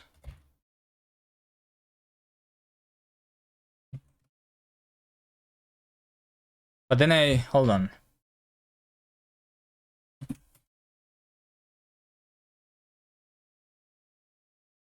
So I is equal to 0 only once, right? When this is 0. That is true. But when should I close the file?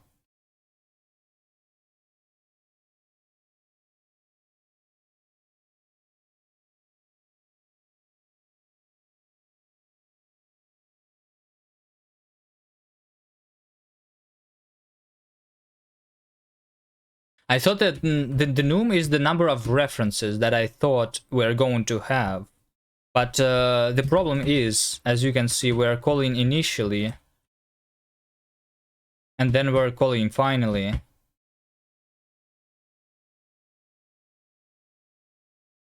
And then we're calling initially, and then we're calling finally. So we can resume the function after it has been completely terminated, basically. Which means that there's no way for us to know if we are still going to use the file in the future, because the function can resume at any point in time in the future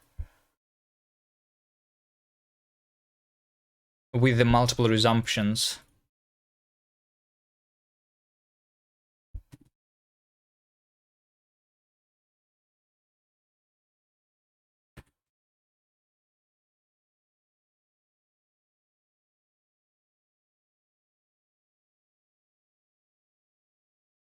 See, we go initially and then we go finally, and only after the final we go initially. There's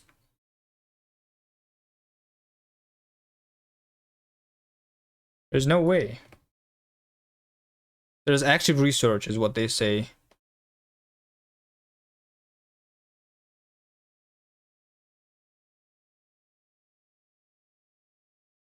Well, this is a problem, but this is a problem that can be solved with disallowing multiple resumptions.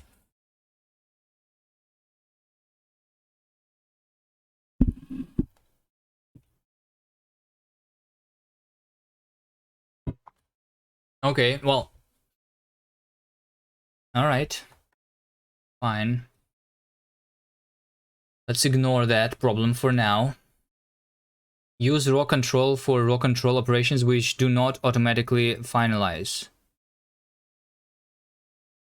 With raw CTL, one can use the implicitly bound resumption context to either resume or to finalize a resumption, which runs all finally handlers to clean up resources. This allows one to store an R context as a first class value or resume or finalize later, even from a different scope. Of course, this needs to be used with care, since it is now the programmer's responsibility to ensure the resumption is eventually resumed or finalized. Okay.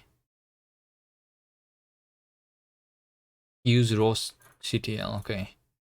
I don't have the example of how to use the raw. Click on initially and check comments on its definition. Oh, okay. Do you know this language? Have you tried this yourself?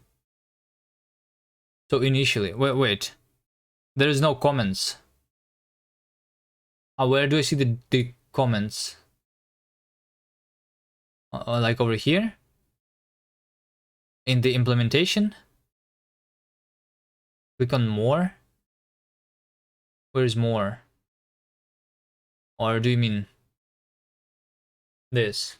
This is the implementation of this. Initially, okay, so init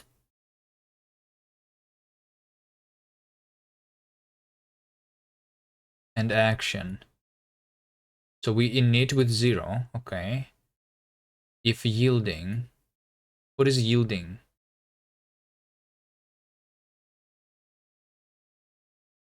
CKK yielding, JS, std core, okay.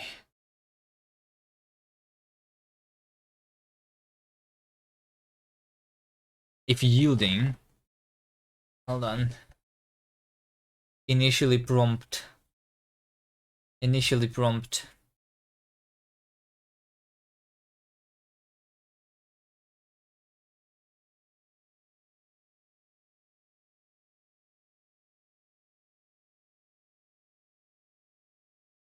increase counter on every resumption for every resume after the first run the initializer.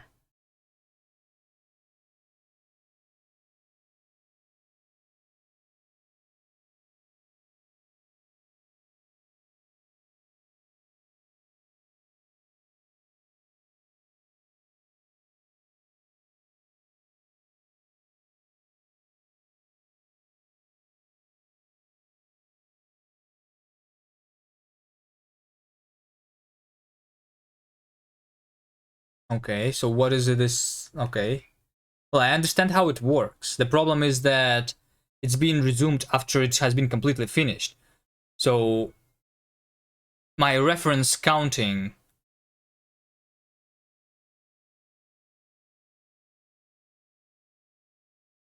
like I need to know if the function is going to be resumed in the future, if there's any references left, so that the function is still possibly going to be resumed in the future, right?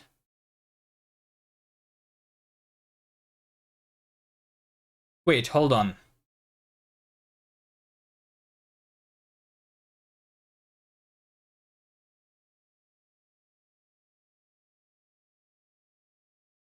Well, yeah, hold on. No.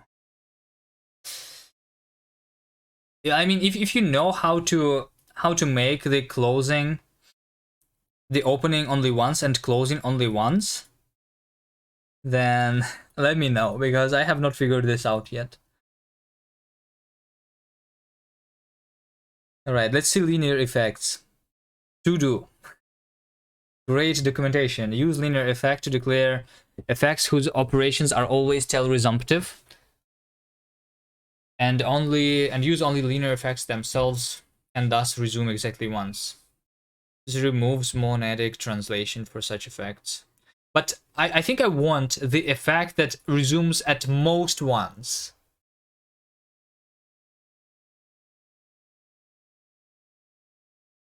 I want a guarantee that an effect only resumes at most once. We can do the exactly once with the things, but I want at most once, right?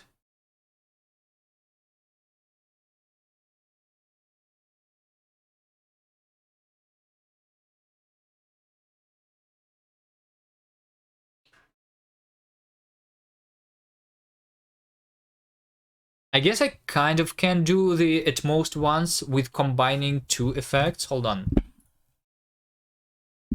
So they say that in order to have the linear effect is the effect that only does resume it exactly once. So instead of doing effect CTL, we do effect fun,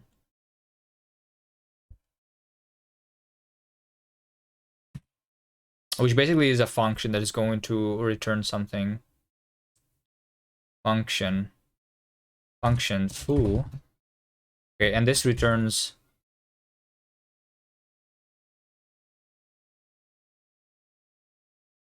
I don't know, int, right?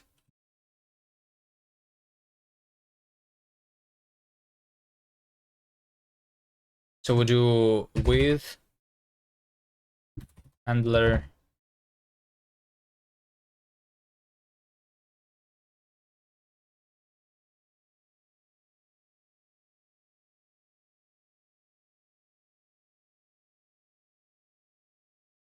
Oh, we do with fun. Okay. We do with fun. Who? 0.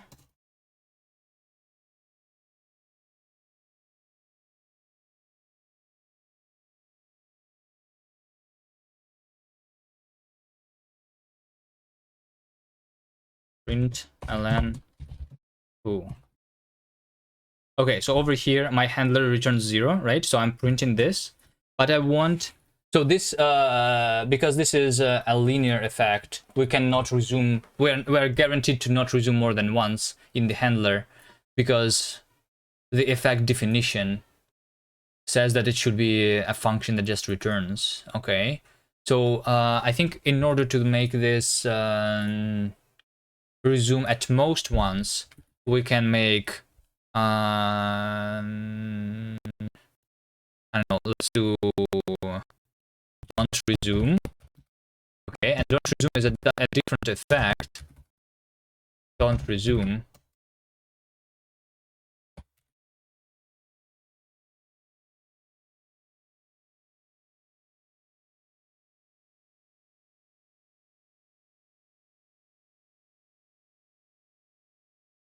Well, I want the handler here that always stops, basically. That doesn't resume at all. I think that's also like a special case that they should have. Don't resume. So we basically need to do with don't resume. We just do nothing, right? Okay, don't resume returns nothing. Okay.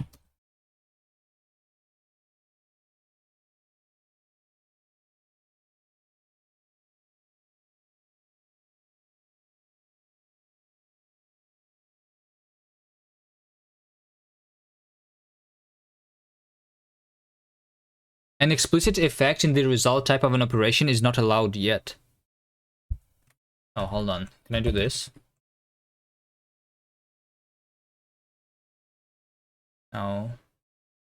235.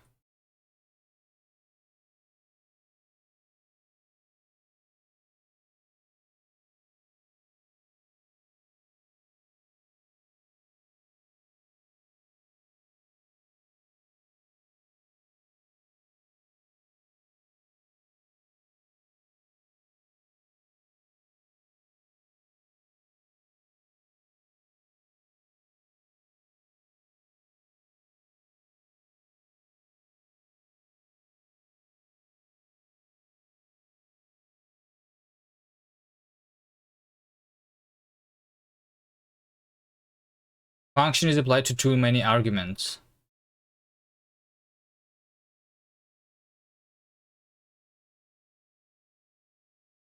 Don't resume inferred type.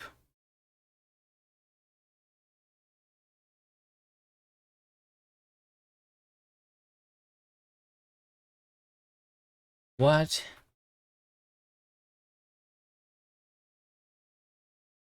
With don't resume. Oh, hold on. Which it's not with, it's with CTL don't resume, which returns like 0. Types do not match. Inferred type, this expected int.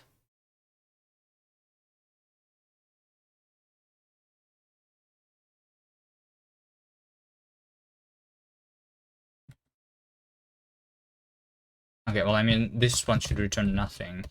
This is what I wanted. Okay, done. Okay. Yeah. So the problem that technically I can do over here inside don't resume, I can actually write resume twice, right? Resume, resume. Like I can do this. Oh wait, hold on. Cannot use a resume inside a val fun except clause. Wait. What? Cannot use resume inside a val fun except clause. What do you mean?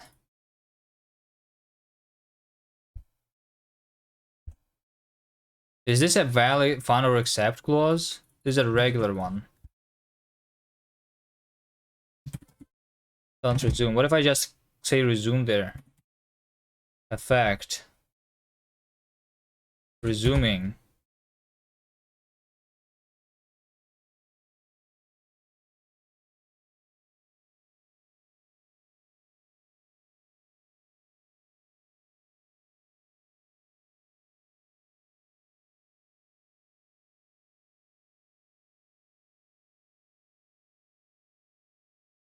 Okay, I'm not sure what I'm trying to do.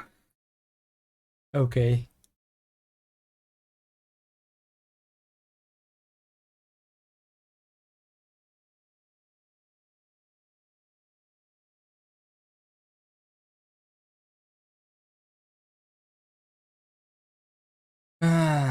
Named it scoped handlers to do see samples named handlers. What is named handler?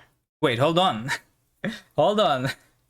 They have they have C samples named handlers, and I click this link, and it is a 404.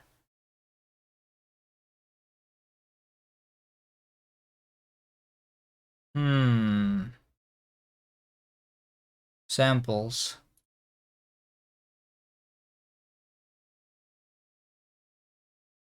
I guess it's on GitHub.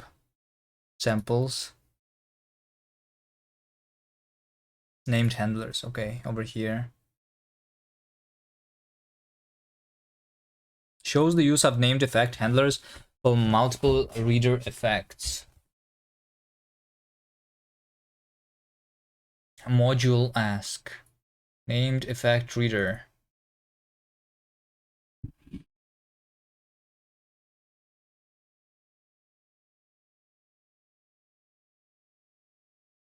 Named effect reader. So there's a named keyword here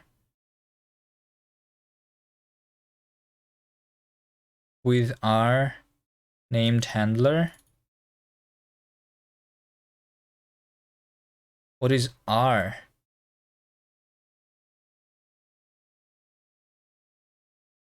Using two readers. This particularly example is of course silly. I can just pass regular parameters. R1.ask.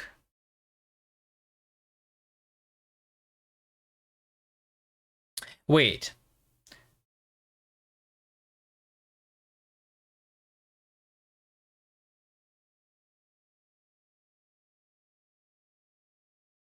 So I can name a handler, store it in a variable, and then pass it into a function. All right. Why?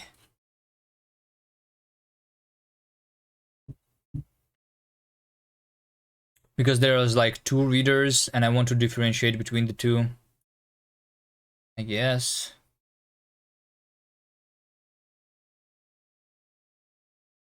But it can be useful is the named effect performs operation itself in its own context, like reading from the current HTTP connection. Okay, sure. Function but in place. With pursues reuse analysis, we can write algorithms that dynamically adapt to use in place mutation when possible, and use copying when used persistently. Importantly, you can rely on this optimization happening.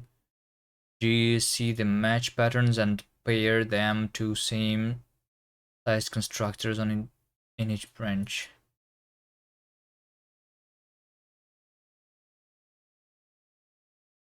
This style of programming leads to new paradigm that we call FBIP, functional but in place.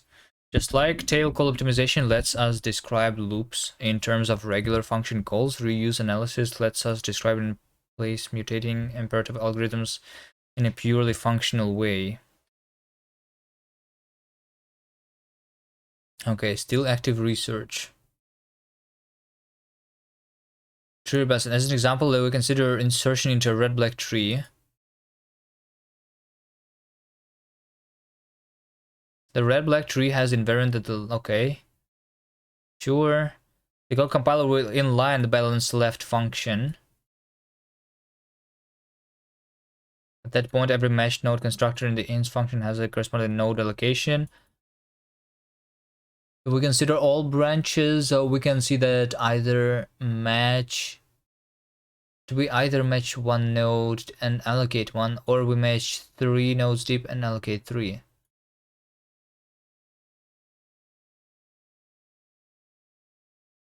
Every node is actually reused in the fast path without doing any allocations. When studying the generated code, we can see Perseus assigns the fields in the nodes in the fast path in place, much like the usual non-present rebalancing algorithm in C would do. Essentially, this means that for a unique tree, the purely functional algorithm above adapts at runtime to an in-place mutating rebalancing algorithm. Moreover, if we use tree persistency and the tree is shared and has shared parts, the algorithm adapts to copying exactly the shared spine of the tree and no more. Alright. Okay, sure. Morse traversal is another example of MBIP. Consider mapping a function over all elements in a binary tree in order as shown as over here. Okay. So we map in order of the tree. So this is the binary tree. We have the tip and binary tree where the left is a tree, right is a tree, and value is an int. And we do the tree map in order. This is already quite efficient and all the bin and tip nodes are reused in place. However, the tmap function is not tail recursive and thus uses as much text space at the depth of the tree. Okay. And then they say how to do this without the tail, using tail recursion. Sure. Okay, and then we have the Koka language specification. So this is all. This is all we have. Okay. In terms of the book.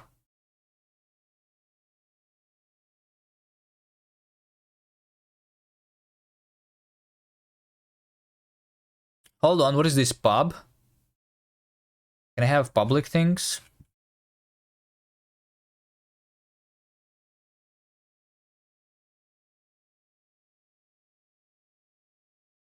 I guess reading the samples is the only thing that is left here.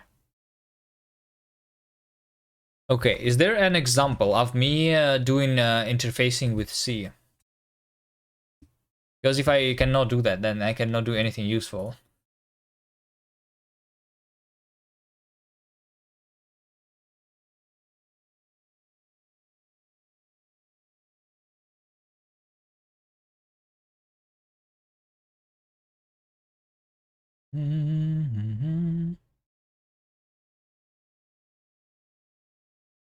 Samples, basic. Hold on, RB3 CPP. Oh, this is just like the example so they can like benchmark and compare with the CPP, I guess, right? They are not actually importing CPP. They have the imports here. They did not tell me how to use the module system.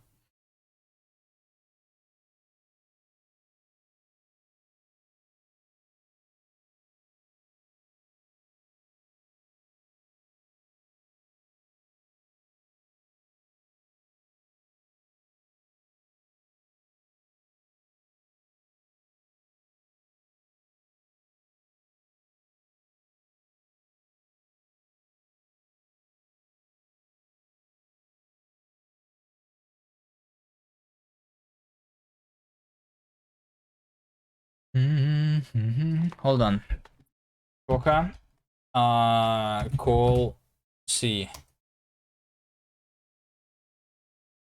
How to create C-type bindings to Koka.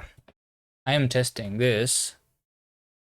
And I can write something like include extern C file.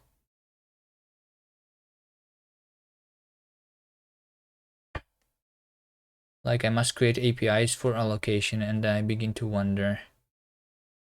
Coca-Cola A. um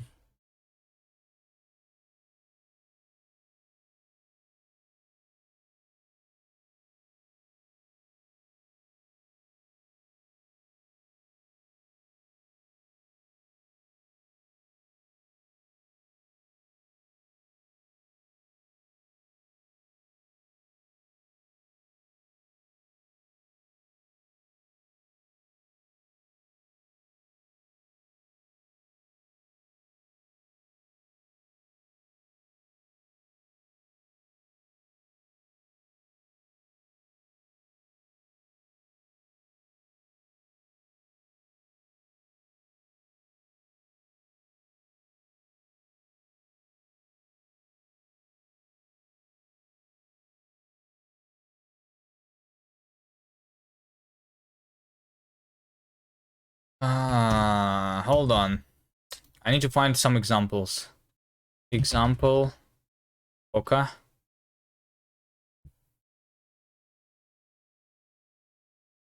Has anything been done with this language?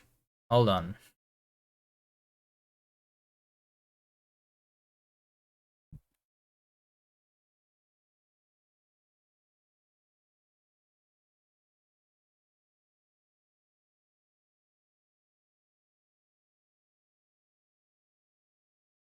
I mean, probably I just need to see STD OS.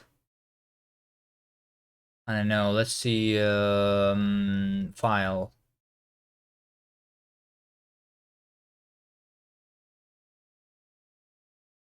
We can do extern import C file inline.c.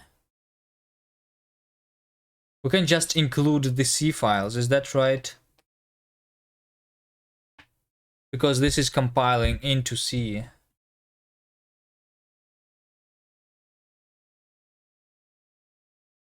Path inline.cs. Wait, .cs? Can this language compile to CS too?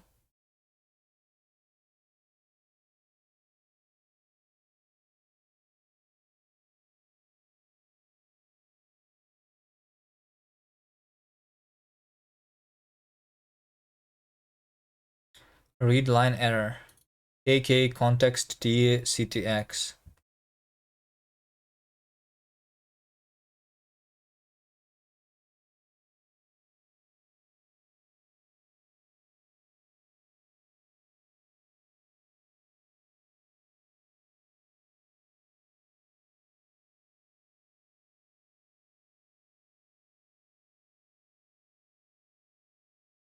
Read a line from input synchronously from std in using a UTF-8 encoding. Read characters until either a new line is encountered. Wait, what? Or 1023 characters have been read? What is this? Alright.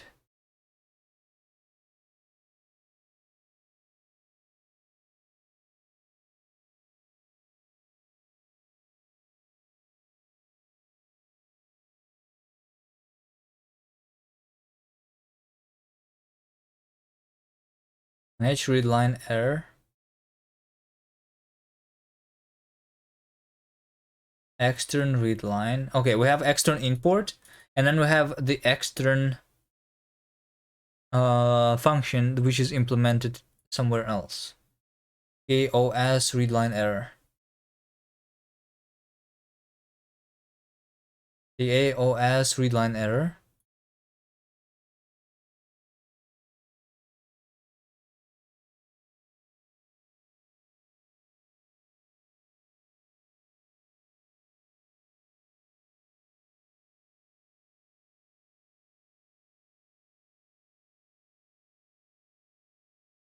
Well, this is weird.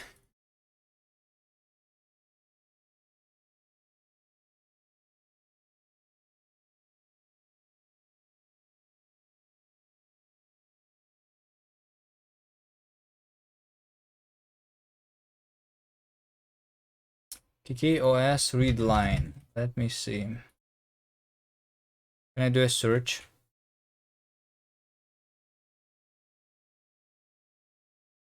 Okay, we have os.c. So this is all of the implementation basically here. Yeah, we have a buffer of 1000. So lines more than 1000 lines are impossible in this language. Okay, sure. I mean, I can write my own if we would need, I guess.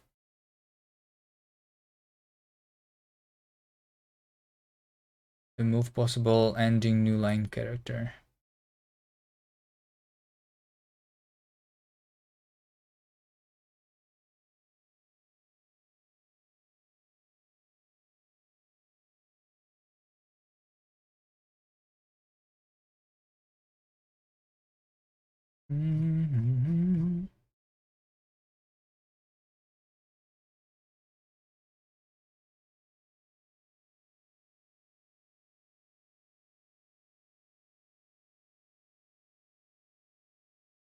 Hold on. Maybe someone already did this. Koka game engine.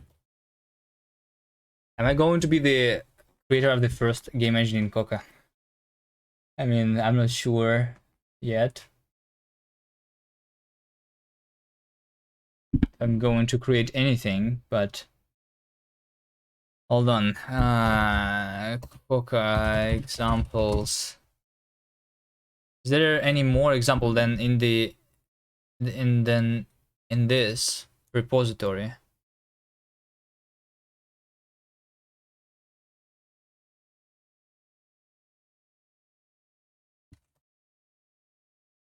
Examples.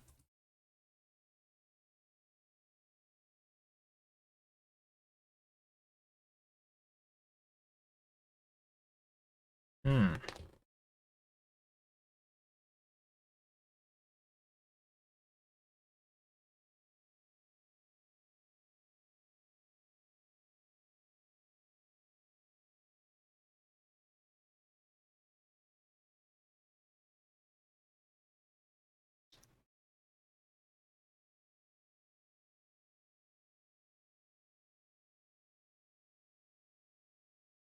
Okay, Koka import extern.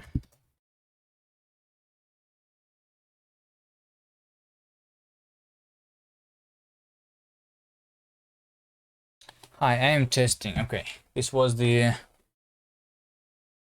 After reading a bit the source of KKlib, I came up with this. The code quality is not good enough, and uint64t is not ready yet. Is that it already is already a working hash library for Koka. I also created a benchmark for what we have got. I need to write a C interface guide. There's too much to do. Okay. Hello everyone. I believe I have figured it out. The import should look like this. Extern import C file h.h.c and then inline. Wait, what? This got all the files included in the compiler. Also, well, hold on.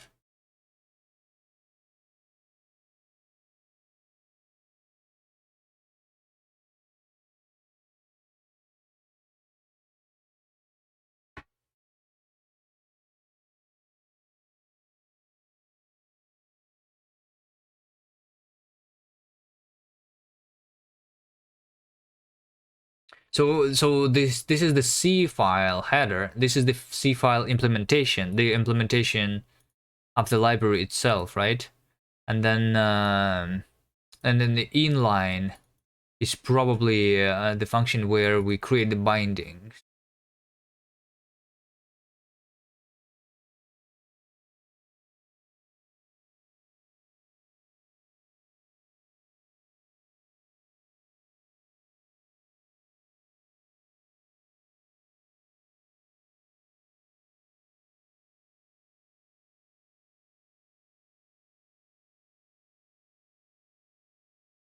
Each external import is indeed meant for just one import, but can be different for different backends. I will see if it is not too hard to add a warning if one tries to import for the same backend in one declaration. The document C interface still, but I want to delay a bit until I have a libuv integrated. This is a complex library and I am sure I'll learn things and maybe change some things. It'd be great to also support strings in an easier way. By the way, some hints on strings. Your function should probably look more like this.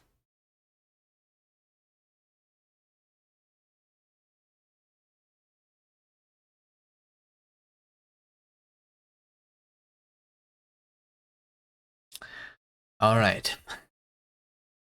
Well, it looks like in order to do anything useful, I need to look into how to implement stuff.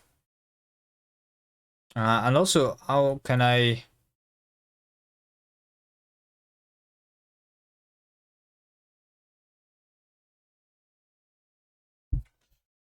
So I could... If I could figure out how to like link with SDL, for example. That would be nice.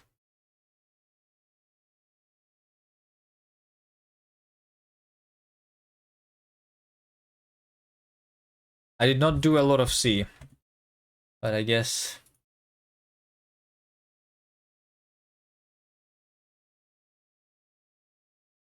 Can I do anything useful?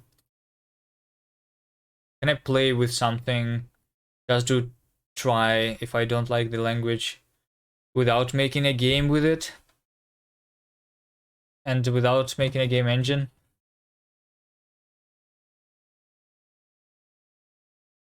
Sure.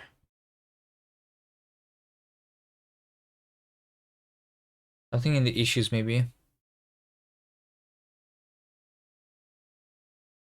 What about binding? Terminal game. Well, in order to do a terminal game, I need to...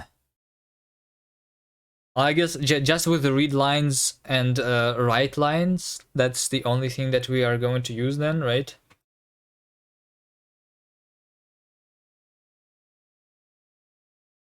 No, I like in order to try this properly, I need something that's not super trivial.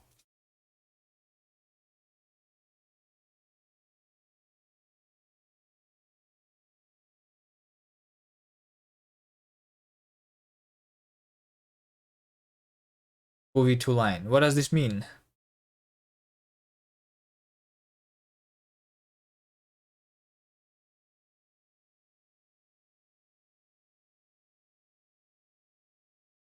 Close to line. Well, in order to do close to line, I need to figure out how to draw something on the screen, right? How to create a window. How to create, like, basically the question is how to create bindings for C libraries, right? Because if I can figure this out, then we can do anything. And also they have they can compile to JavaScript, right? Maybe I can do something for the web then instead of doing a native thing. Okay. How do I compile for the web? JavaScript.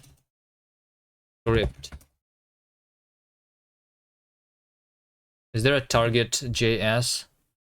Koka help. Let's see. Show JS. Show generated JavaScript. Koka show JS. AKK. Hold on. Print ln. Let's do this. Print ln hello JS. Like if I can make it work on the web. Show JS. Well, I guess I need to change the target or something. Let's see. Help version prompt execute compile include output file optimize debug purpose rebuild library target. Okay, target is either C64 C32 JS Node JS Web WASM 32 WASM 64 WASM JS WASM Web CS. All right, Koka target JS Web AKK.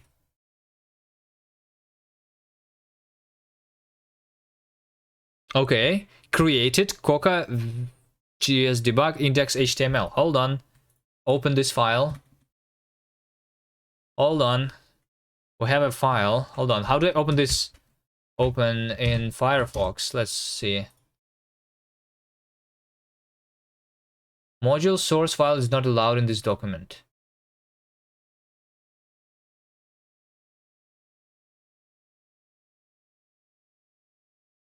Anyway, here's a Koka generated module.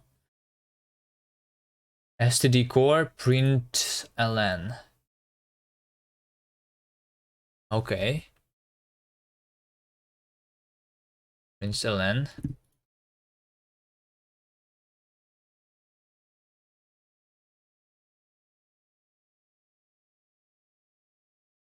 What is this? X26?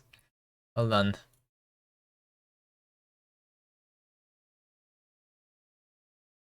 I guess this is just the auto-generated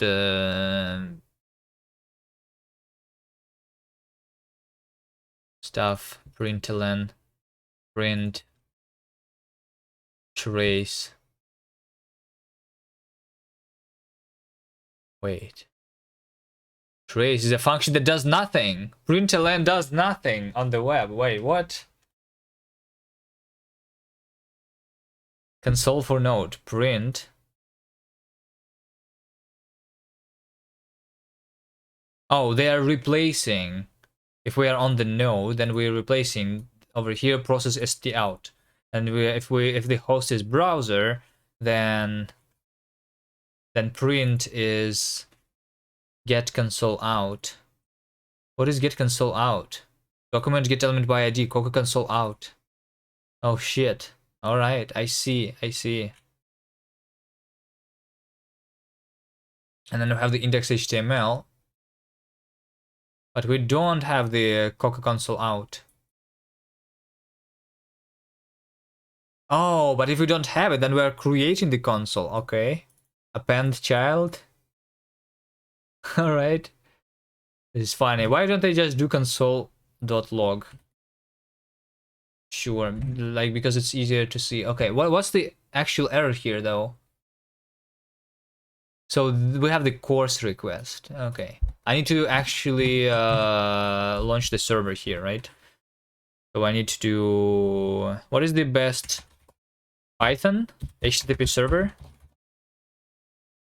and then the directory is going to be Koka GS debug, like this, right? Okay, and then we open. Okay, here we go. Hello GS. Here's how it's supposed to be. So here, yeah, I guess that we can use the JavaScript target of this language to do something and see something on the screen, and I can then use like WebGL and shit. Okay, well, in order to try the language, sure, but how can I?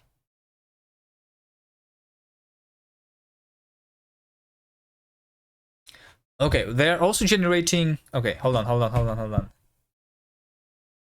Koka target JS web. How about show JS?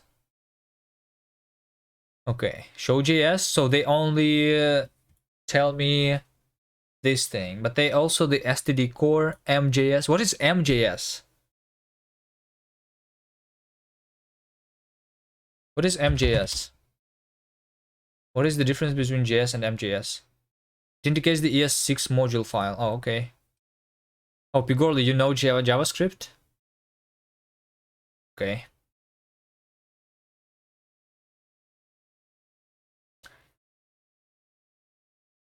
Okay, what are the other options? Can I generate my own index HTML?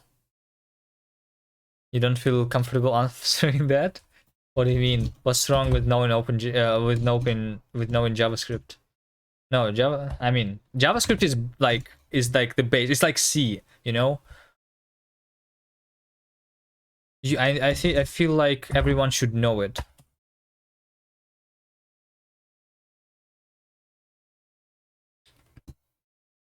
Okay.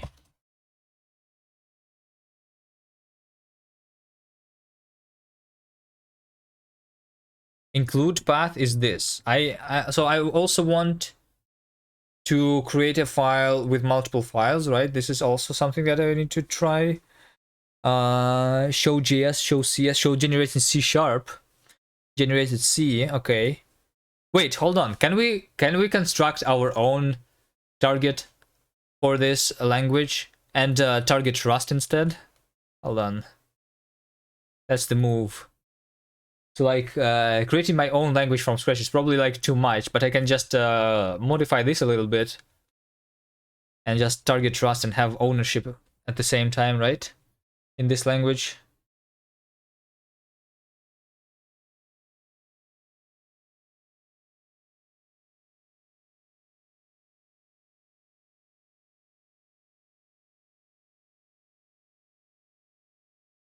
Okay, build their name, base amplifier output.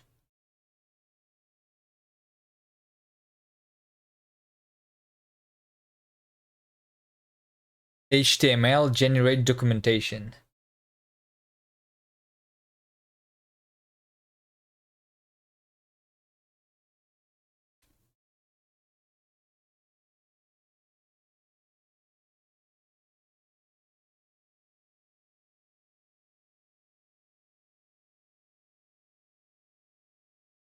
Hold on, this is the Koka generated module std core. Yes.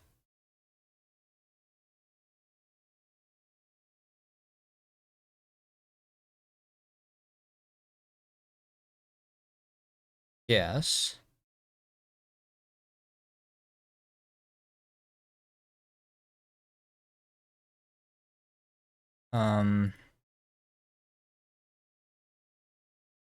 This is also generated. Okay, so basically every single module is getting its own JavaScript module. Okay.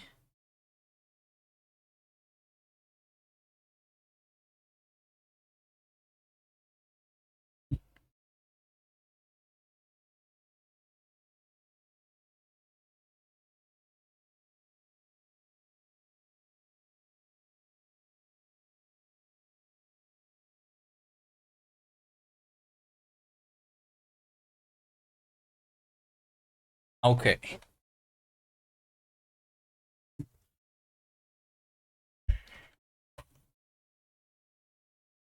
Extern import JS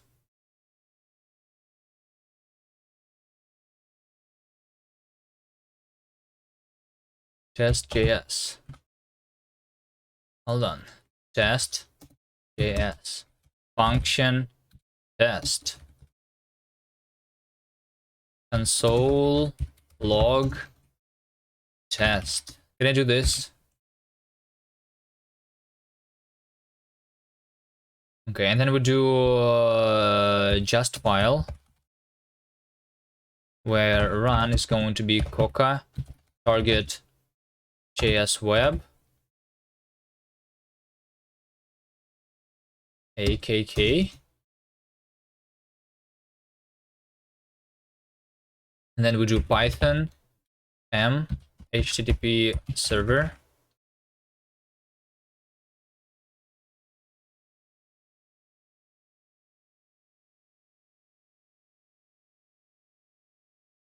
This is JS debug. Hold on.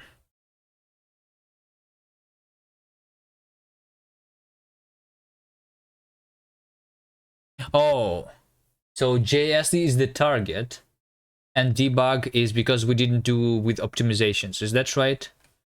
How can I compile with optimizations? Dash 03, I guess. 03 is aggressive optimizations, all right.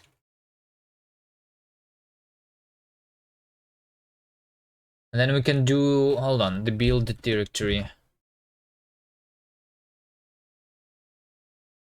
I write intermediate files in directory. CC variant.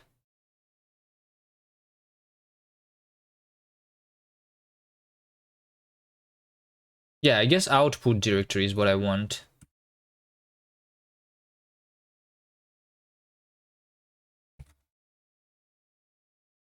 Output directory, out, or like dist, right? And then we need to Python m HTTP server d dist, right? Just, okay. Invalid syntax. Wait, hold on. Why am I still serving if the compilation... Wait, is the compiler... Hold on. Is the compiler exiting with exit code 0 when the compilation fails? It does. So when the compilation fails, the exit code is still 0. Look, echo this is 0.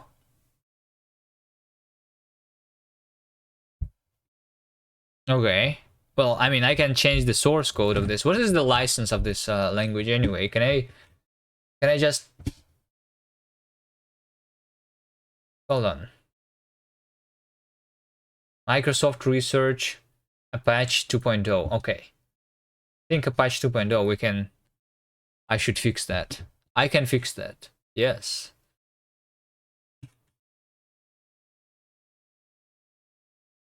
Language server. Hold on. Language server is this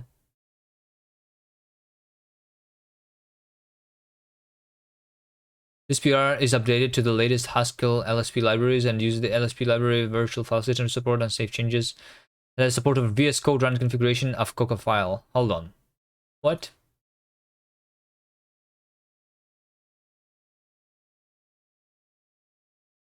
Okay, whatever.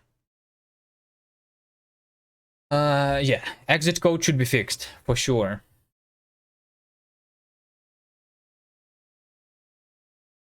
But whatever. So we can do this. Unexpected dot. I guess over here I need that, right? Unexpected test.js expected identifier or hold on. What is the example again? Source. No, not here.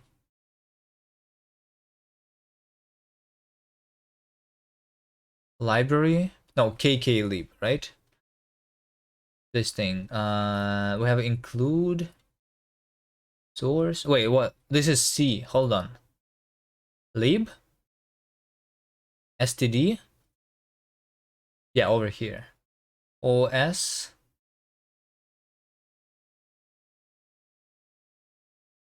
Okay. Oh, JS file. All right. JS file. That's JS. All right.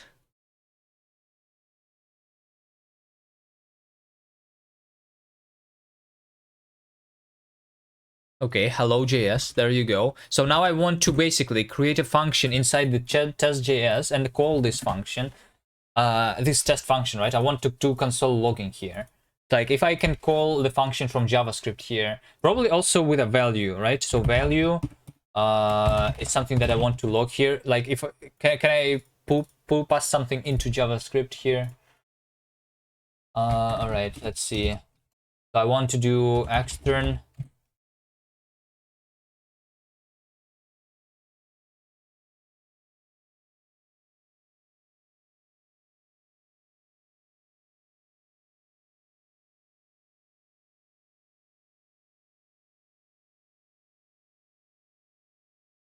Okay, extern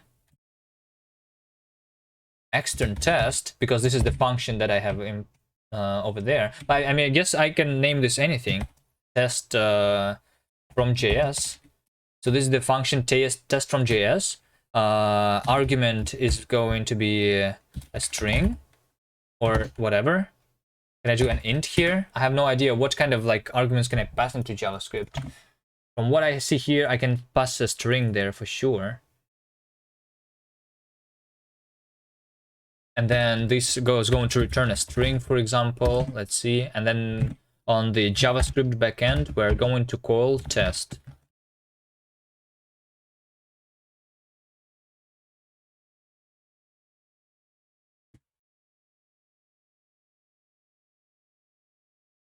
That's right.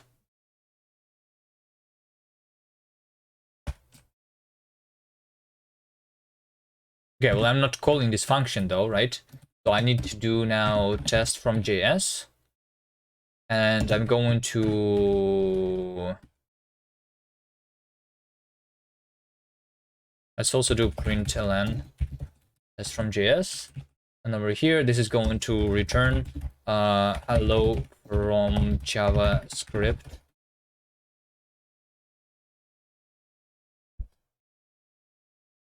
Function has not enough arguments.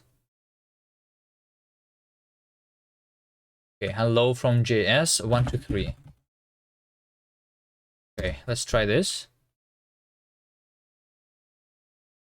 Oh shit, it actually works. Okay, there you go. There you go. All right. Okay, so if I can call JavaScript, this means that I can do anything I want. Yeah? Yeah, I can. Now the question is, how do we translate? How do we translate stuff? I'm just happy to see you using semicolons in JavaScript. Isn't that how you are supposed to code in JavaScript, though? Wait, are you supposed to not write semicolons? Is that how you write your JavaScript? I'm pretty sure, like, even before I did Rust, I still was doing semicolons. Stop?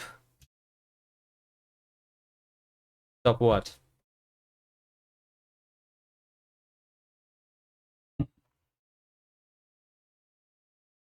You can omit them, but most people use them. Yeah, that's what I thought. I was always using them, but I'm not sure why.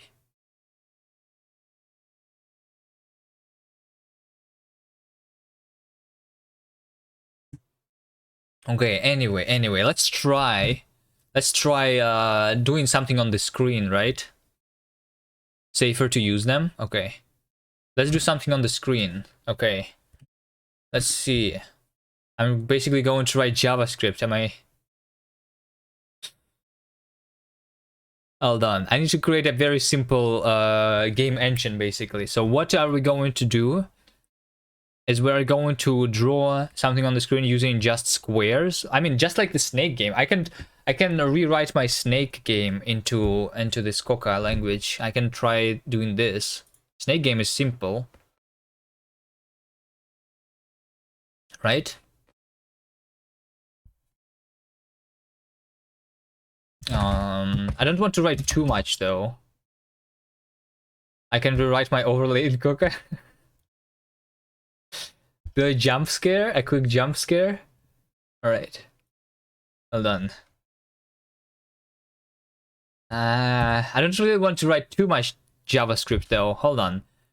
So I need to do document create element canvas, right? And then we do hold on. Can I change the HTML file? You are done switching languages? I'm pretty sure I'm not going to switch to Koka, but because it's a research language, it's not production ready. I'm pretty sure I will have to work on the compiler here to make shit work. But yeah, I just want to try the approach here with something useful, which is it's Rust or go back to C++. No, just do Rust. I don't think C++ is worth going back to. But Koka, I'm not sure if... Yeah, I just want to try it. Just do GD script. No. No GD script. Hold on. Canvas is this document body append child canvas. Okay, that's what we do, right? And this is going to be our canvas. No farts, no subs.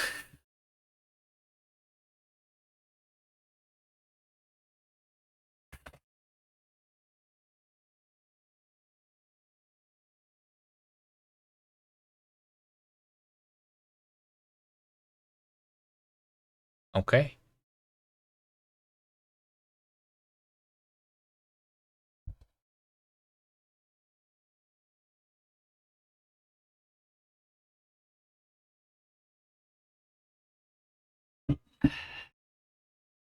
Well, we'll let it compile for a second. Okay, so let's figure out the interface first, right? So I need to have the implementation.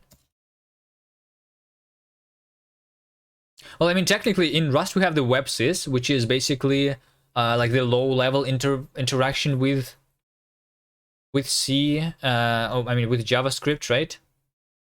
Can I have something like this so that I write everything in Koka? Because that's going to be like, yeah. I just want to create bindings to JavaScript that all like already exist, right? Hold on.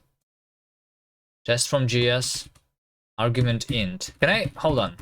Can I do here? Can I do here console No. Hold on. So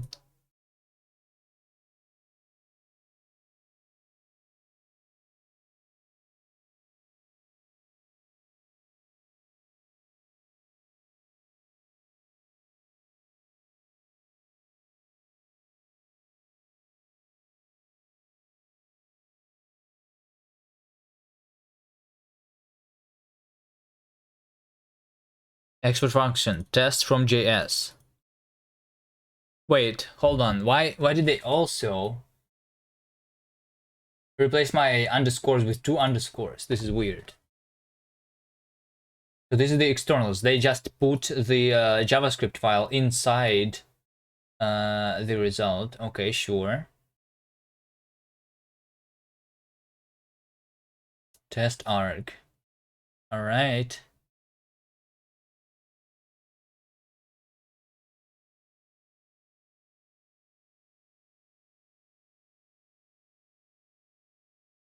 Why is my cursor so big?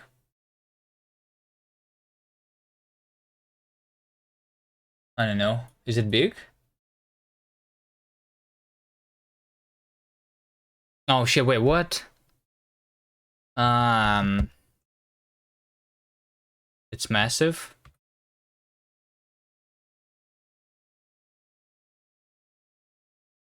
Hold on, what is wrong here? Can I not use the patches? I think I should not use the patches here. Its status.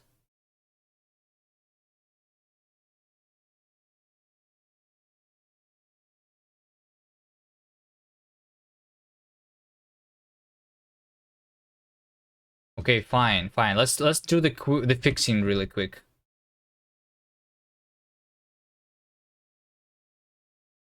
Oh look, Pigorly. What is this? I speak Pigorly in my code all the time. I look at my code. Unwrap. Is this what you asked for? Um.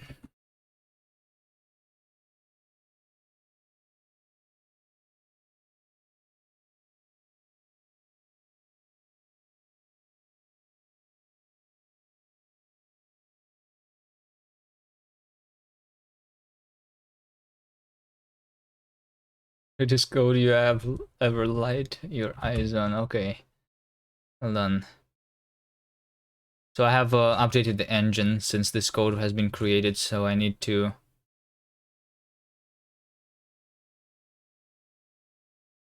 wait for the Rust analyzer here. Okay. Okay, I need to do run TTV, and over here I do thing async move boxed local, like this probably.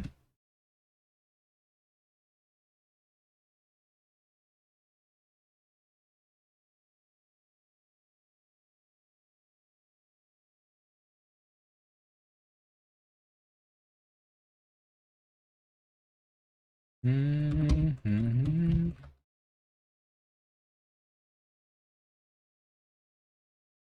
And state.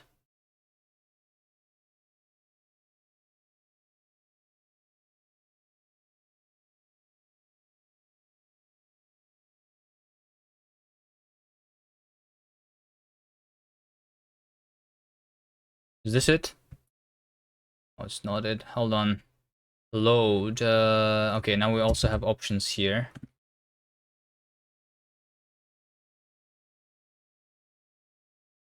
Default. Oh shit, so many errors. Sound. Default.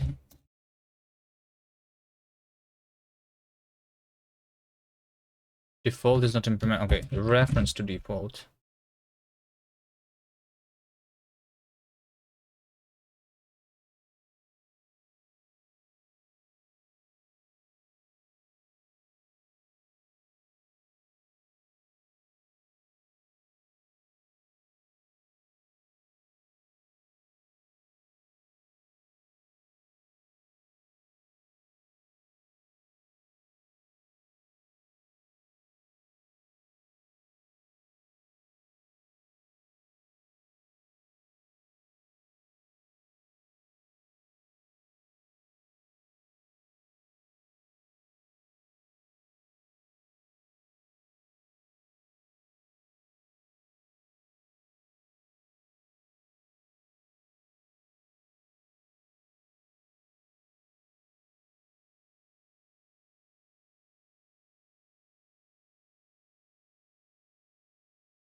Where is it? Sound.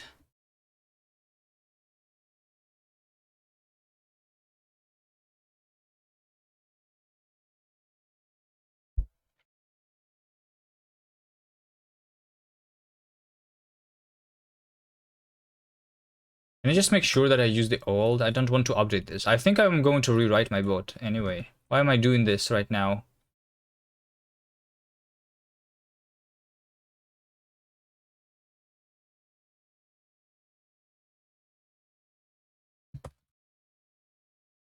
Because no subs. Have I ever used Rust for the web? Yes, that's what I do. That's how I started with Rust. I started with Rust on the web.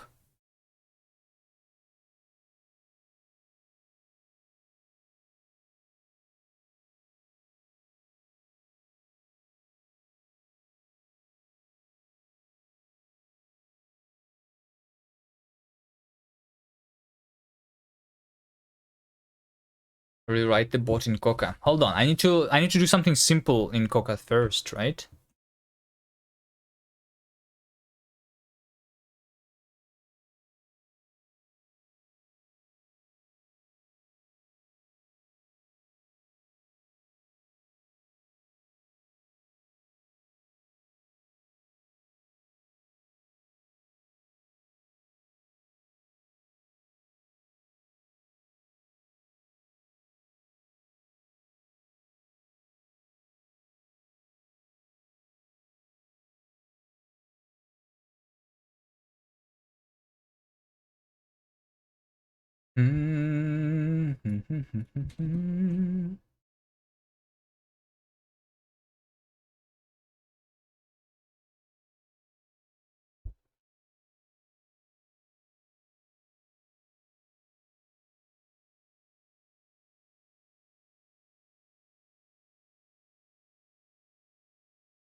Did you see this? My VS Code just crashed. That's wonderful. I never saw that happening.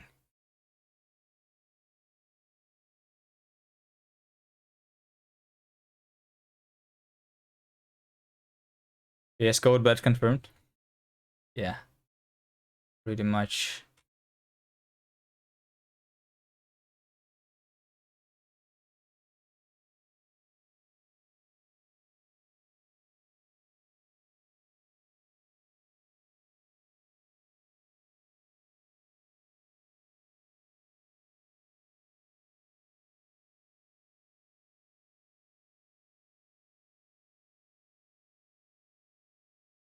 You've been using Neovide. I can open Neovide if you want. Want to switch to Atom? Isn't Atom discontinued though? They don't even work on this anymore.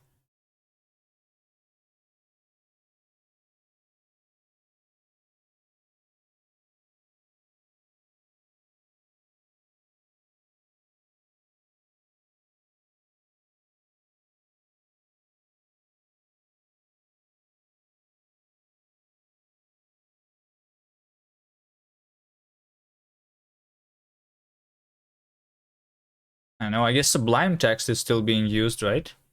Does anyone use Sublime these days?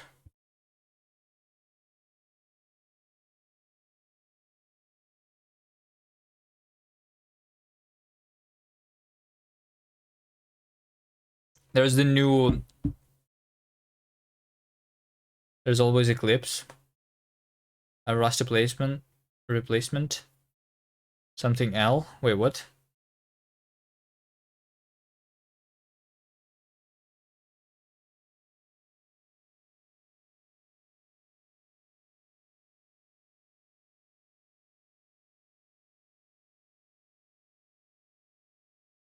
Labs. Oh, the Labs dev stuff? I think I tried it. It was weird.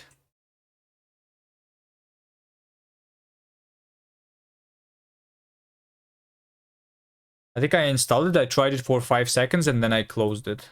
I don't remember exactly.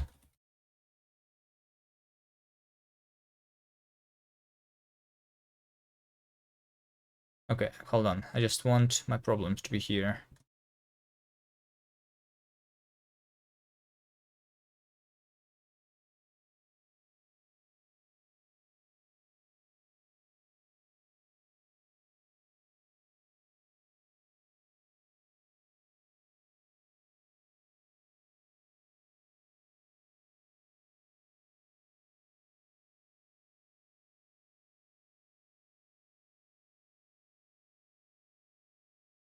Emote suggestion.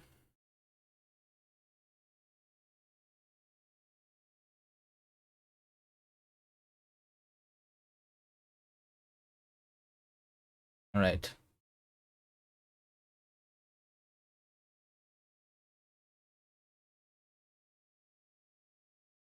You think you tried laps for about 5 seconds too? I don't remember what exactly was wrong about it though. I do know that they have one funny feature, which is like, you know how in VS Code you have the minimap over here on the right. I have it disabled, but you can have the minimap. But they have something. They have some. Where's the demo?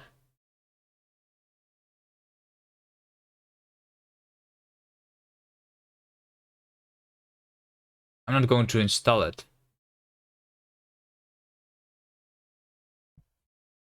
What the fuck is Koka? It's a programming language. Hold on, I was, but I'm trying to. All right. I was trying to fix my bot overlay again. All right. Maybe I don't. All right, no subs for me. Sure. It's just because someone said no overlay, no subs. Okay. Looks like Rust. Yeah, no, this is Rust because this is my overlay, my bot, which is not running because I updated the engine but not the bot. Do you still keep updates of the engine like you're using Gang still?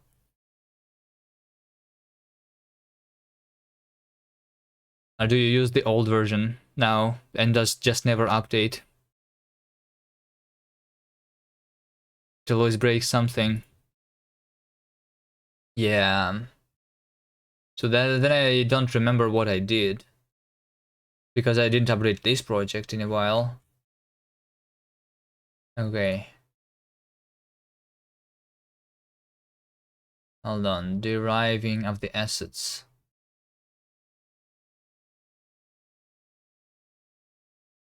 The list. Have a list. Load is not implemented for the list of sound, but I have a list.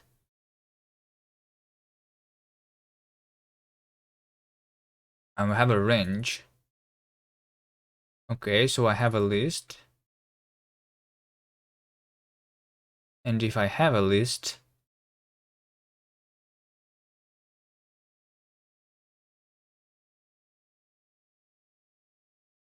and we have options. Oh, I see. So options should be different if I do it from a list. Yeah. Okay, fine.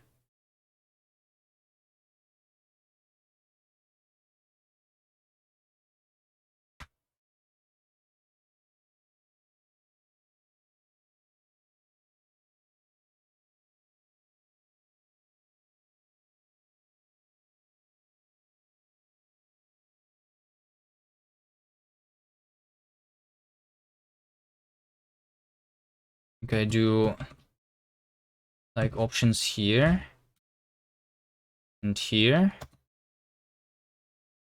and here.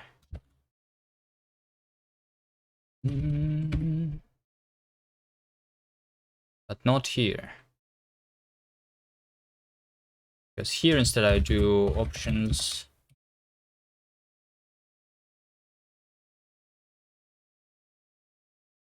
default.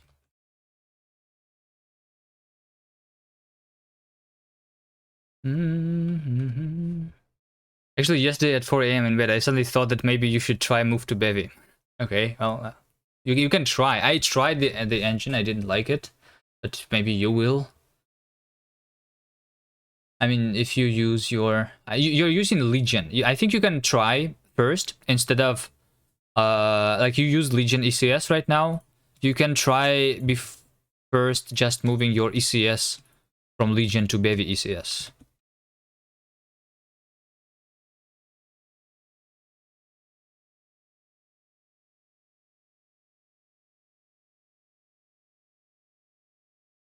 You don't have to have all game in single ECS. I mean, maybe you don't have to, but that's how Bevy works. Bevy is just one big ECS world, and that's it. I mean, there is like subworlds and shit, but I'm not sure how to do it. They do ECS for everything.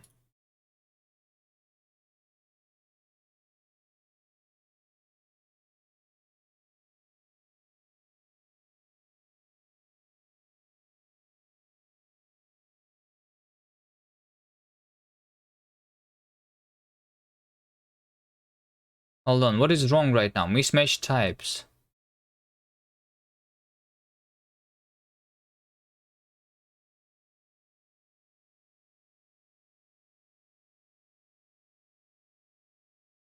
Expected RC texture found bool.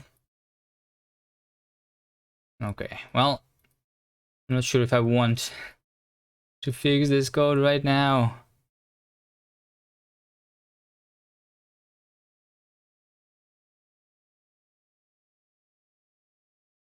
Make UI easier. Well, UI is hard in general, I guess. Was it easy in Unity doing the UI?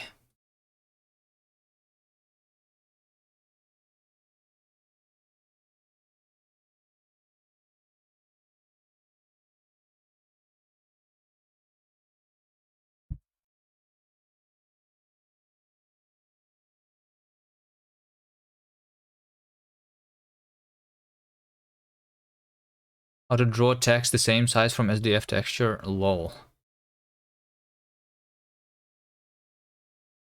When are you going to read about your ECS? Wait, did you write the article already? Okay, probably not today though. I actually, I'm not sure how much time do I have more today. Am I going to end up writing some Koka and the engine in Koka today or not? Now I'm stuck like trying to update this code for no reason, which I should just not do. Okay, I'm not in the mood for working on that right now. All right. What's so good about Koka? Why I started thinking about it? About the effects. The language is not good. You should not use it, but because it's a research language that is not ready for production. Okay, that's what they say over here. But they have the effect system, which is the abstraction over like things that are usually implemented on the language level, like async, await, or exceptions that you have. You can implement those using the effect system. It's like a powerful abstraction that lets you do a bunch of shit. I guess it's hard without showing the example.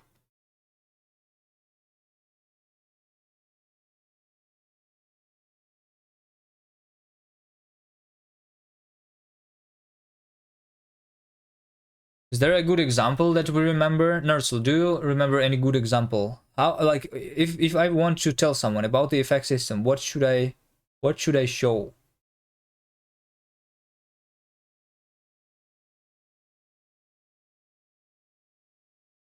So over here, let's see. I mean, let me just try with a random example. I don't know if it's a good example or not, but we create this function which is called add twice. So this is calling the function that is ask the function. It's calling this function 2 times, right? And then adding the result together and then return this as a result. So the type of this function is the result of this function is an int, right? But then the implementation of this ask is not defined yet.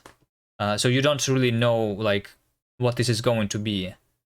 Like you are trying to ask for a number, and how exactly is it going to be given to you is like you don't know it yet. It's like an interface over here, right? Or a trait in Rust, which is going to be implemented.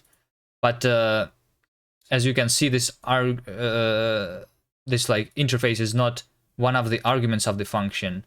Instead, it's like, I guess it's like a hidden argument here, which is instead encoded in type, and you're going to write the handler. So whenever you call a function that requires, so that, like it's like an additional context that is required to run this function, you know? So in order to call this function, you need to provide a way for this function to ask for a value. So here's how you do it. I don't know. Logging maybe is a good example. That's not a good example. I don't know. I don't know how to explain this well.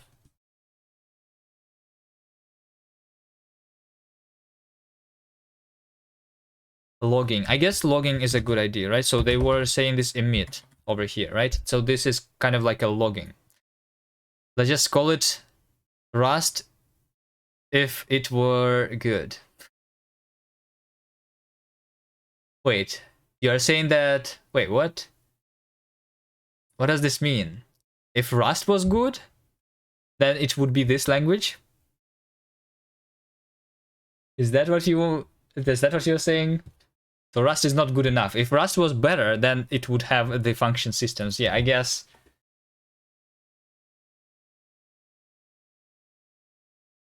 Ban? No. We don't ban. That's literally like what I want to have in Rust.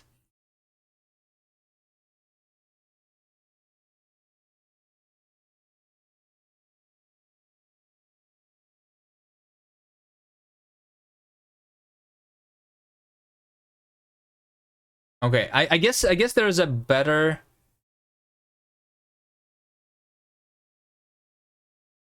No.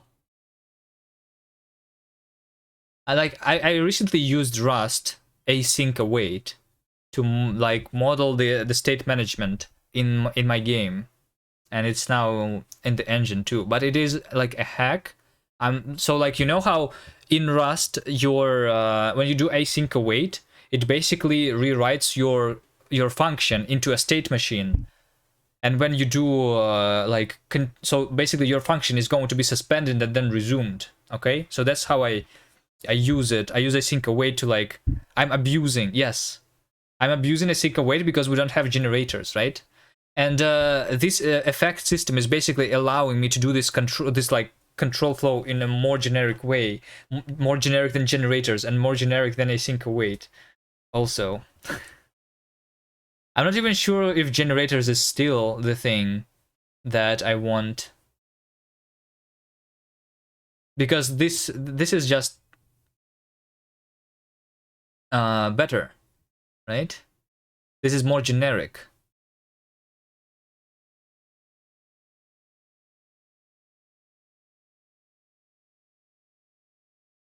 But yeah, basically, what I'm doing is that previously I had my state management inside this little trait, right? So we had state management, which I specified how to update the state, how do I do transitions between the states, like using regular traits and everything, right? And this was like a state manager that was having a stack internally, and I could switch my game states by pushing into the stack or popping the stack. Okay, and now what I do is, this literally is just a function. So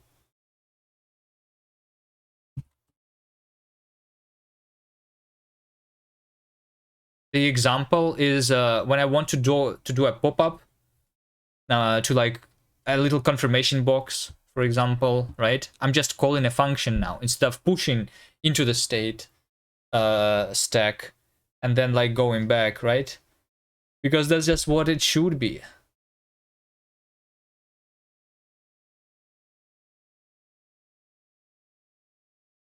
Where is it? Here's my level editor. And over here, I'm just calling the function that is called pop-up, and then I'm awaiting this function. So when I'm exiting my pop-up state, this also is more powerful because I have the result of this function. here. Could you have used something like generator to produce generator with proc macros? But generator, produce generator with proc macros. I think they are also abusing async await to do that though, right?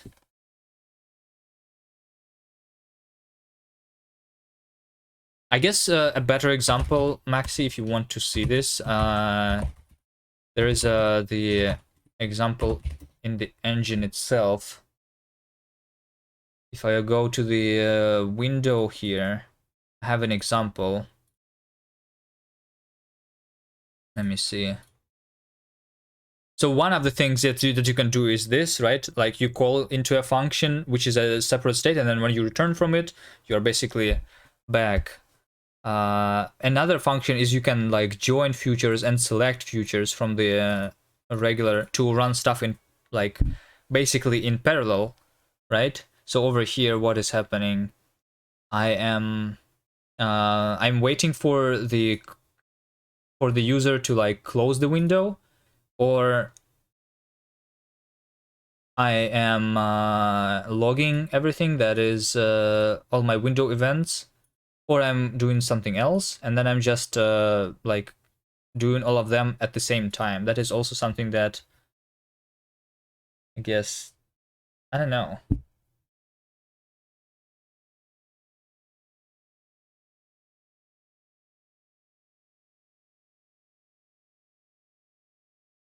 I don't know if this makes sense, but there's an example here.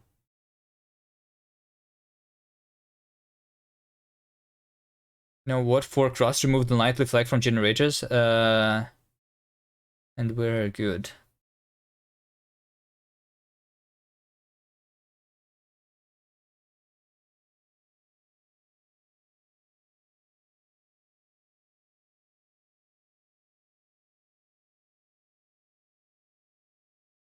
No.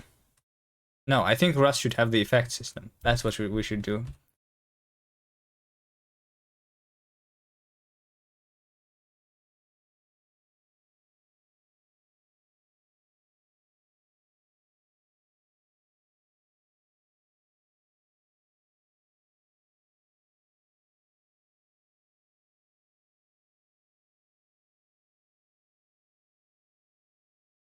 I think I'm actually like as you have seen, I was selecting futures and I was joining. Does this even make sense with the generators? I think I'm actually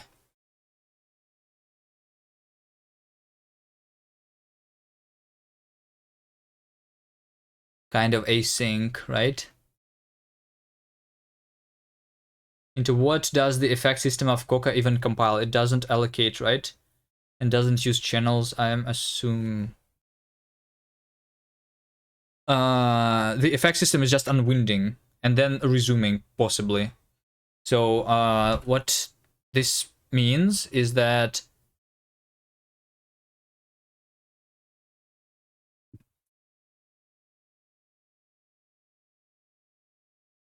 you have a function, right? And inside this function, you have some effect, right? Like throw exception, for example, right?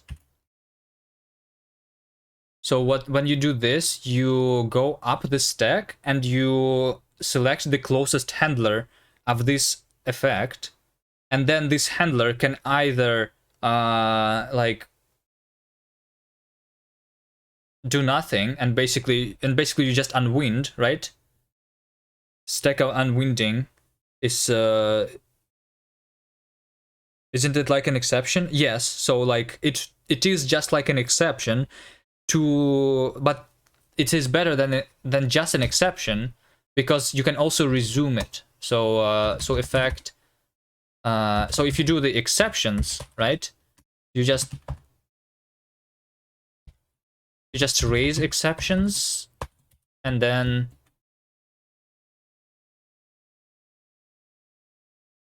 you don't return to the function. So like after throwing, this line is not going to be printed, right? But the effect system is more generic than just the exceptions, because you can also from inside the handler from inside the exception handler, right? If this is an exception, you can resume the function.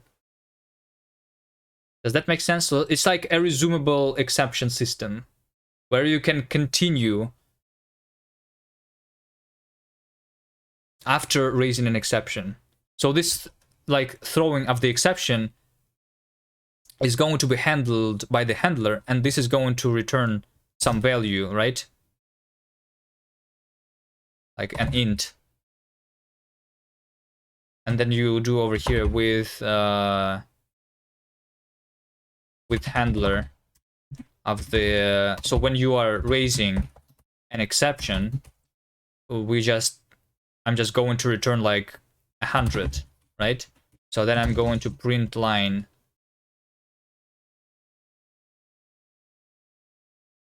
this message here, this value, all right? So in a sense, the exception can be async. Well, yes, kind of. It's like it's like an exception and async await at the same time. It's like a generalization of both things. And as we can have seen in the other example, you can also model some other stuff with it. So because you can resume the function multiple times from the same position, you can do probabilistic programming. I'm not sure like if I want that, but that's something that they can do, resuming more than once. Look at this. So you can have a function which calls the effect, right? And then you basically inside your effect handler, you resume this function multiple times with different like. Does Koka have an effect system? Yeah, that's exactly why I want to look at this language. Why I'm looking at this. So like you resume your function twice. So this means that when you call the choice here, right? This means that the remaining body of this function is going to actually run twice, because I'm resuming twice in the handler here. And this means that this function over here is going to run basically 4 times, because every choice is resuming 2 times, okay?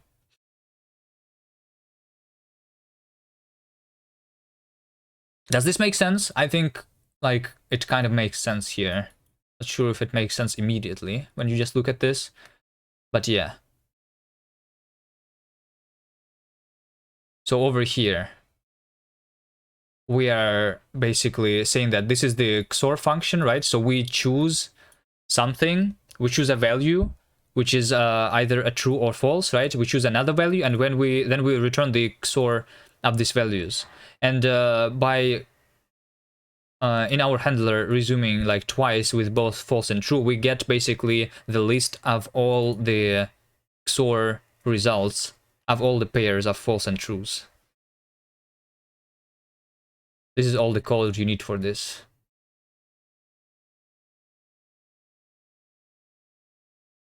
It's very similar to how OCaml treats resuming an effect. So OCaml also has the effect system, right? Do they? Should I look into OCaml instead? OCaml effect system. So what I like about this is the composability here, like in comparison to the monads in Haskell, right? Because you specify how they combine by just providing the handlers. This is like very easy to understand compared to monads. But how do they do this in OCaml? Let me see.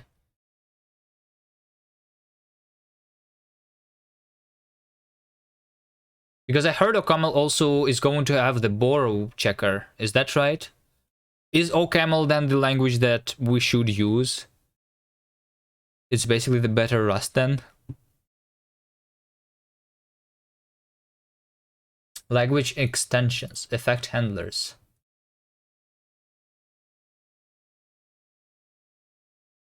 Okay, so yeah, you do the perform to do the effect, okay.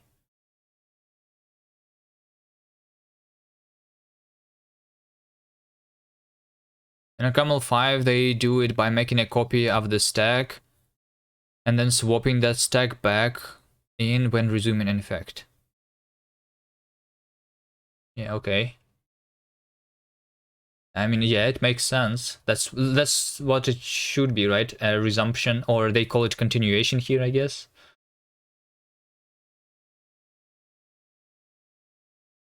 But also in Koka, they have some optimizations. So when your effect handler is an always resuming handler, then all that the effect, like in order to perform the effect, all you need is to just call the function. So you don't even need to create a copy of the stack and then swap it back, because you're always going to be resumed anyway. You just call a function, which is the handler function.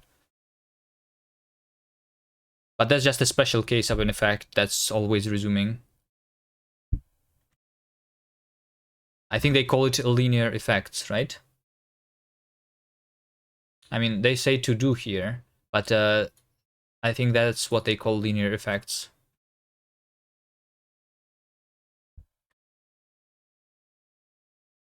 Anyway, so what I was going to do, maybe I'm not going to do it today because this is already late. Maybe on the next stream. So what I want to try, now that I have read through the book of Koka, and I have figured out how to interface with JavaScript here, kind of a little bit, I can try making a simple game for the web by writing most of the code in Koka, and I just need to have a couple of functions exposed from the JavaScript to draw on the canvas. Yeah, in order to do the snake, I just need to draw the rectangles, the colored rectangles on the canvas, and I also need to figure out if the user has pressed some buttons, and that's it. Anything better than Rust? What do you mean anything better than Rust? Rust is pretty good. It's pretty hard to do better than Rust. This language is not better than Rust, but the idea is, but in theory it is. But as of right now, you literally, like, I'm not sure how ready it is to do anything. So I need to try it. Only Haskell is better than Rust. You will see yourself out. No, I think Haskell is have you written yourself a bunch of code in Haskell? Maybe it's because I never wrote too much of it. I think Haskell is better in theory, but in practice, like, it's very hard language to use. Like, Rust is easy to understand. Much easier to understand than Haskell. Haskell is pain in the ass to maintain. I mean, is it? What exactly is hard to maintain there?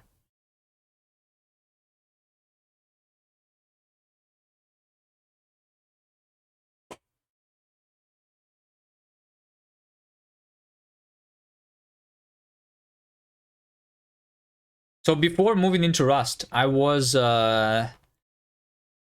like, I was constantly like going to Haskell and back from it. I never wrote too much in Haskell, but I think my biggest concern was that I was not able to even remotely understand the the performance of my code that I was writing. So I don't need my code to be super fast, right? But because of the laziness of the language, you can never know even approximately how fast your code is.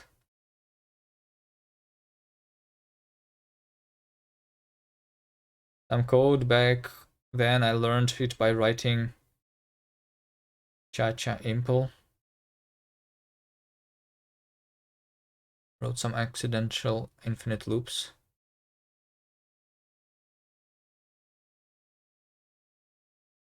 I don't remember. I didn't try it for too long. I mean, I was going back and forth in it. I remember like looking into the source code of other stuff. Like I know that there are games that were written in Haskell.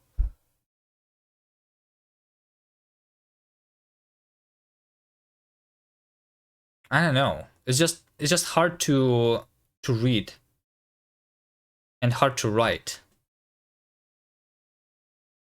I don't like the laziness of the language.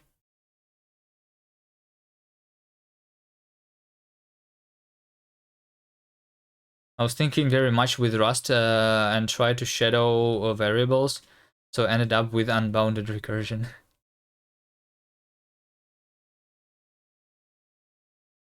I don't know. I just don't think that. I think that like a regular like mutable procedural code is easier to understand. So even in Rust, when I can use the iterators and like filter mapping, like whatever this stuff is, like just writing a for loop is still like easier to understand by looking at the code what it's going to do, rather than doing it in functional style. Even although in Rust it does not look like bad. I love the laziness and language itself. Maybe it's a bit of a nitpick, but I hate packaging in Haskell. Yes, packaging also was not very good, I guess.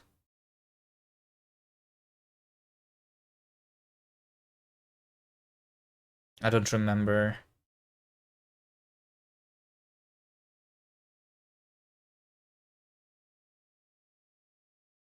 The only thing about Haskell's package manager is the name, Cabal. I think I was using Stack. Isn't Stack the package manager or no?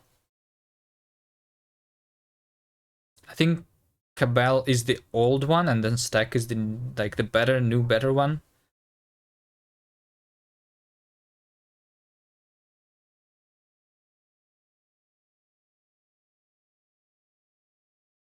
There's multiple of them. That's part of the problem. Yeah, I guess it's like in C++.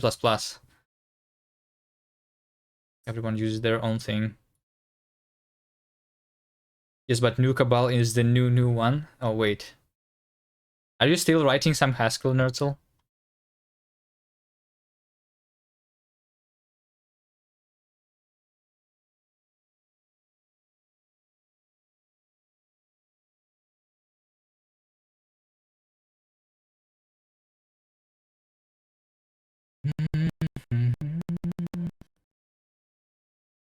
Where's library documentation? So like, I like the documentation. STD library is very small though here.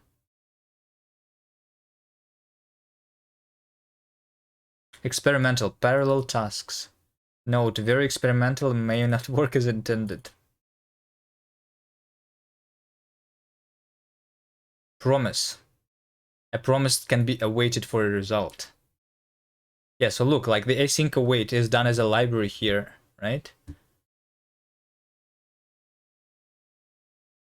Pure. What is pure?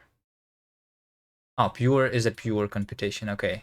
Pure is something that can diverge or raise an exception. Diverging means that it's never going to return. Okay.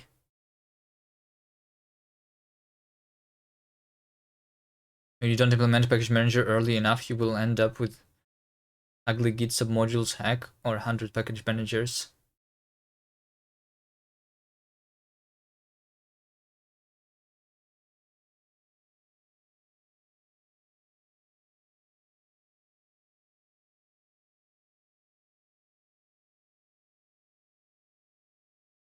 I don't like some things about the cargo too in Rust.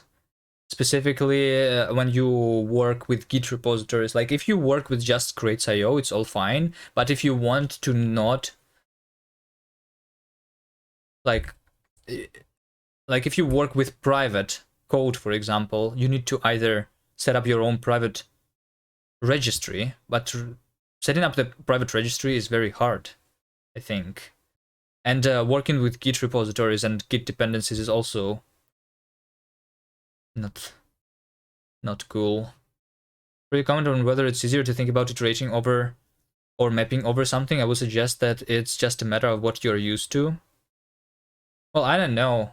Maybe.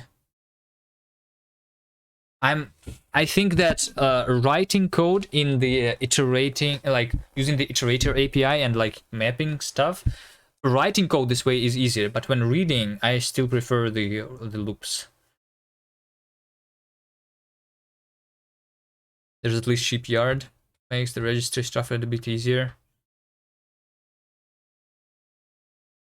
Yeah, but it requires like you to spin a server. In comparison, like I think what I liked is I think in Go, right? Is it in Golang?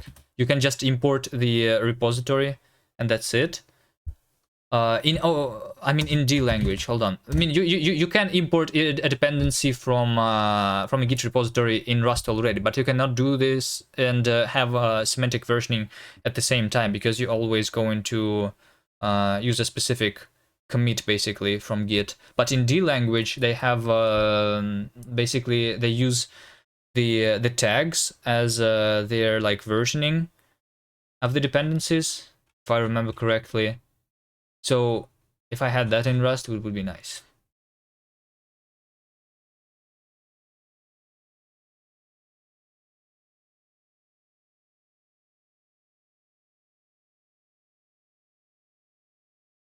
A promise can be awaited for a result.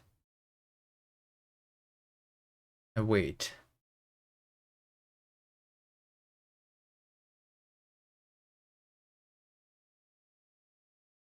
Using iterator is like working with the collection, and a for loop is working with items.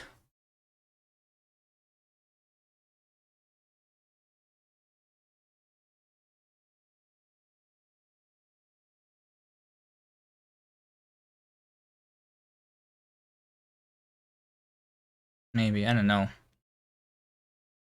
I guess it's like sometimes. I'm not always rewriting everything to be a for loop.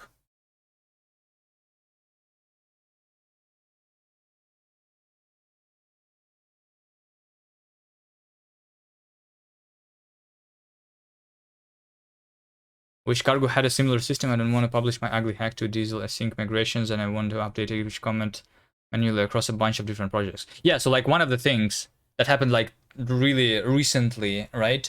I used a patched version of one of the dependencies, but then if like so like there's already a way of doing patches, right? In cargo, but the patches they only apply to the final crate that you're building. So if you are the author of a library, right? So I'm having my own game engine and stuff, right? So I cannot use the patches in a library, basically. So what ends up happening is that when I patch some dependency, then everything that is dependent on the dependency needs to also be patched to, you know, to specify as their dependency my patch dependency. It's so bad. I was thinking about mapping seems nicer when thinking about parallelization, but Rust iterators pretty much let you think both ways. Yeah.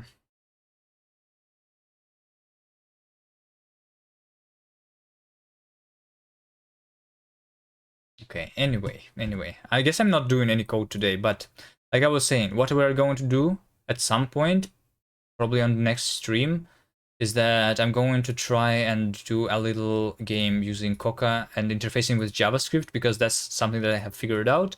We can also do interfacing with C, but I think it's going to be easier if I just try to do with the JavaScript backend here. So apparently Koka, the language, can target a bunch of different stuff. We can have as our target the C language, the JavaScript, the WASM. This works using Emscripten and the C backend, I think, and then the CS. And apparently also you can compile this to C#. Okay. So that's what we're going to do next time. But also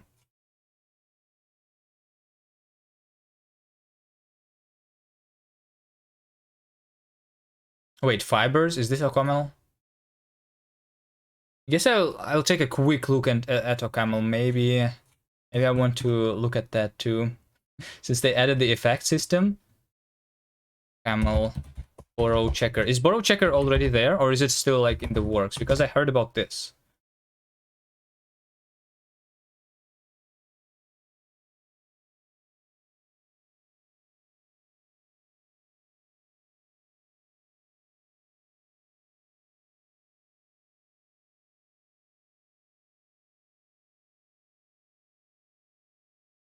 Not sure if it applies. I'm pretty sure like 3 months ago, look at this, Leo White's proposal for data race free OCaml with mode polymorphism, which is the Rust borrow checker. I heard news about this a little bit.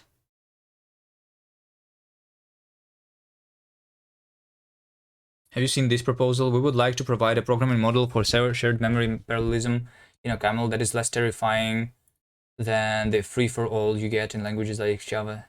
Okay. Modes are good. Look, they have lifetimes, right? Is this lifetime? Shared, exclusive, unique.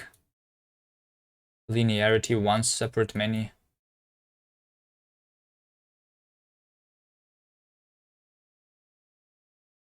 I'm not sure. I only heard about it like very briefly, that they want to add something similar to Rust borrow checker into the language, but I guess it's not implemented yet. Right. Because I think having the effect system and Rust ownership and Rust borrow checker in combination is going to make a very good language. But that's a maybe, because I just looked into the Koka effect system for just today. Basically, I need to actually try writing code this way, but it looks nice in theory. All right, anyway, whatever. I'm going to end the stream here.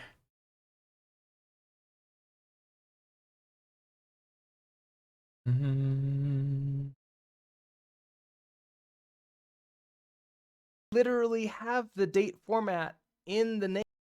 Okay, there you go. You think you still need monads? What would you need the monad for? This is like... Also, if you're looking into JS interop, OCaml has a reason ML to make things easier. Can you compile OCaml into WASM? So right now on the Rust side, I'm just compiling into WASM, and from WASM I can just like call JavaScript basically, right? On the web. How to work with options, for example, or results rather. What exactly do you mean? Do you ever work with options or results in a generic way, actually? Do you? You need to give me an example, because I'm pretty sure that, so like for results, let's do this really quickly, right? So you have the, so instead of using a result, you can use an exception, right?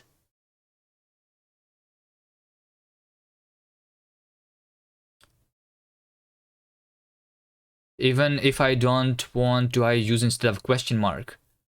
So you use an effect, right? Question mark is an effect of raising an exception basically, and like and then you,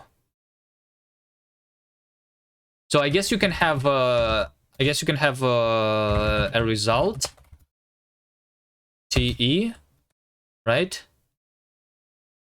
Which is either okay T or error E. I think that's how you write this in this language.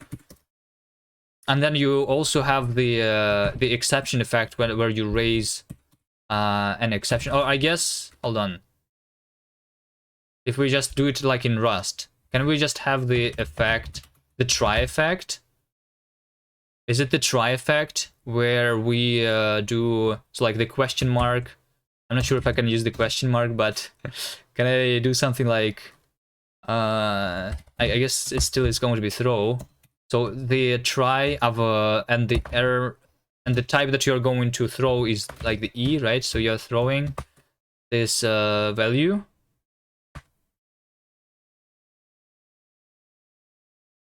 which is the E. Okay, I think something like this. So I think also like with the effect system is going to be better. Like in Rust, when you have the iterator of results, you can collect it into a like a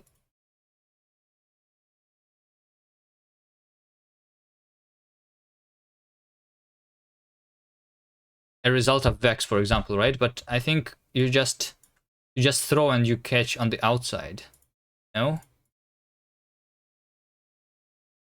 I think you can create something like catch E, and you have here action.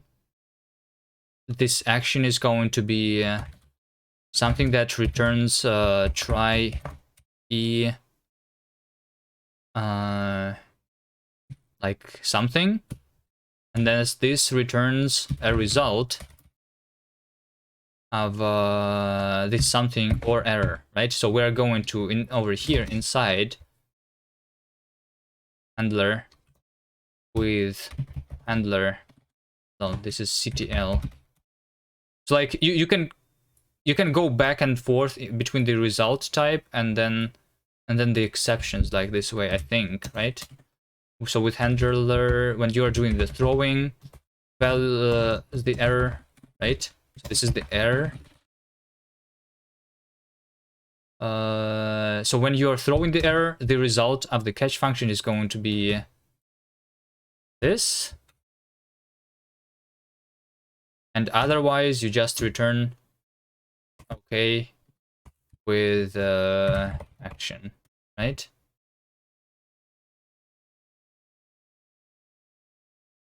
So like, yeah, sometimes you want to store a result, sometimes you just want to have this as an effect.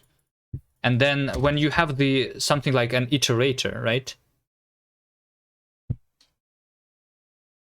Do you have iterators in this language? I'm not sure. I mean, I'm pretty sure you have the list, though maybe not in the standard library. I'm pretty sure you can have interfaces here. Wait, by the way, we didn't really look yet if they have like the trait system here. But yeah. So if you have function like...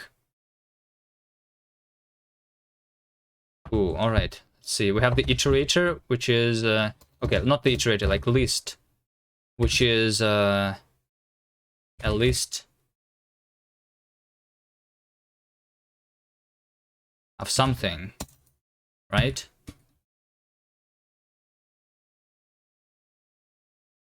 And then you want... Oh, wait, you basically want the map, right? So the map is going to be generic over all of the effects, like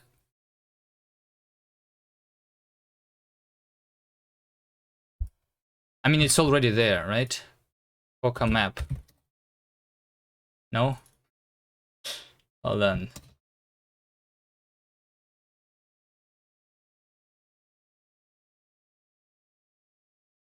Documentation. Libraries? Can I search this? I guess I can also not search this. Okay, fine. Let me try writing this myself. So you have a function that you're going to map over this list, right? Which is going to be a function that takes A and returns generic over any effect, like something that is B, right? And then this returns basically this effect list B, right? So this is just the mapping of one list into the other, right? So you wanted this to be a monad, but this is just an effect, right? So you can inside your function, like whatever is the implementation here. I guess it does not matter. But I guess you can have a list. Hold on. You can map a list with yeah, that's a traverse with effect instead of a functor. Yeah. Which is better, no? Like, do you still want a functor? Do you still want a monad?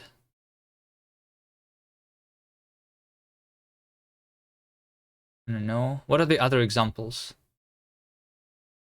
But this is generic, and you can also do the map of something that is async, right? So this can be an async function too, right? Because one of the effects is async. One of the effects can be like an optional, like, so yeah.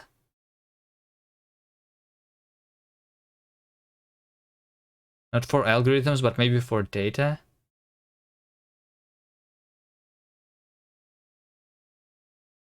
I'm not sure what you mean.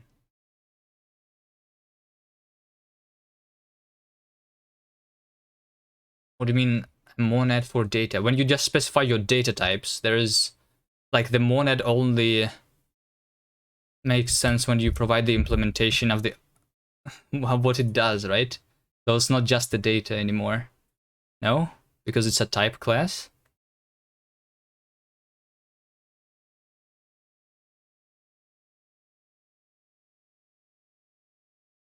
I want an abstract data type. Okay. I don't know. Just give me a good example. Maybe. Oh, look at this. We have Arya, who is plain FTL. All right. It's there are only locked in effect system. What benefits does it provide? It lets you be. So like one of the things in Rust, you need to do async and not async 2 times, right? If you want to have an async version of something and a sync version of something, you need to write this code 2 times. And then also, so like you have iterators and you have streams, for example, right?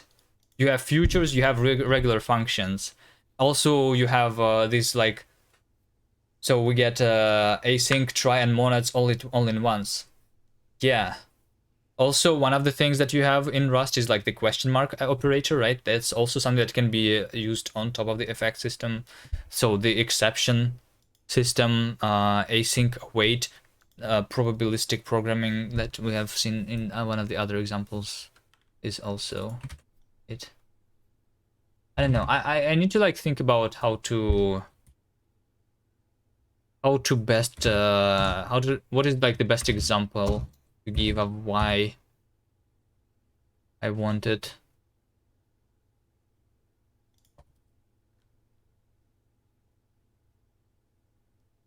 Yeah, it's like weird. It's like when you never tried monads, how do you explain to other people that they want it? Did we finish cocaine? We'll see. We'll see. I think I want to do one more stream of Koka, which is actually trying to make a game in it. Okay? I will try it one more time. And then we can go back. I need to finally, like, realize that it's absolutely not ready yet. I want to make a very small game with it. Something like the snake.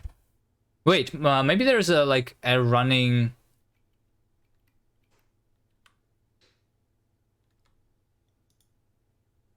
gem so that we can come up with an idea for it. Koka Ang. Alright, right click side Koka only if it proves to be something that is worth rewriting into. But I mean, I don't think it's going to take a very long time to rewrite, to be honest. The question is it worth it or not? So tomorrow Koka and then a camel? I don't know. Maybe tomorrow Koka and then we go back to Linksider.